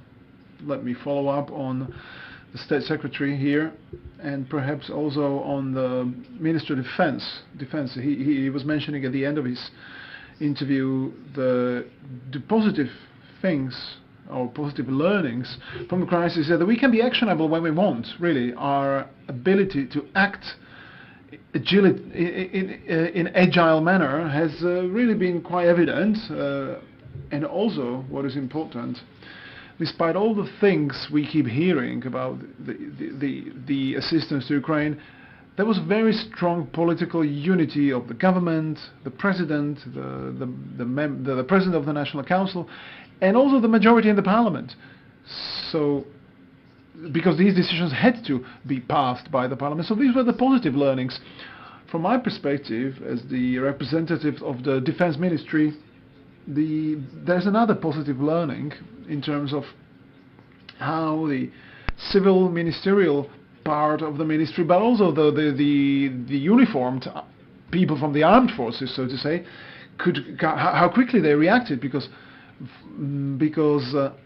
we've been in crisis continuously for 3 years, more or less, and the agility has been tested by COVID or by the above-mentioned evacuation from Afghanistan.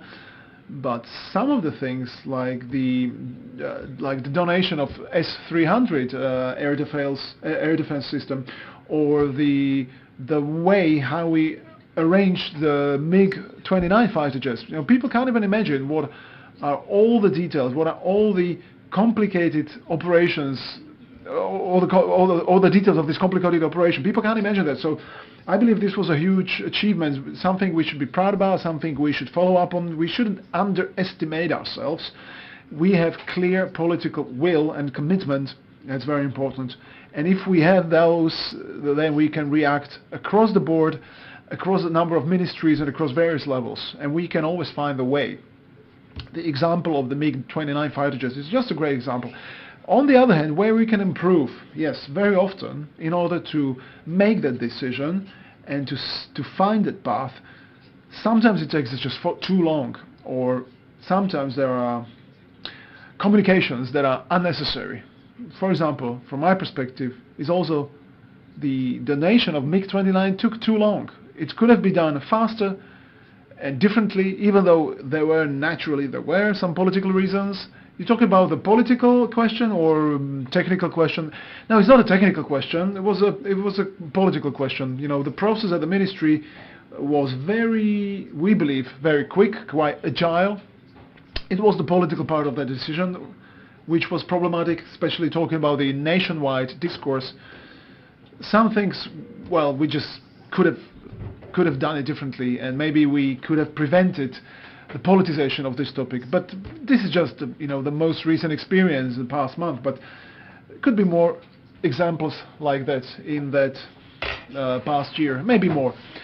Anyway, it's a question of political boldness or courage, and also a question of what the minister mentioned, that sometimes you just need to go against the grain, go against the flow, if you like.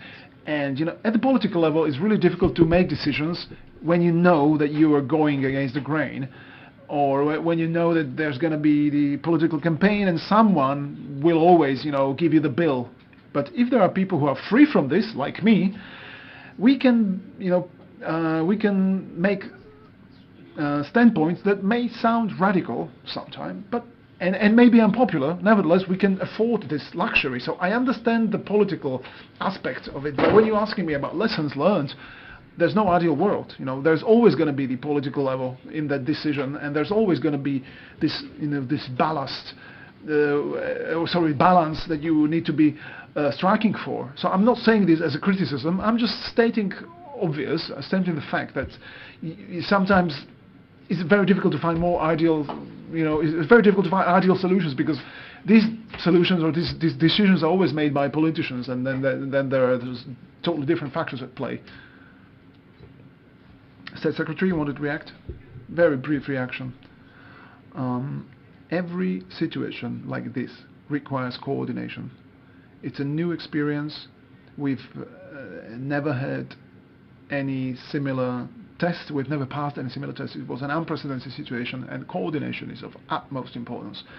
Always it takes some time to set up the mechanisms, And when you were asking about the weaknesses, well, yes, coordination at the national level is a weakness here, because this is a multifaceted problem. It has a number of levels, and at the government office there was a coordination body established, and this coordination committee is headed by or let's say the Prime Minister is the face of this process, not heading the coordination committee. But we also had a very strong commitment at the Ministry of Foreign Affairs, and right from the day number one, we established a team, and then we appointed ambassador at large for Ukraine. Ambassador Kachuk became this ambassador at large, and it is in his office where all these dimensions combine when it comes to this particular sphere. So it's also interdepartmental decisions. Yeah. I'm now going to Brussels. Ms. Maternova, the same question for you, but now also in the context of Slovakia. From your perspective of the Commission and from Brussels, what does surprise you, or where do you see also some spaces for improvement from Brussels' perspective again? And then also a Europe-wide question. Where do you think the European Union really had its star moments in this last year? Thank you very much for your question, and I'd like to greet you all from Boston, United States, this time. It's still in the morning, still morning in Boston. So let me get to the answer. I see three major aspects, or three dimensions. Very pleasant surprise, very clear position of Slovak authorities, whether it's Ministry of Foreign Affairs or Ministry of Defense, the President, the Prime Minister. A very clear position of Slovakia to the crisis. There was a very pleasant surprise, and firstly was the S-300 air defense system. Now is the MiG-29 fighter jets. This was deeply appreciated, also deeply appreciated by the Ukrainian friends. Before the war, before the last year escalation, because the war has been going on since 2014, but before the last year's escalation, Slovakia was rather invisible neighbor. Now, Ukraine is large, we are small. There weren't any major emotional links between the people in Kiev, in Bratislava, and now this has changed. And I believe this is a very important aspect on which you can build the relationships for the future, whether it's cultural or economical relations, So this is a very important factor, the unanimous, unambiguous position of the Slovak leaders. Second dimension is the mobilization of the nation. Mobilization not only of the governmental agencies, but mobilization of regional authorities, municipalities, NGOs, of course, and people at large. Perhaps it's slightly weakened in those 12 or 13 months, but still the support is huge, and this wave of solidarity is very appreciated. And this was a moment where I believe this was a really star moment, also in the European perspective. Not only Slovakia, of course, but also Poland, Czech Republic, Romania provided so much help. This was in stark contrast with the crisis of 2015, where we were perceived as those without solidarity, those not wanting to help to refugees. So there was a big concern about how the East is going to react. So this was very much appreciated. And the third element, the third dimension, if you like, is what Ingrid mentioned also. Disinformation and the overall this is also perceived from the European perspective, that the position to Russia in Ukraine is very dividing. There's a big chasm going across the country. big gap between two camps, and think about the elections in September. There are concerns whether this position of Slovakia towards Ukraine is going to change or not. So this is certainly a concern, especially when it comes to foreign policy, because in foreign policy there's always need to be clear accord going across the board of all 27 countries. We saw this in sanctions, thinking about our southern neighbors who always postponed several steps by weeks and months and several packages by weeks and months. So now it's a question whether Slovakia is going to follow suit and follow its southern neighbor, or whether it still remains a part of Europe. So that's a question that is a concern, certainly. So these three moments, three dimensions of Slovakia's perception in this context. What surprised me on the EU part, I was nicely surprised by the unambiguous reaction of President von der Leyen, or the whole system, standing up for Ukraine, unambiguously, because I had been working with Ukraine for 7 years, and it was a very unknown country, and let me say quite unpopular country in the EU, and achieving something in public policy for the benefit of Ukraine was not easy. It was always a fight, and this changed overnight, 180 degrees. And I believe that certainly the unified or unanimous stance of Ukraine strongly influenced this, and you could see this also in terms of when deciding about the sanctions that were imposed on the very first day after several days. And the second question was how the candidate status for Ukraine was successfully appointed or successfully passed. We had been working for this day and night, and it was very far from being certain, but it was successful. And the third dimension is the assistance, which, for example, my team, from our own means of development aid, in the very first hours, we started to change the programs and reset the programs so that they could also help in purchases of materials. And without our assistance, NGOs, Ukrainian NGOs, would collapse, absolutely. So we were shifting people, shifting allocations. We tripled our assistance to NGOs in Ukraine, and also to regions and towns in Ukraine. And a surprising bright moment. It's a thing that is not mentioned very often, but it was really one of the unsung heroes, is the mechanism of civil protection, which from a small mechanism, it grew into the major logistical and transportation hub, helping Ukraine all the material to support them and to help them during that energy recovery or repairing of their energy systems. One of the hubs is in Slovakia, 2 hubs are in Poland, and 1 is in Romania. So this became the major tools in terms of logistics, of sending generators and transformers or any other material that supports Ukraine in repair of its energy system. And the last sentence, you asked me about the weaknesses also. Well, traditional European weakness is communication. We did so much financially. It's similar to what the United States did when it comes to European budget and the respective countries, not military-wise, but in terms of assistance-wise in general. And the public opinion, the global opinion, people believe that, or other countries believe that USA is allocating several times more, which is actually untrue.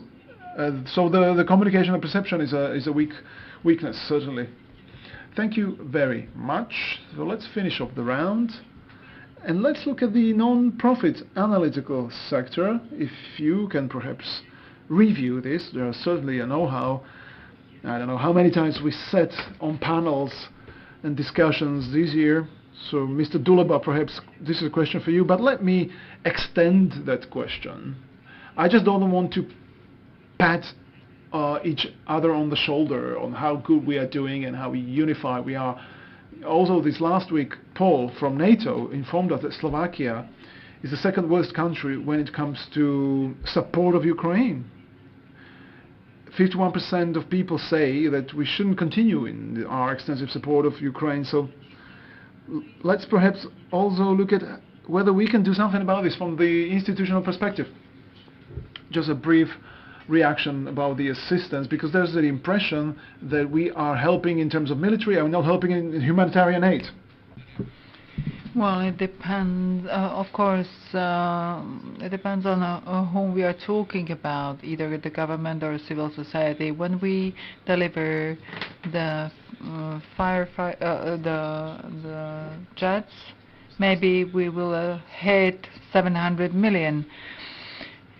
And at the same time, the Slovak government has earmarked 530 million euro to assist the refugees. So that's a big assistance. And if we're talking about the direct assistance, the government has allocated 2.6 in winterization. Then Slovak businesses delivered 19 generators and then transformers, and then NGOs have really delivered multiply more of the humanitarian aid, at least 30 plus. So we have definitely crossed or hit 1 billion plus. So let's really take a balanced perspective. We are also helping in humanitarian way, not only military. Those are only gross estimates, and since it's difficult to really do proper math, especially when it comes to support and assistance from civil society. Well, what I'm surprised about is how we have modified our projects. SFPA cooperates and works with Ukraine and Ukrainian partners on long-term basis, and we have really transformed some of our projects into humanitarian aid. Because of the war, we needed to convert the projects and the assistance into humanitarian aid. So that's something outstanding, unique.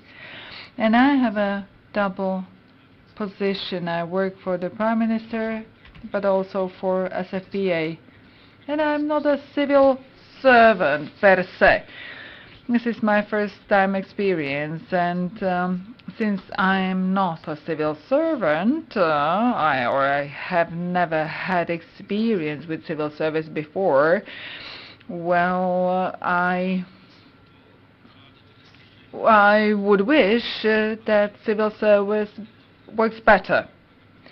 And I used to be a strong critic of the civil servants, that it should work better, etc. But now I'm finding out and discovering that it is an art in itself. And I would like to appreciate the leader of winterization assistance. Ms. Kohutikova was the answer. She really managed to find funds, and I wish to thank her for that. And the war really offers us time to self-reflect. And I need to say that I'm shocked by the public opinion polls. I have my explanation why the results are as they are, but still I need to say that I'm shocked. We keep on living in a Russian illusion. Germany, Slovakia and Hungary have the biggest problem with absorbing Russian aggression against Ukraine or a Russian military aggression. Historically, politically, let's take Poland or Baltic states. They have a very clear position on this topic and clear interest. The German policy and politics have collapsed. The policy they have they tried to promote for 50 years. So they need to rethink and reinvent themselves. And Hungary has clearly defined its position, made its choice. I don't think it's a good choice, but we just can take notice of this choice. And we have a different kind of a problem. Historically, we have our own picture of Russia that has never ever existed, and the military aggression somehow doesn't go well with this image of Russia we have constructed. Ukraine, of course, is experiencing the biggest shock, but those other countries, Slovakia, Germany and Hungary, we have the problem with absorbing the aggression as an act, and not only among intellectuals, but by the public. This is our huge problem. Disinformation, pro-Russian disinformation as well, is one thing, but this is much deeper, systemic problem, and we have not paid attention to it. But it's not only about countering disinformation, it's about ourselves, about foreign policy identity, our foreign policy identity. And it's so difficult to change your own identity. But yet, the war offered us possibility to indulge in self-reflection. Please ask questions. Don't be shy. And I will continue in integration of Ukraine. That has become a flagship also for Slovakia. Integration of Ukraine into the EU structure. In February, Ukraine submitted its application for membership in the EU, and Slovakia, with you being part of it, Mr. Duleba, Slovakia was drafting a plan for that. In June, Ukraine was awarded the position of candidate country.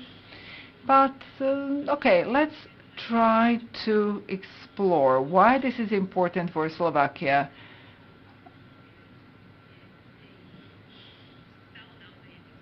And why Slovakia has become one of the leaders or one of the initiating countries for this to happen. Well, shortly, I think it's very clear. Ukraine is our neighbor, and it's in our own interest to have a safe, prospering Ukraine. And how to really secure safe and prosperous Ukraine? Well, through its integration into the EU. And once this question was on the table, I do think that it's a completely natural interest of Slovakia to help Ukraine politically, to assist Ukraine to get the position of a candidate country. And it's only the beginning. We have walked the way. We have been there.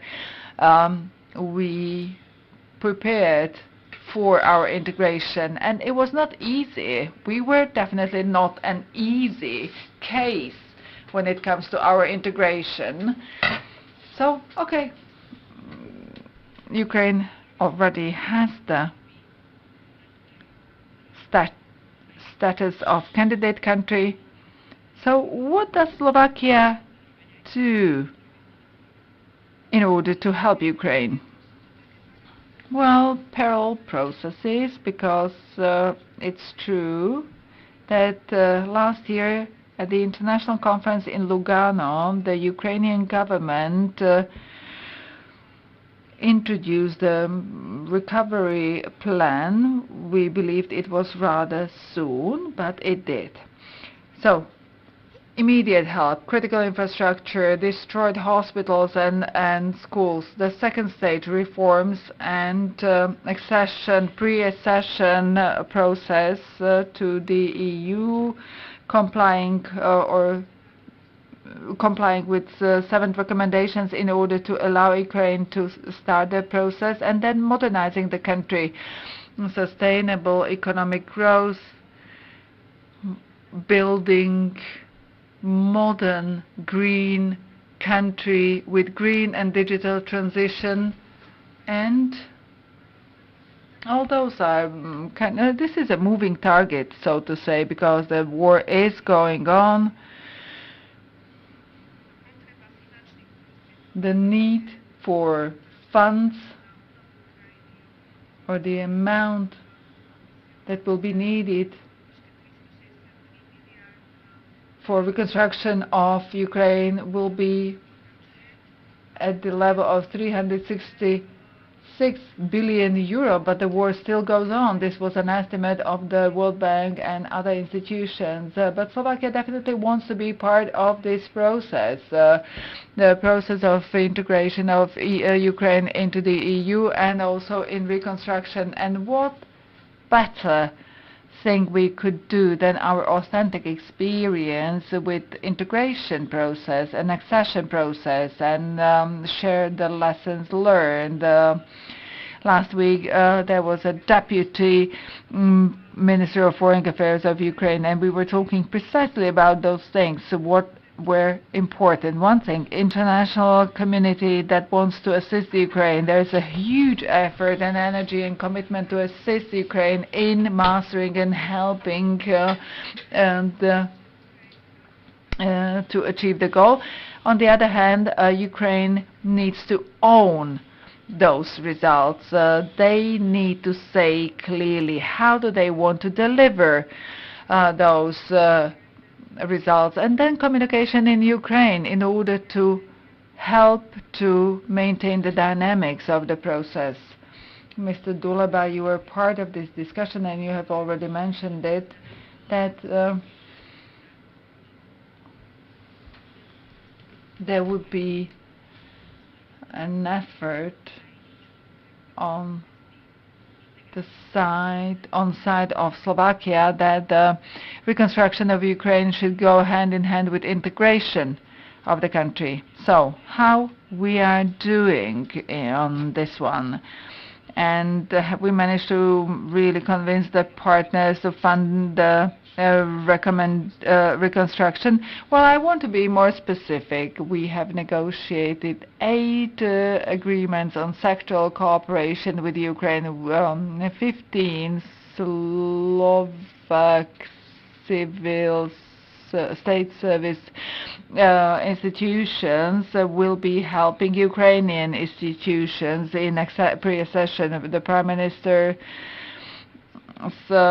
had met in November 21 in Uzhhorod, where we had agreed this package. We had agreed on those points. The deadline was February 2022, and we were planning Mr. Šmihal to visit Slovakia in March, because we agreed that it was in our interest that Ukraine integrates into the EU, because if we want to change things, we need to integrate Ukraine. How we want to change the situation, it will be through the fact that the border between Slovakia and Ukraine will become internal border and not external border of the EU. And no matter how long it takes, 20, 50 years, we should still pursue this goal. This is on the table. But the war started, and as the Prime Minister mentioned on 10th of March in Versailles, he presented the way how to achieve the European integration of Ukraine. The first step, number one, candidacy of Ukraine. 10 countries were completely clear about this. I can imagine that those 10 countries, once this war is over and the conditions will be more favorable, that we will create a joint group and we will agree, okay, there are 10 of us, there are 30 pre-accession chapters, let's split the task. It will be government to government. In 3-4 years, the Ukrainians will master harmonization, because this is the difference between association and pre-accession agreement. There is this 100% requested harmonization, so whatever has been done needs to be checked whether they are complying, and so there is room for that. And after Versailles, where it all had started, and the Prime Minister had 2 rounds of negotiations with the representatives of the EU member states, we coordinated ourselves with the leaders of the EU countries, and there were a couple of there was a handful of or groups of countries that were against it, and one argument worked everywhere in the end of the way, and there was like, if Ukraine will fall and Russians will destroy it, what will it do with our budgets? What it will do with our modernization projects, green and digital transformation? Well, nothing. We will need to prepare for war. So we will fall back into the times before Caribbean crisis. So this debate about the candidacy of EU pointed to the fact that the paradigm has changed. This is not only up to Ukraine. If we want to have stable Eastern Ukraine, we need to have Ukraine on board. It's not only their homework. Well, do your homework. It's our own interest. Otherwise, there will be this latent threat that this situation will repeat over and over again. And yes, it was explained in the debates that everybody has got this. It's clear on that. Although there were different set of arguments in Portugal and in other countries, but yes, we finally are on the same page. But let's see what happens, what we will do. We are talking with the Ukrainian side. I don't want to be more specific. There will be different governments, so maybe this will all end up on shelf. So actually now going to Boston for the Brussels perspective again. So if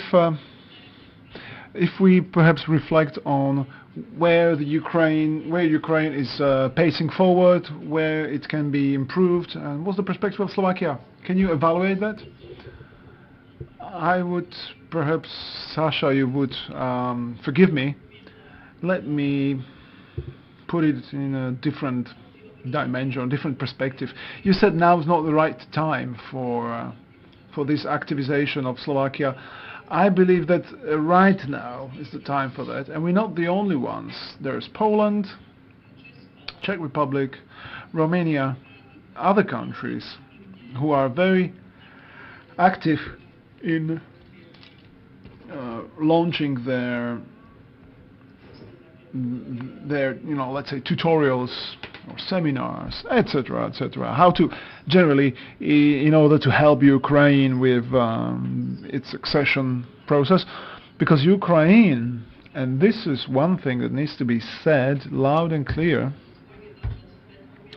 I mean, the world started to discover Ukraine during the war, but besides them fighting the war, they are actually adopting reforms. They are very actively working. The parliament is passing laws one by one.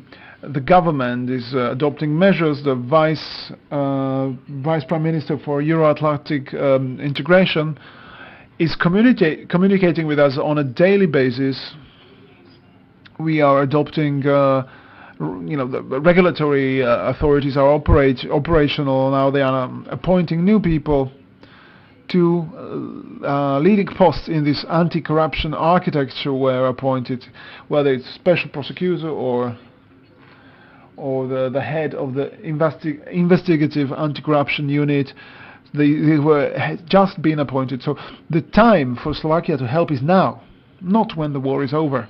No. And I believe that Slovakia does have something to offer, because just like Sasha mentioned, we were basically left out from the early negotiations with the EU during the Mečiar's government. Maybe some of the people in the room don't even remember, or they were just at the elementary school, but that was mid-90s, right? But then we caught the train. We caught up with it.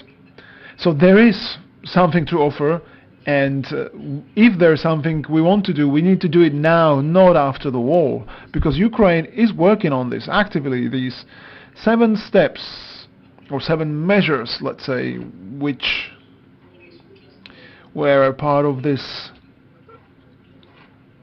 giving of the candidate status. These 7 steps, they were very specific and far-reaching. It was an issue of anti-corruption agenda. It was anti-oligarchic system or legislation. There's an issue of money laundering, or AML generally. The justice issue, or well, let's say courts, or then the issue of mass media, minorities, etc., etc. So all these chapters cover a large area, and Ukraine is very actively working on it. And when it comes to harmonization with the acquis communautaire, 1 month ago we issued a document which was a part of this our official opinion or paper from the technical part, and it turned out that in a number of areas Ukraine is really far in harmonizing their measures, and they only need to follow up. Of course, they need to follow, and I believe this is a highly specific part of the Ukraine today. They are able to walk and chew chewing gum, if you know what I mean. So they are fighting war and they are making reforms at the same time. So therefore, to conclude this, I think it's an excellent time to give them a helping hand in this as well. Specific time for Slovakia as well. Thank you very much. 2 notes or 2 comments. I confirm what Katarina is saying.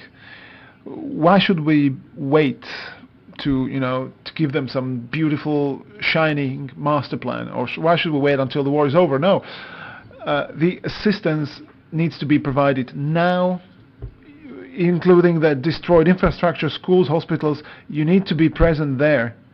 And Mr. Secretary, can this be done by? I'm not saying I'm going to politics, but I think tomorrow in the Parliament we will be listening to the representative of the Ukrainian Parliament. So there will be the representative of the Ukrainian Parliament in the Slovak National Council. Are there any structures at the ministries able to provide support? Yes, of course, it can be done also in relation to business sector. It can be done, but we need to find mechanisms for how to help these companies at the government level, whether it's risk assurance or security, safety. Especially in the western part of Ukraine, you can do things. And the accession process, or fulfillment of these 7 recommendations. What matters is that all these ministries involved in the process in Ukraine are going through the so-called self-screening. So before they present the results of their work officially, they screen it on their own. So this is, I believe, just another proof of their serious and earnest approach, that they really attach a lot of importance to that. And let's be honest, even the recommendations and even the further steps, there will be sensitive political questions, the rights of ethnic minorities, corruption, judicial reform. There will be sensitive questions, sure, but these are the same questions that all candidate countries had to face, including ourselves when we were going through this process. So some lessons learned and good practices, well, this is exactly the time when we can enter this process and possibly give helping hand. Maybe I was misunderstood when I said after the war, so if you understood it like that, I do apologize. We helped them with the candidate status, which was awarded, and what Katarina mentioned about the conditions, well, the agreement is that we need to comply with the conditions and we move on, because now the ball is on the Ukrainian part of court. It was a statute of candidate country with conditions, and the conditions need to be met. And after they are met, they will advance to the next round. So we do have certain domestic political limits. We have timing in Slovakia that is as is. But the plan was that Commission will provide a favorable rating. You've passed the conditions. We go to the next round, and we help them in the integration process, so not after the war, but after the conditions are complied. And the same thing I remember with Northern Atlantic Alliance, with NATO, and last year we were talking about that. How did we advance there, or how did Slovakia contribute in the discussions?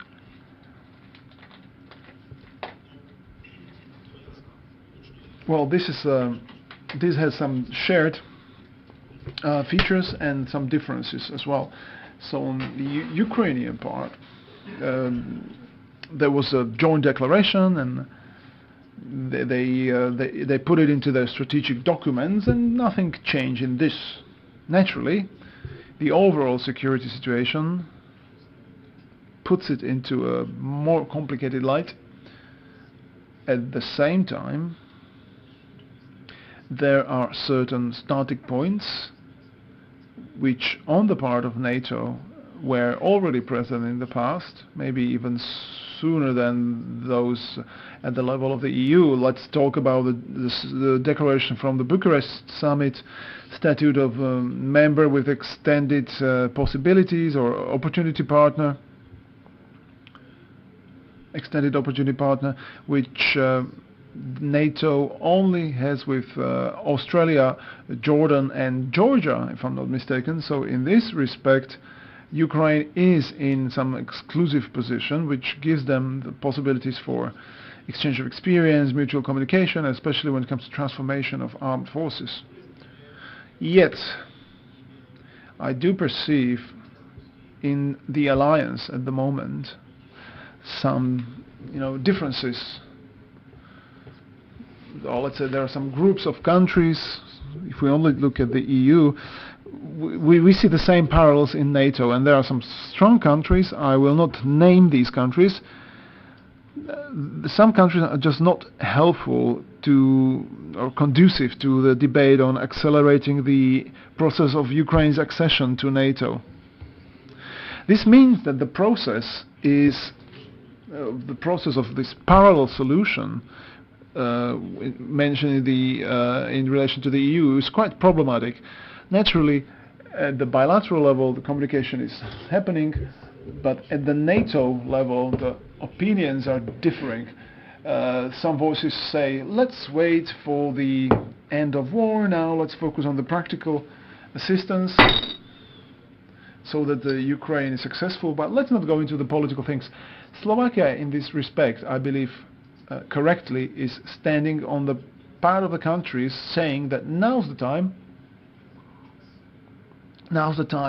to do specific steps, political steps, and also those that are sensitive. We know about that because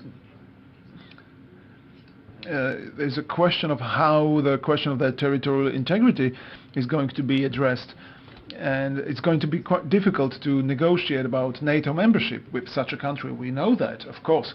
But on the other hand, we should not be waiting till the end of the war, specifically if we don't know when the end of war will take place and what exactly will it be like.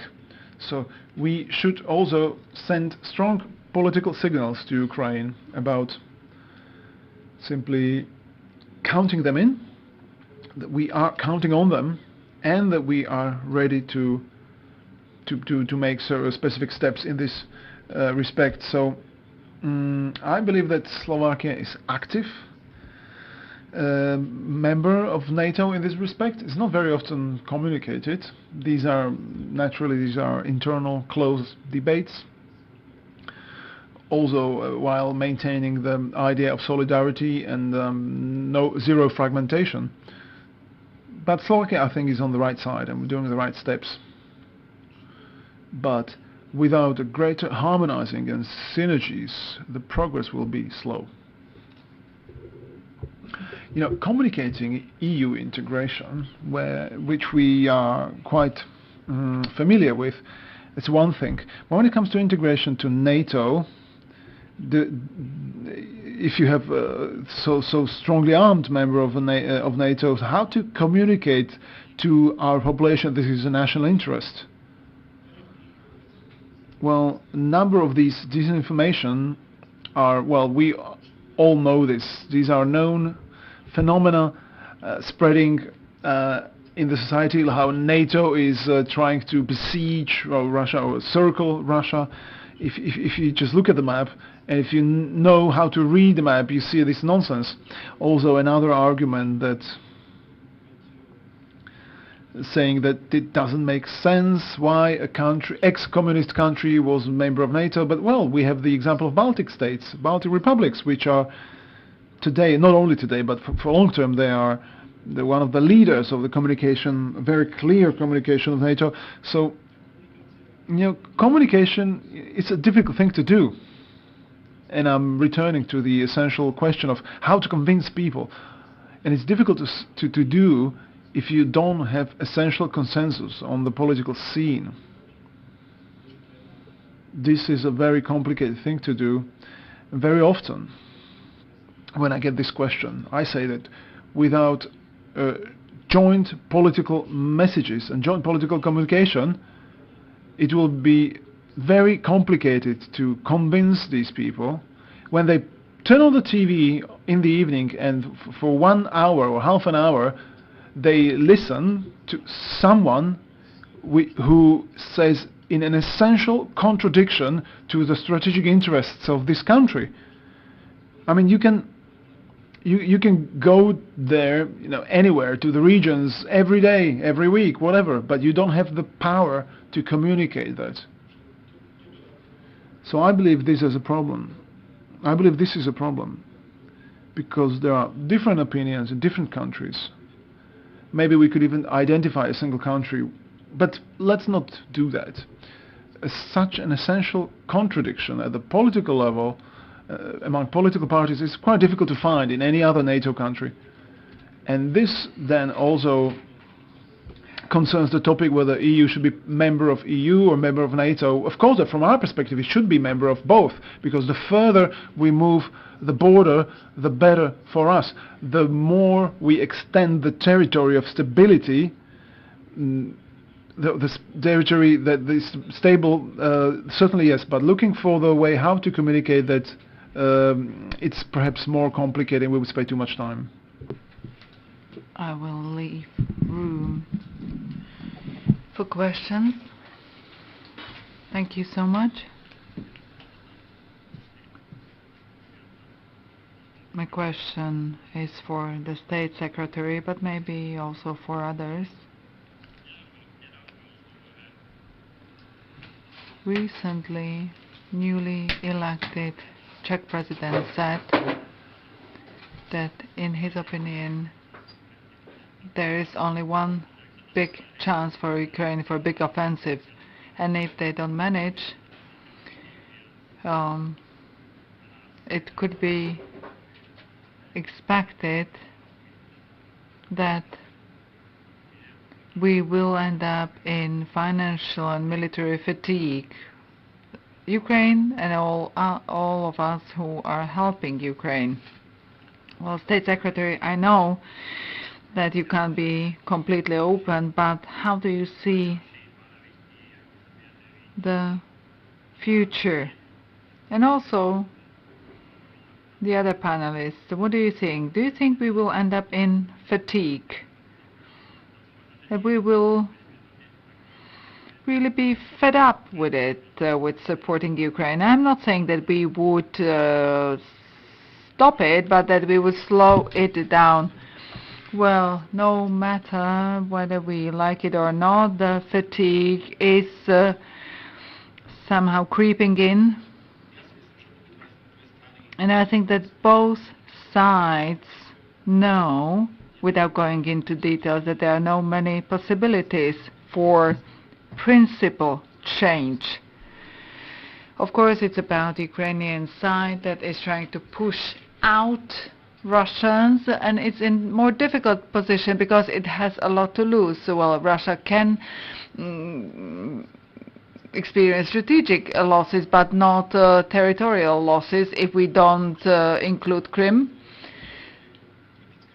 So it's more critical for Ukraine, but at the same time, Russia is in a position where when it has no money, no funds for principal breakthrough. That's why this discussion about Bakhmut that has no such strategic importance and wouldn't be a twist in war, but but rather symbolic, political twist. That's why this debate was so intense. And the planning on the Ukrainian side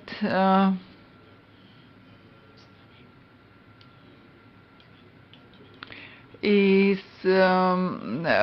believes that the time until summer is really the key time. And that's why our assistance, our help and military support should arrive to Ukraine now, not in fall, because now are the key times. And both sides know that they will need to look for a compromise. There are much bigger experts in Ukraine than me, and I believe that this compromise will be necessary, but the question is what will be the baseline for this compromise. That's how I read this opportunity for breakthrough. I think Ukraine is preparing for a position for a breakthrough, but the question is how and when, and will it do it? Well, my opinion is never say never, and there are no linear things in life. Well, we and maybe the Czech president have feeling that there is fatigue around and fatigue is creeping in, but we don't know what will happen after summer, because we may get more courageous after summer. Yes, we may be tired. It has been 1 year into the war. And it's true that Ukraine will get a huge amount of money and has been getting significant support. But, we are only learning. Let's take Germany. How long did it take to Germany to reconsider its position to give the military support to Ukraine? But the second decision, or it will take less to to Germany. And we see that Russia is losing breath. But Bakhmut does not only have symbolical or political importance, they are really combining their forces there. The big offensive was expected for long, nothing happening. 20 kilometers around Bakhmut, they have moved a couple of kilometers as of the Orthodox Christmas. They have everything what they can mobilize. They have all their army in Ukraine, about 400 men. So that's why the British Prime Minister said that 97% of Russian army is in Ukraine. This is it. The Russians can mobilize 20,000 men a month. But it's not enough to mobilize them. You need to trade them, give them equipment, etc. So what they have there, they will have there in the upcoming period and during summer. Ukrainians are waiting. The military support and the arms are landing and arriving to Ukraine, and so there are limits on both sides. One have limits, okay, we are tired, the money is drying out, and the other side has something, let's see what happens, and what see in summer, at the end of spring, May, June, but I wouldn't be talking about the end, but we just may get back to the situation from previous December, like what the next package of support consists of, and maybe we will decide faster than last time. Well, just not to be misunderstood that we will not be willing to assist. No, definitely not. But then there are other externalities that are difficult to predict. For instance, in Washington, presidential campaign in the US, this may have an impact on European partners and on the EU. So I don't think that we should resign, but I think there will be higher tendency, maybe, or higher, maybe the sanctions will display themselves better. So yes, we need to be ready until the end of summer, but also for a long-standing conflict.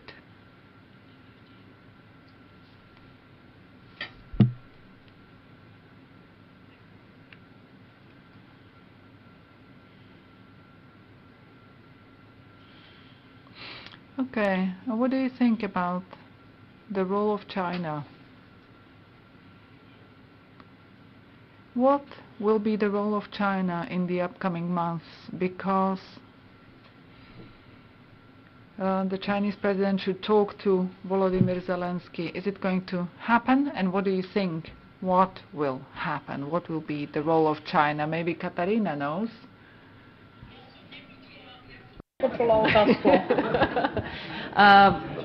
I didn't hear the question. The role of question that Volodymyr Zelensky should meet or should talk to Chinese president.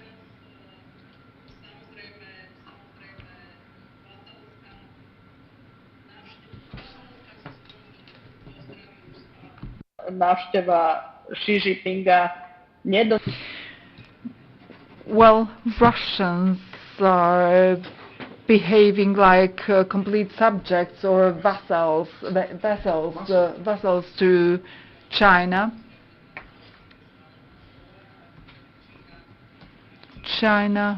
If China starts to deliver arms to Russia, then it would really be bad news, because then we would really need to scale up our enthusiasm that is labeled by the State Secretary as a vanishing thing. China gives many things to Russia, but not heavy arms. And Chinese realize that economic cooperation with Europe is still important to them and that sanctions against China would be a challenge to them. So there has been no agreement between China and Russia, but we understand that this will be important. Well, I would just want to add that at the beginning of the war, the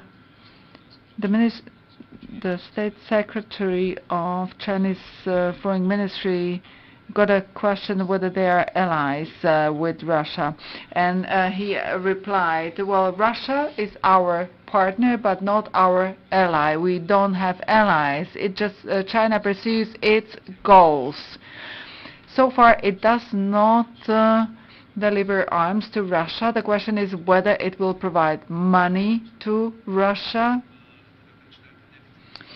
because the state deficit of Russian Federation for January-February is amounting to 70% of the expected deficit for 2023. They have a fund for national welfare. This is being drained, and if they don't find another source of money, well, they definitely won't be able to fund the war as much as they are doing now. And I think that the mobilization has really dried up their capacities, because war is a huge construct. It really swallows the money, and there has been a significant, massive drop between income and expenditures, and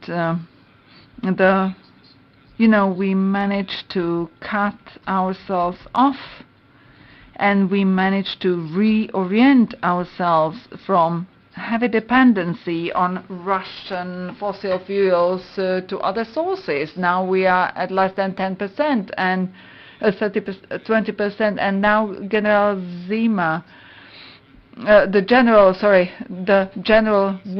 with the name Winter was supposed to play its trick, but it did not.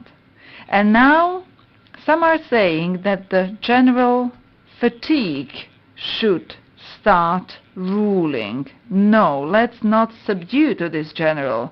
Let's not agree with the Czech president, who is warning us against the fatigue. Let's really not assist and help the general fatigue.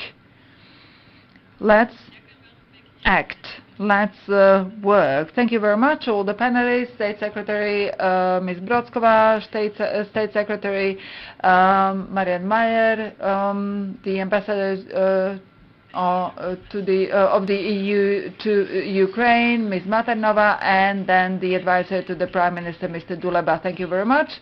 A short break, and let's continue at past. Thank you. A ja som generál Zima rozmýšľam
Excelencie, dámy a páni. Your Excellencies, ladies and gentlemen, I'm honored to be able to conclude this event filled with information and emotions, and to conclude this event with the Minister of European Foreign Affairs, Mr.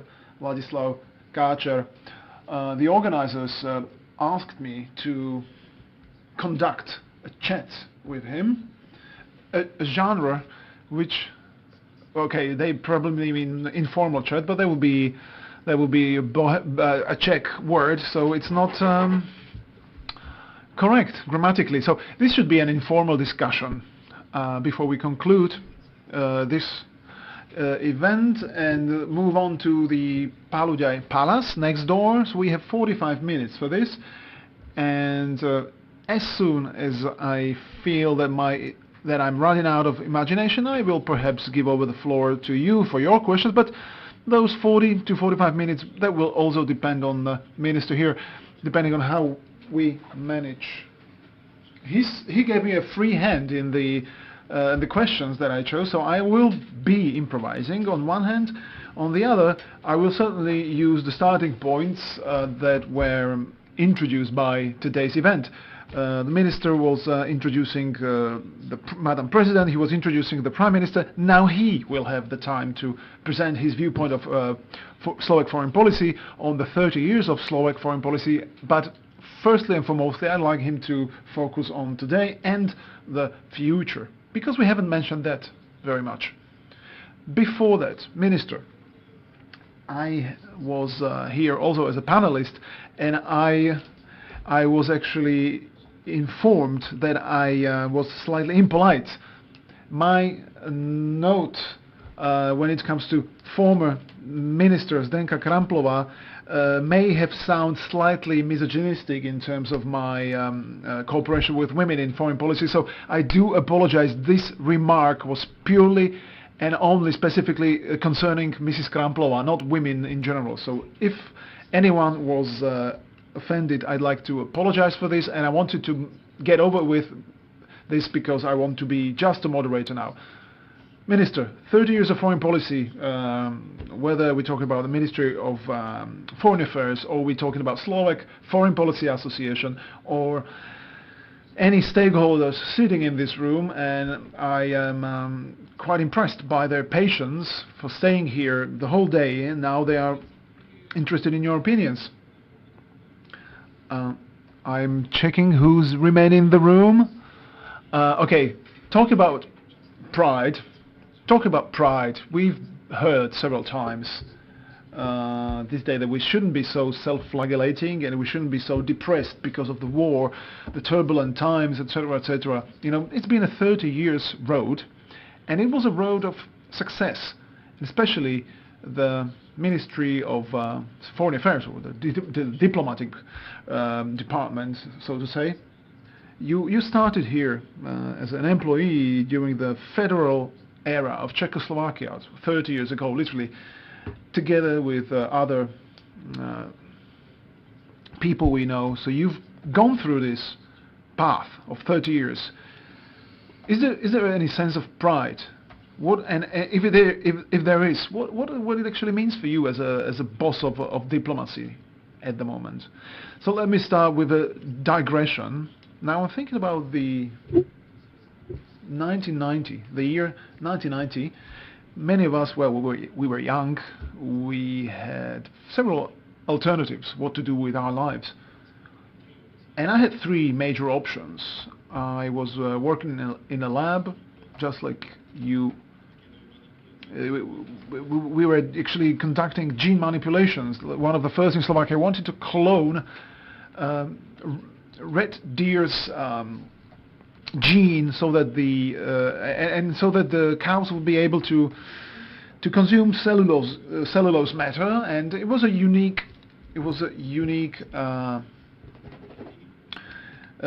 process, but somehow the bacteria didn't want to survive in cow's stomach, and I had offers from the company Merck and they were offering me 65,000 euro and a business car, and I was earning by that time 2,200, and I had offer for a full value PhD at Cornell MIT University in the United States with a scholarship, and then there was this ad from the Ministry of Foreign Affairs, and a number of us, we decided to go there. I wasn't getting a very high salary. I was actually supported by my wife at that time, and now looking back over my shoulder, that was 30 years. You know, sometimes it's not easy to be an optimist, and we feel, all of us feel that, you know, here. You know, was it really worth it, those 30 years time of this work? I mean, is this the result? Like, we thought that when we are going to be good, we're going to be fighting hard, we're going to be working hard. And looking at the Foreign Service, and I see, you know, these strategic services of the state, if we really work hard and we get there, and when it's going to work, then it will just multiply itself, right? We will not have to return back to basics. And today I have to say that sometimes when I'm alone, I'm looking at the ceiling and I'm thinking for myself, shouldn't I have taken the PhD option?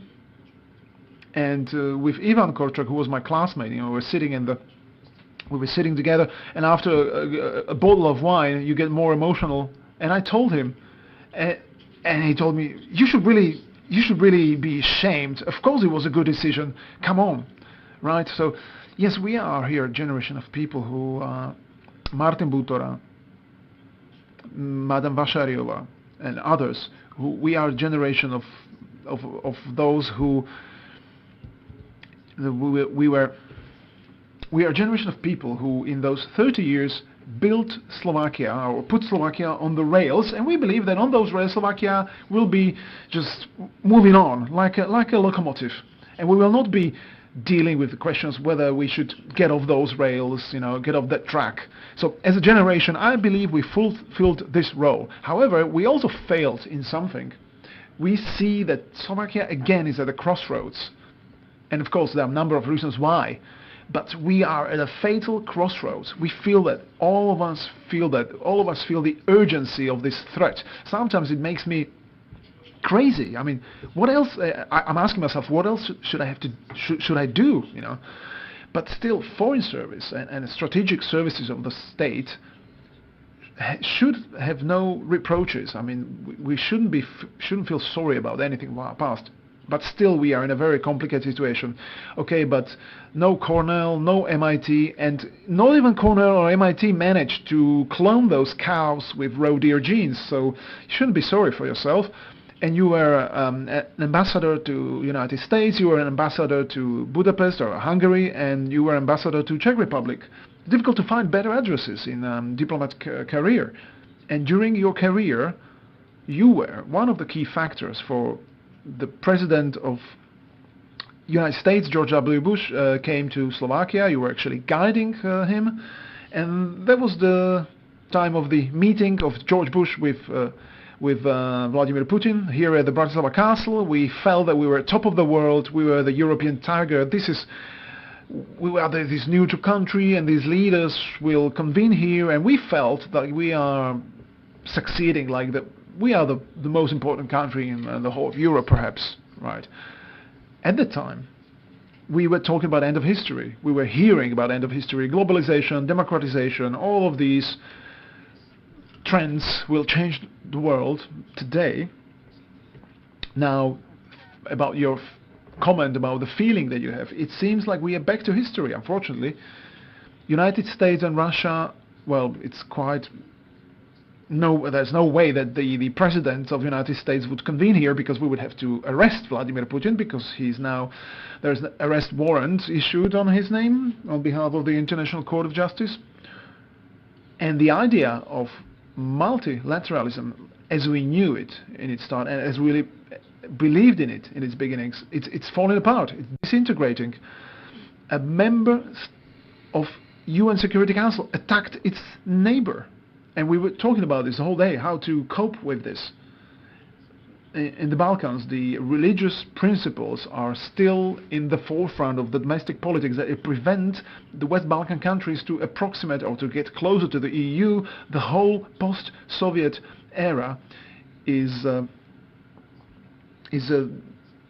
disintegrating. It's all about the question of power and weapons, not about the rule of law and the strength. Sorry, the rule of law and talent. So, how do you perceive this development, and what's your take on this perception? Well, this is for the one full day of conference, all the topics that you just opened. So let me divide this. The Slovak perspective, talk about my mission I had in the US and following Martin Butora as the ambassador to United States. You know, we were perhaps the problematic child, enfant terrible of this community of Central European countries. We were labeled the nationalists who broke up the beloved Czechoslovakia. So we were born as nationalist country with this dog head, and it was very difficult to overcome this because we had Mečiar's era, there was abuse of secret service, there was this hesitation between the East and West, you know, this building of bridges between Russia and the West, etc., etc. We ended up as a black hole, pure catastrophe. We were almost on the verge of Europe, literally and metaphorically. If we think about the context of today, if it wasn't for the 1998, and if we weren't so lucky at that time, I really don't know what Slovakia would be like today. Maybe most of us wouldn't even be sitting here. Most of us would perhaps be living in another country. So in 1998, the mission was, and Martin Butora remembers how difficult it was to convince our partners in the United States, and those of you who were convincing the partners in the Western Europe. We were. I have the image of the vulgar person. So we had the image of this pissed drunkard, and we said no, we are not a puked and pissed drunkard. We had to convince the whole group, so the whole world, that we are not drinking anymore, and we are normal. We can behave nicely, and we can wear nice clothes, metaphorically speaking, of course. And it wasn't easy to convince the world, you know.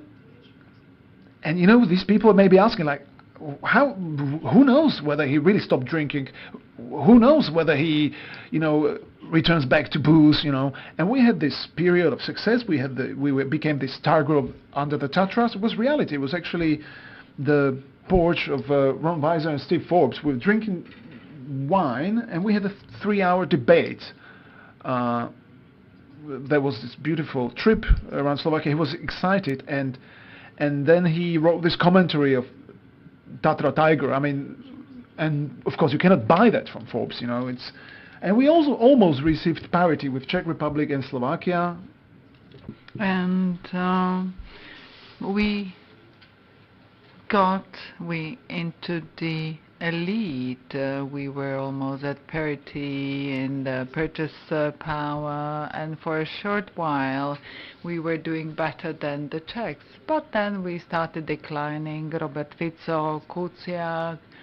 Economically, we are somewhere at the very end of the EU, together with Hungary.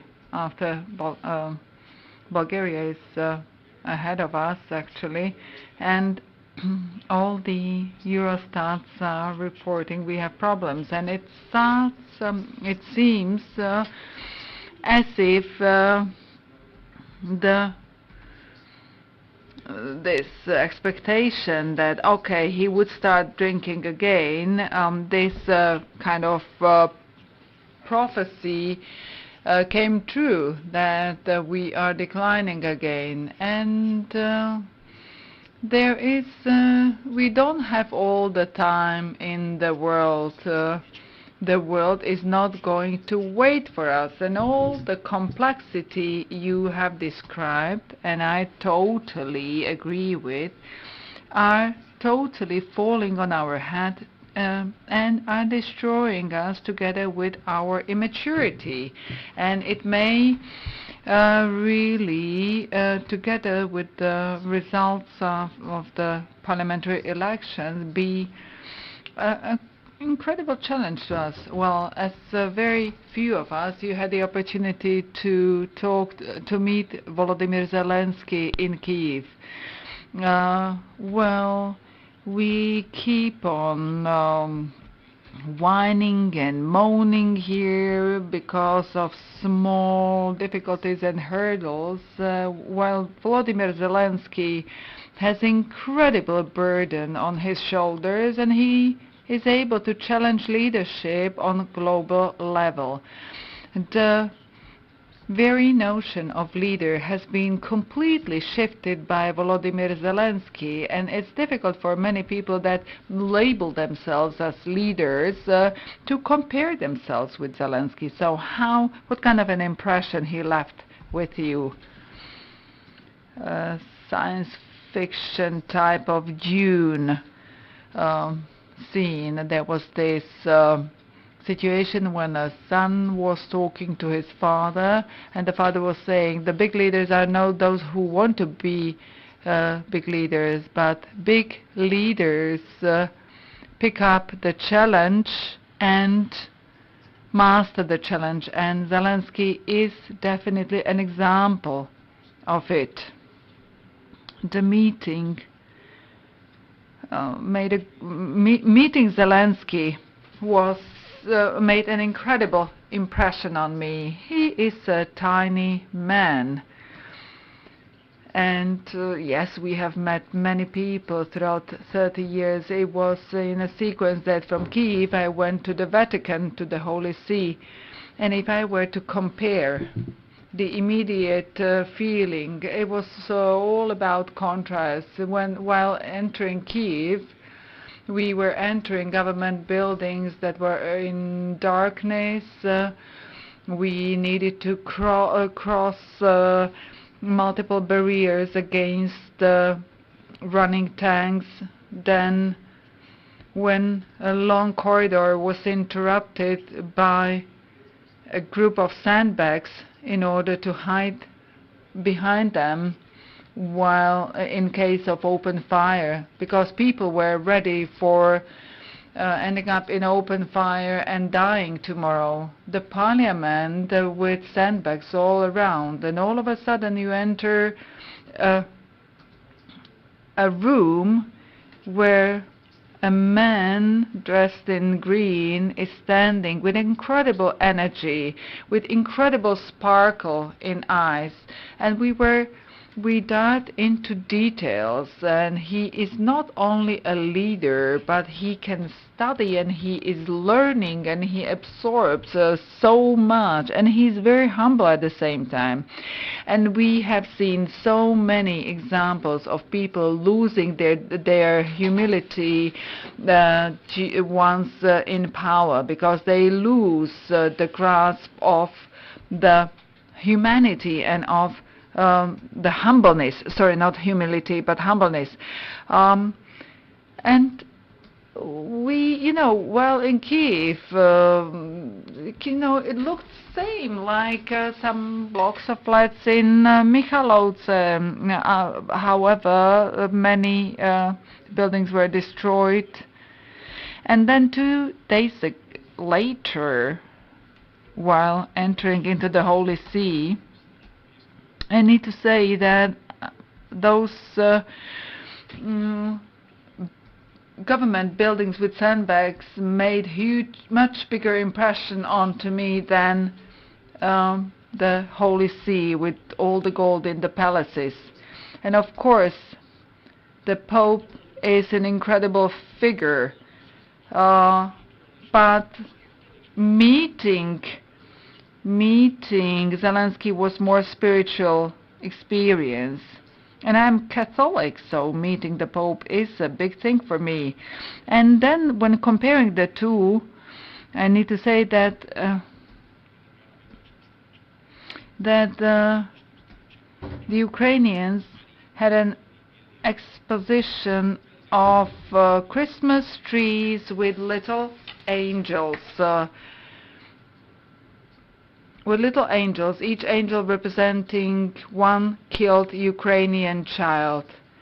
And I used to be an ordinary hilly-billy from a little village who was really used to, different wild things that happen in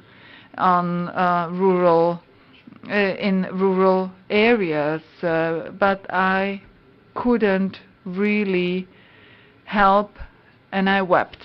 I really wept. Ivan Korchok, your schoolmate from or student at the Rybak Institute, when he started working as a minister, he said that he is no longer a diplomat, but he is transferring into being a politic. He resigned on his position twice. You are probably not going to resign on your position until September, because you are temporary, revoked, and all those other things. So it will be quite difficult to resign on your position, and you can't compete with Ivan Korchok. But this concept, diplomat and politician, is the Minister of Foreign Affairs in 2023 in Slovakia more of a politician or more of a diplomat? Or, in other words, where those two professions meet in your case, when you try to see whether you are more diplomat or politician? Well, what's the definition of politician? Maybe the narrow perspective is that the politician is a member of political party and political structures. Ivan was not, was just a nominee. And the same applies to me until now. So in a broader perspective, any ambassador is a politician, because he or she has a high mandate, and in case of any ambassador representing the Slovak Republic, he or she represents the head of the state in absence of presence, and he or she represents the state. So the ambassadors have very strong mandates. So the work of ambassador is a political party. They work with politics, they represent the country, and what they do is impartial politics. So when I was asked whether being an ambassador is a political work, my response is yes, impartial political work. And Eduard Kukan was a representative of a political party, but after Mr. Kukan, there were no other party nominees on the position of the ministers. The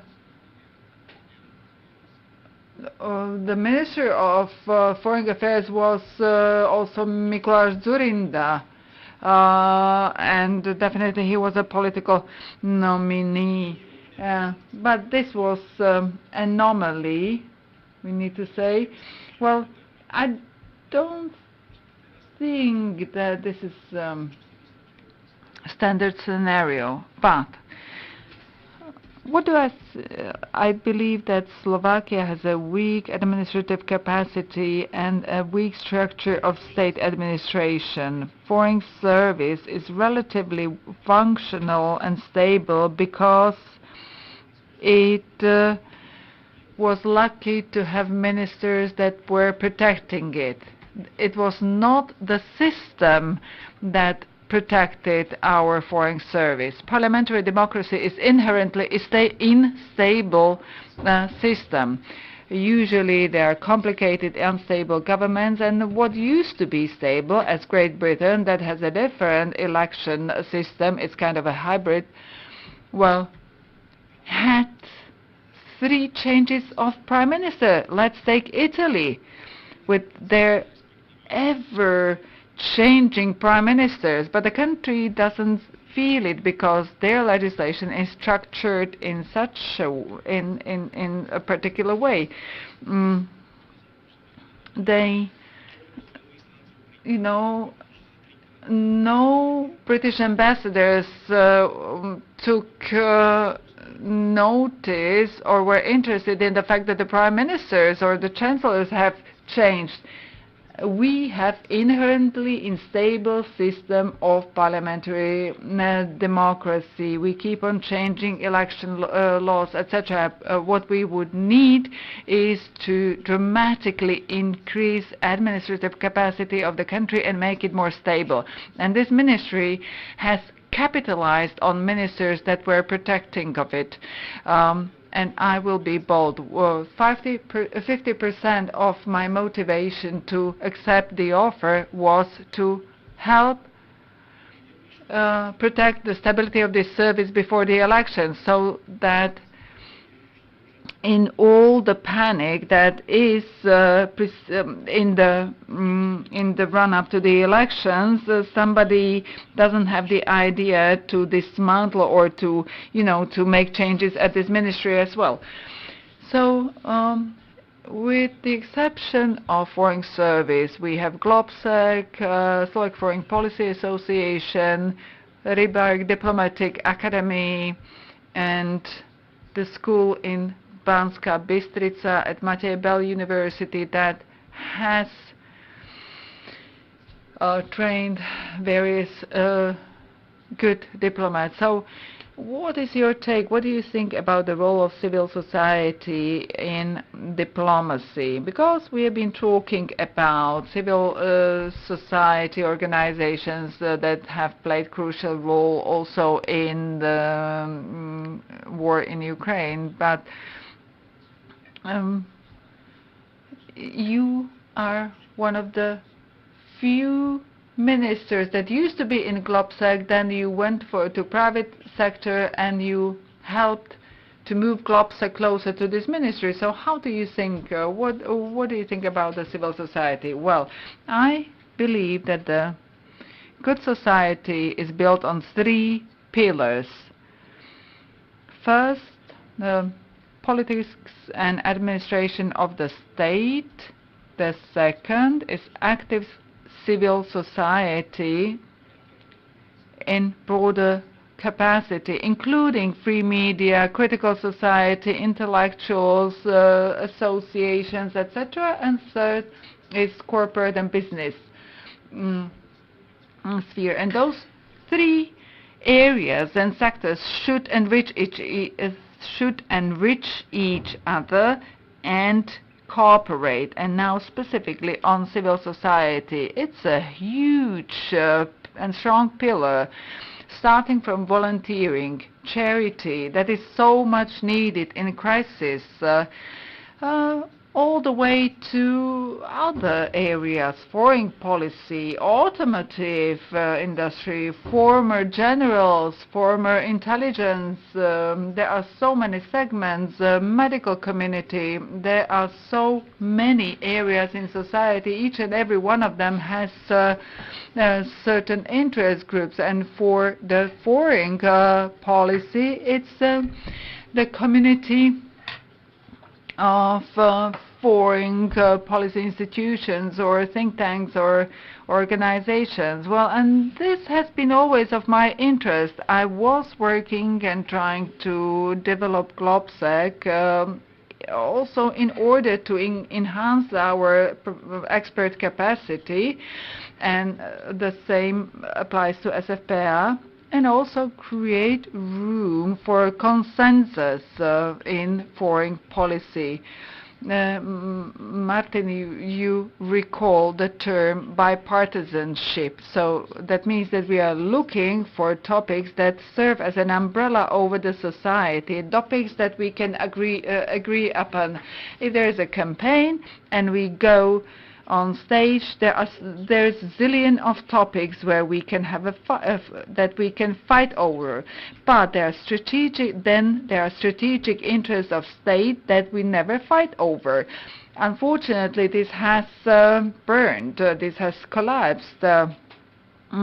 Fico is a smart person, but and maybe in the segment of pro-Russian trolls there are ignorant, stupid people. But Fico is not stupid or ignorant, and he must be aware that he is just throwing poison into the well we'll drink from, and he doesn't care that everybody is going to die from it.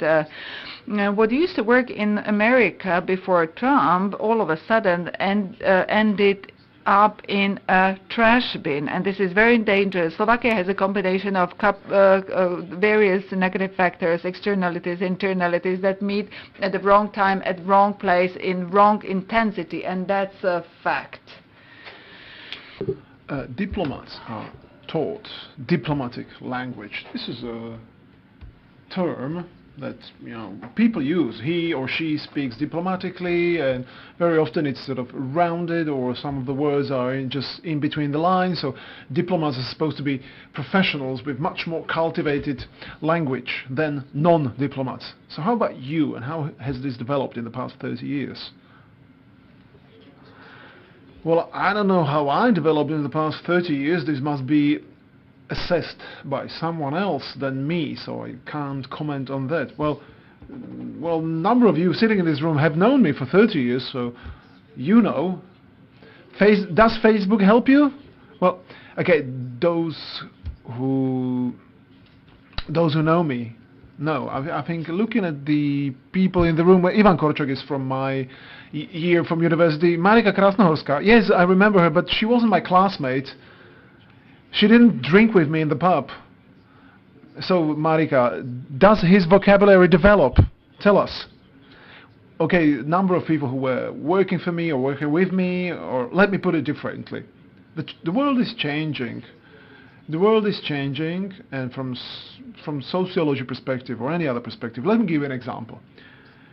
In the end of 1980s, I received a scholarship in the Netherlands. I think it was 1987, 1988. It was during the socialist era, mind you.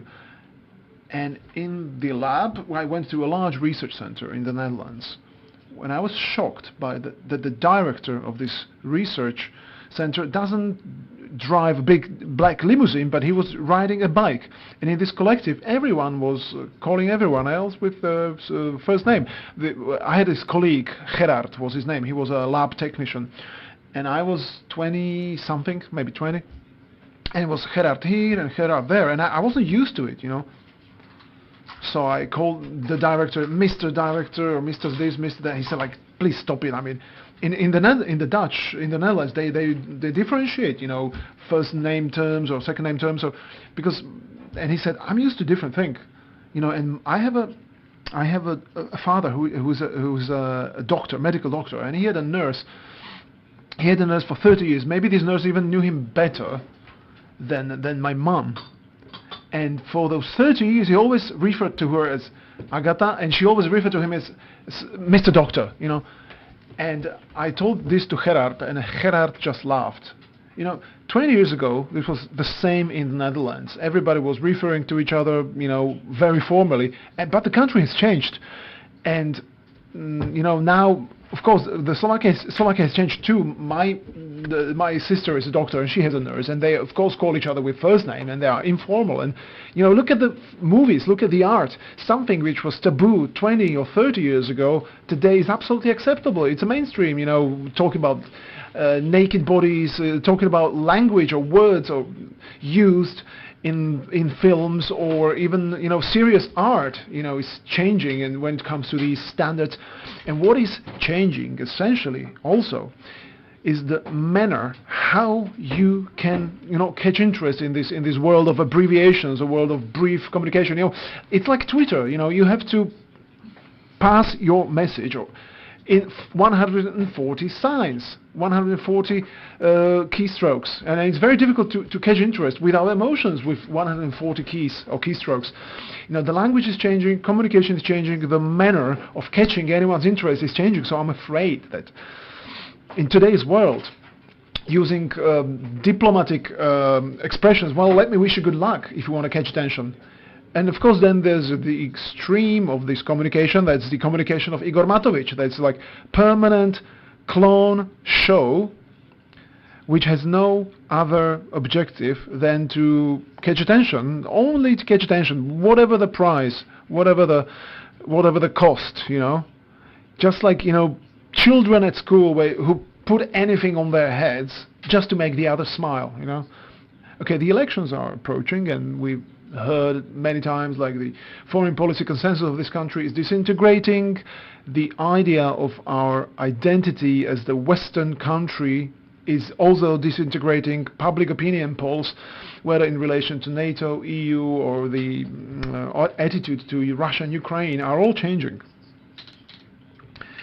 In this, you're trying to be active, whether it's the mainstream media or social media. Do you have any idea that this ministry, which was, by the way, the first ministry that there's something coming from the outside, disintegrating our trust in ourselves and in the EU. So do you think that this ministry should do something, or do you encourage your colleagues, diplomats, or your employees to enter these or get engaged in these discussions, or should we engage professionals from the ministry or NGOs? Should we travel around Slovakia? Should we go to the regions? Or what communication strategies do you think we should implement more intensively, or use more intensively, so that people understand what's going on, that these are the breakthrough times, the critical years? Well, many people turn to us like, for God's sake, do something with the public opinion. I mean, you have schools for that, but you know, Mikuláš Sliacky, the humorist, he published this status yesterday on the Facebook, and let me use the figures here, talking about the consensus. You know, totally turning the compasses, or the wheel of foreign policy, or destroying our foreign policy compass. It's Smer, Republika, the political parties, SNS, Slovak National Party, LSNS, and these are clearly throwing spanner in the works to destroy our foreign policy. Then we have the Hlas political party, who don't really know where they belong, what to do, what they want. They are practically helping them, even though they are, you know, sort of not clear. You know, Sme Rodina, well, maybe Mikuláš Dzurinda was too harsh with them, because Boris Kollár has always been quite strict when it comes to foreign policy orientation. Olano, or especially Igor Matovic, he did everything to not have consensus, starting from the Sputnik vaccine, then from, you know, making people disgusted with politics at large. So if we calculate that you have approximately 60% of voters' preference going to the parties who are actively disintegrating the foreign policy consensus. They are turning the wheel, or they are at least turning the politics upside down, or at least by their inability to take a clear stance are passively or actively helping that. So if someone believes that Katarina Kralikova with her expertise, or Mirka Saurini with her expertise, these are incredibly smart ladies with incredibly smart teams, but if they are expected to turn that wheel, or me and the aeronaut, if we were traveling like a circus all around the country, well, I'm afraid that it would be really difficult. This is very difficult. However, that's the way it is. Ivan Korchok said that, and others said that. I'm convinced that there are moments, and let me rephrase this with the words of Madam President. You cannot keep the course of politics for the long term if you go against the flow of the public opinion for too long. Public opinion is relatively liquid. You know, we saw that in 1998. How much percent for NATO? 26, 27% in 1998. You know, and we thought, let me be an asshole. If the elites said that this is bad and we need to turn the society around, well, we managed to turn the society around. And I believe that if the elites of this country combine their strengths together and say that, no, we can't have another February 1948, we must not let the counter-revolution against democracy, public opinion is liquid matter. It can change. Someone said today that only dead fish flow with the stream. And sometimes the elite must go against the stream. And I absolutely agree. Absolutely agree, even if my personal discomfort is the price, is the cost. This 7 months of my work at the Foreign Policy Ministry, it was so incredibly disgusting. So many threats, so many insults. You can't even imagine that. And I don't care. I mean, you can crucify me for 303,000 euro going through this. I mean, 303,000 euro per month. This requires a huge number of well, you must be very, very resistant, so to say. And I believe that everybody agrees that since I started to work as a minister, it's a mistake that people from the ministry don't go to the media. Everybody must go to the media, from section directors upwards. I mean, professional debates, maybe not political party debates, so that these professional debates are not a field for charlatans. And especially the public media, I don't really understand why they permanently have these 5 or 6 notorious liars to balance the policy, balance the debate about Holocaust. Let's call the Nazis for that, or let's call Putin to balance the debate about Russia or Ukraine, right? So if that is so, then we are perhaps going to a very bad ends. We are running out of time, slowly, and I would rephrase the question. Well, this ministry, comparing with other ministries, is lucky because there have been fewer ministers of foreign affairs. If you go to the Ministry of Education, there is an endless number of ministers of education that we have had. So the longevity or lifespan of your ministers is longer than at the Ministry of Education, for example. What's interesting is that you have a capacity to self-reflect upon your deeds, upon your achievements, upon the existence of this institution. You have so many publications about your own performance, the performance of the ministers, ambassadors, other diplomats.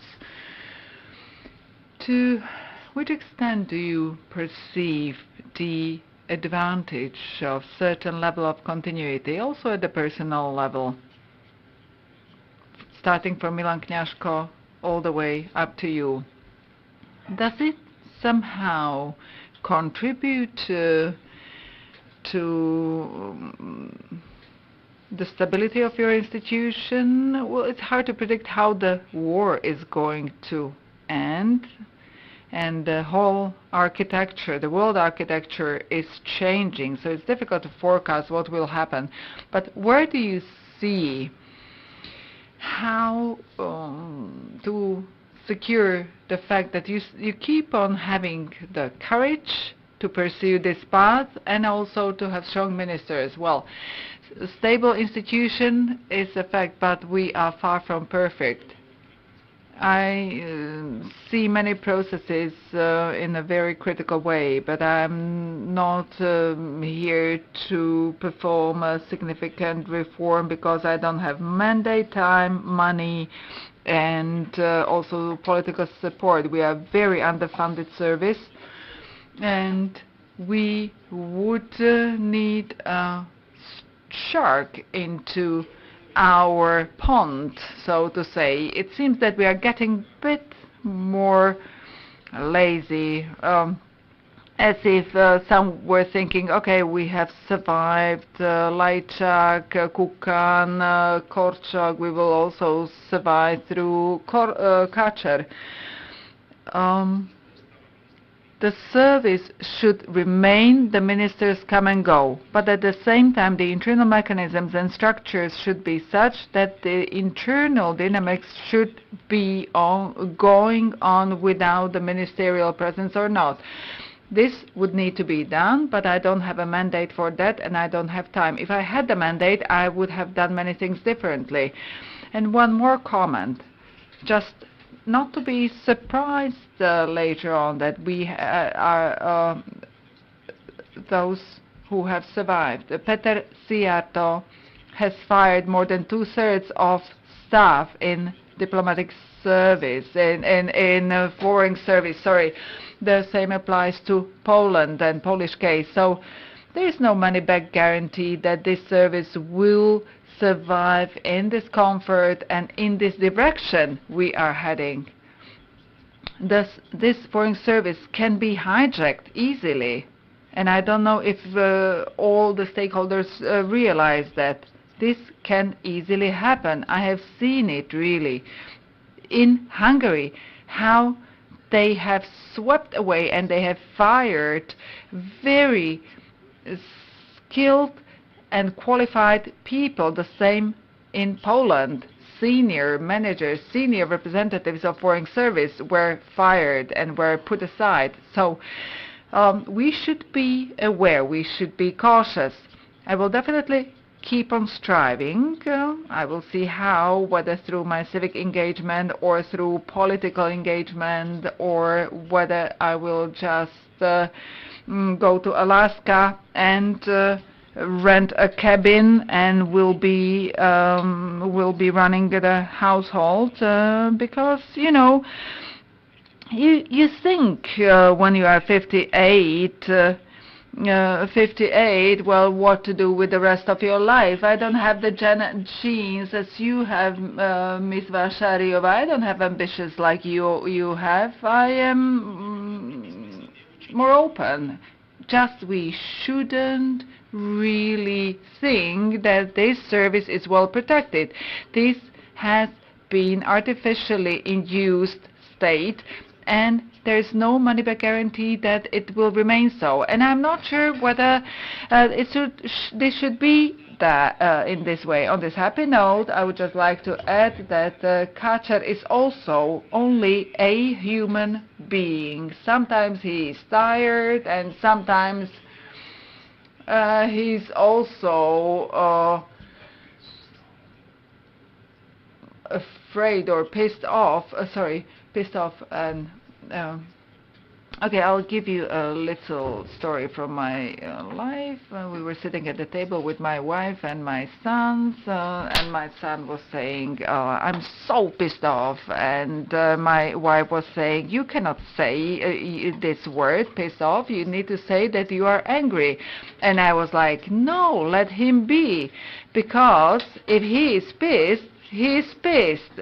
Because when I am angry, I say I am angry, but when I am pissed, I say I am pissed, and there is a huge amount of difference. And on this note, I do believe that we have kind of got into the head of the Minister of Foreign and European Affairs, Mr. Rastislav Kacer. I would close this chat. I think it has really covered many topics, and I have used up the time. Sorry for not asking questions or waiting for your questions. And before we go to the Paludai Palace, the director of the Slovak Foreign Policy Association, Tomáš, will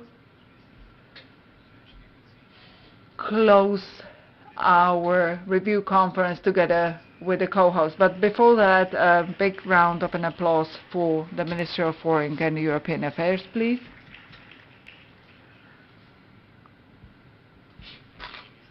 Ministers, Your Excellencies, ladies and gentlemen, there are a couple of minutes ahead of us, and I don't want to hijack the mood from this great chat or wrap up the panels. Just let me give you three ideas that can guide us in our future thinking about topics that resonated throughout our conference, but also that are or could belong to the priorities of the Slovak and EU policy. And I would advocate for the Slovak foreign policy that is that is in its 30s, I would like to compare the Slovak foreign policy and European policy to the longevity of the Slovak Foreign Policy Association, because they do have 30 years. Well, let me go back to the content. Information storm, informational center, and the times when the basic anchors of the Slovak foreign policy are challenged. A lot foreign policy consensus among the top representatives of the state has been mentioned multiple times, and also consensus on those values among the political representatives. The information storm is not a reaction to disinformation or introduction of new narratives by the Russian Federation and other stakeholders, but rather as a broader concept and an invitation to very pressing discussion about our foreign policy identity. And the various speakers, including the minister, have talked about this.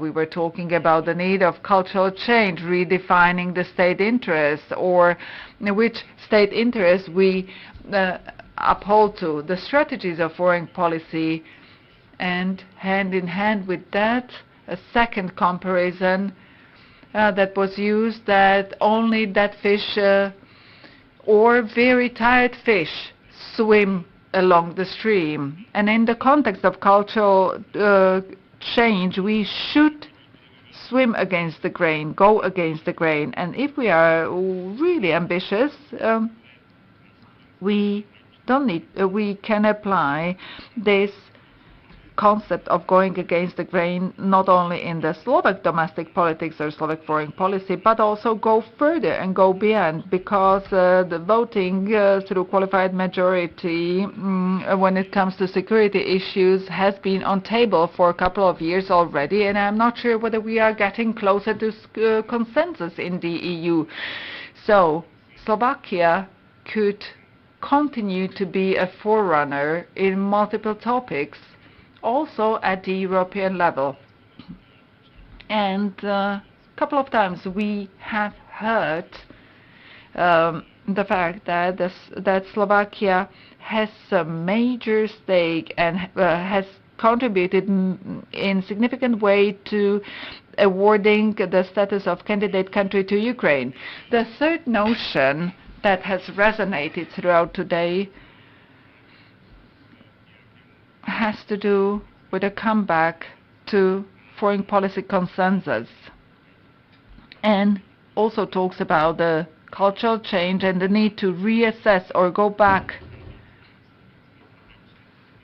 or evaluate the traditions of Slovak foreign policy, and upholding and promoting those that we consider to be of key importance. On that note, let me close this event and my short address, and before we invite you to the presentation and launch of the book 30 years in the Slovak diplomacy and foreign service, designed or written by the senior diplomats of Slovakia, let me address you, Minister. And this address of mine concerns the coffee machine in the hall, or not only of mine, but of multiple participants of this forum. This coffee machine has been around for a couple of dozens of years, and I think the time is high to thank the coffee machine for the abundance of coffee it has produced, and really get more better quality coffee machine. And the coffee machine that would produce better quality coffee would contribute to the experience of different events, including this review conference. This is our proposal to you, Minister, Thank you very much and see you in the Paludjaj Palace. Thank you very much.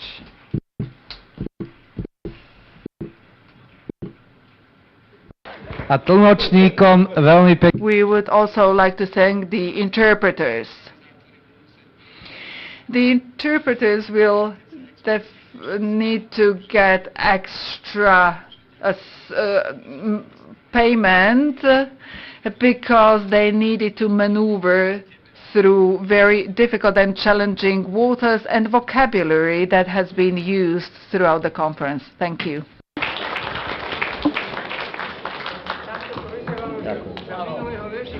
Ďakujem.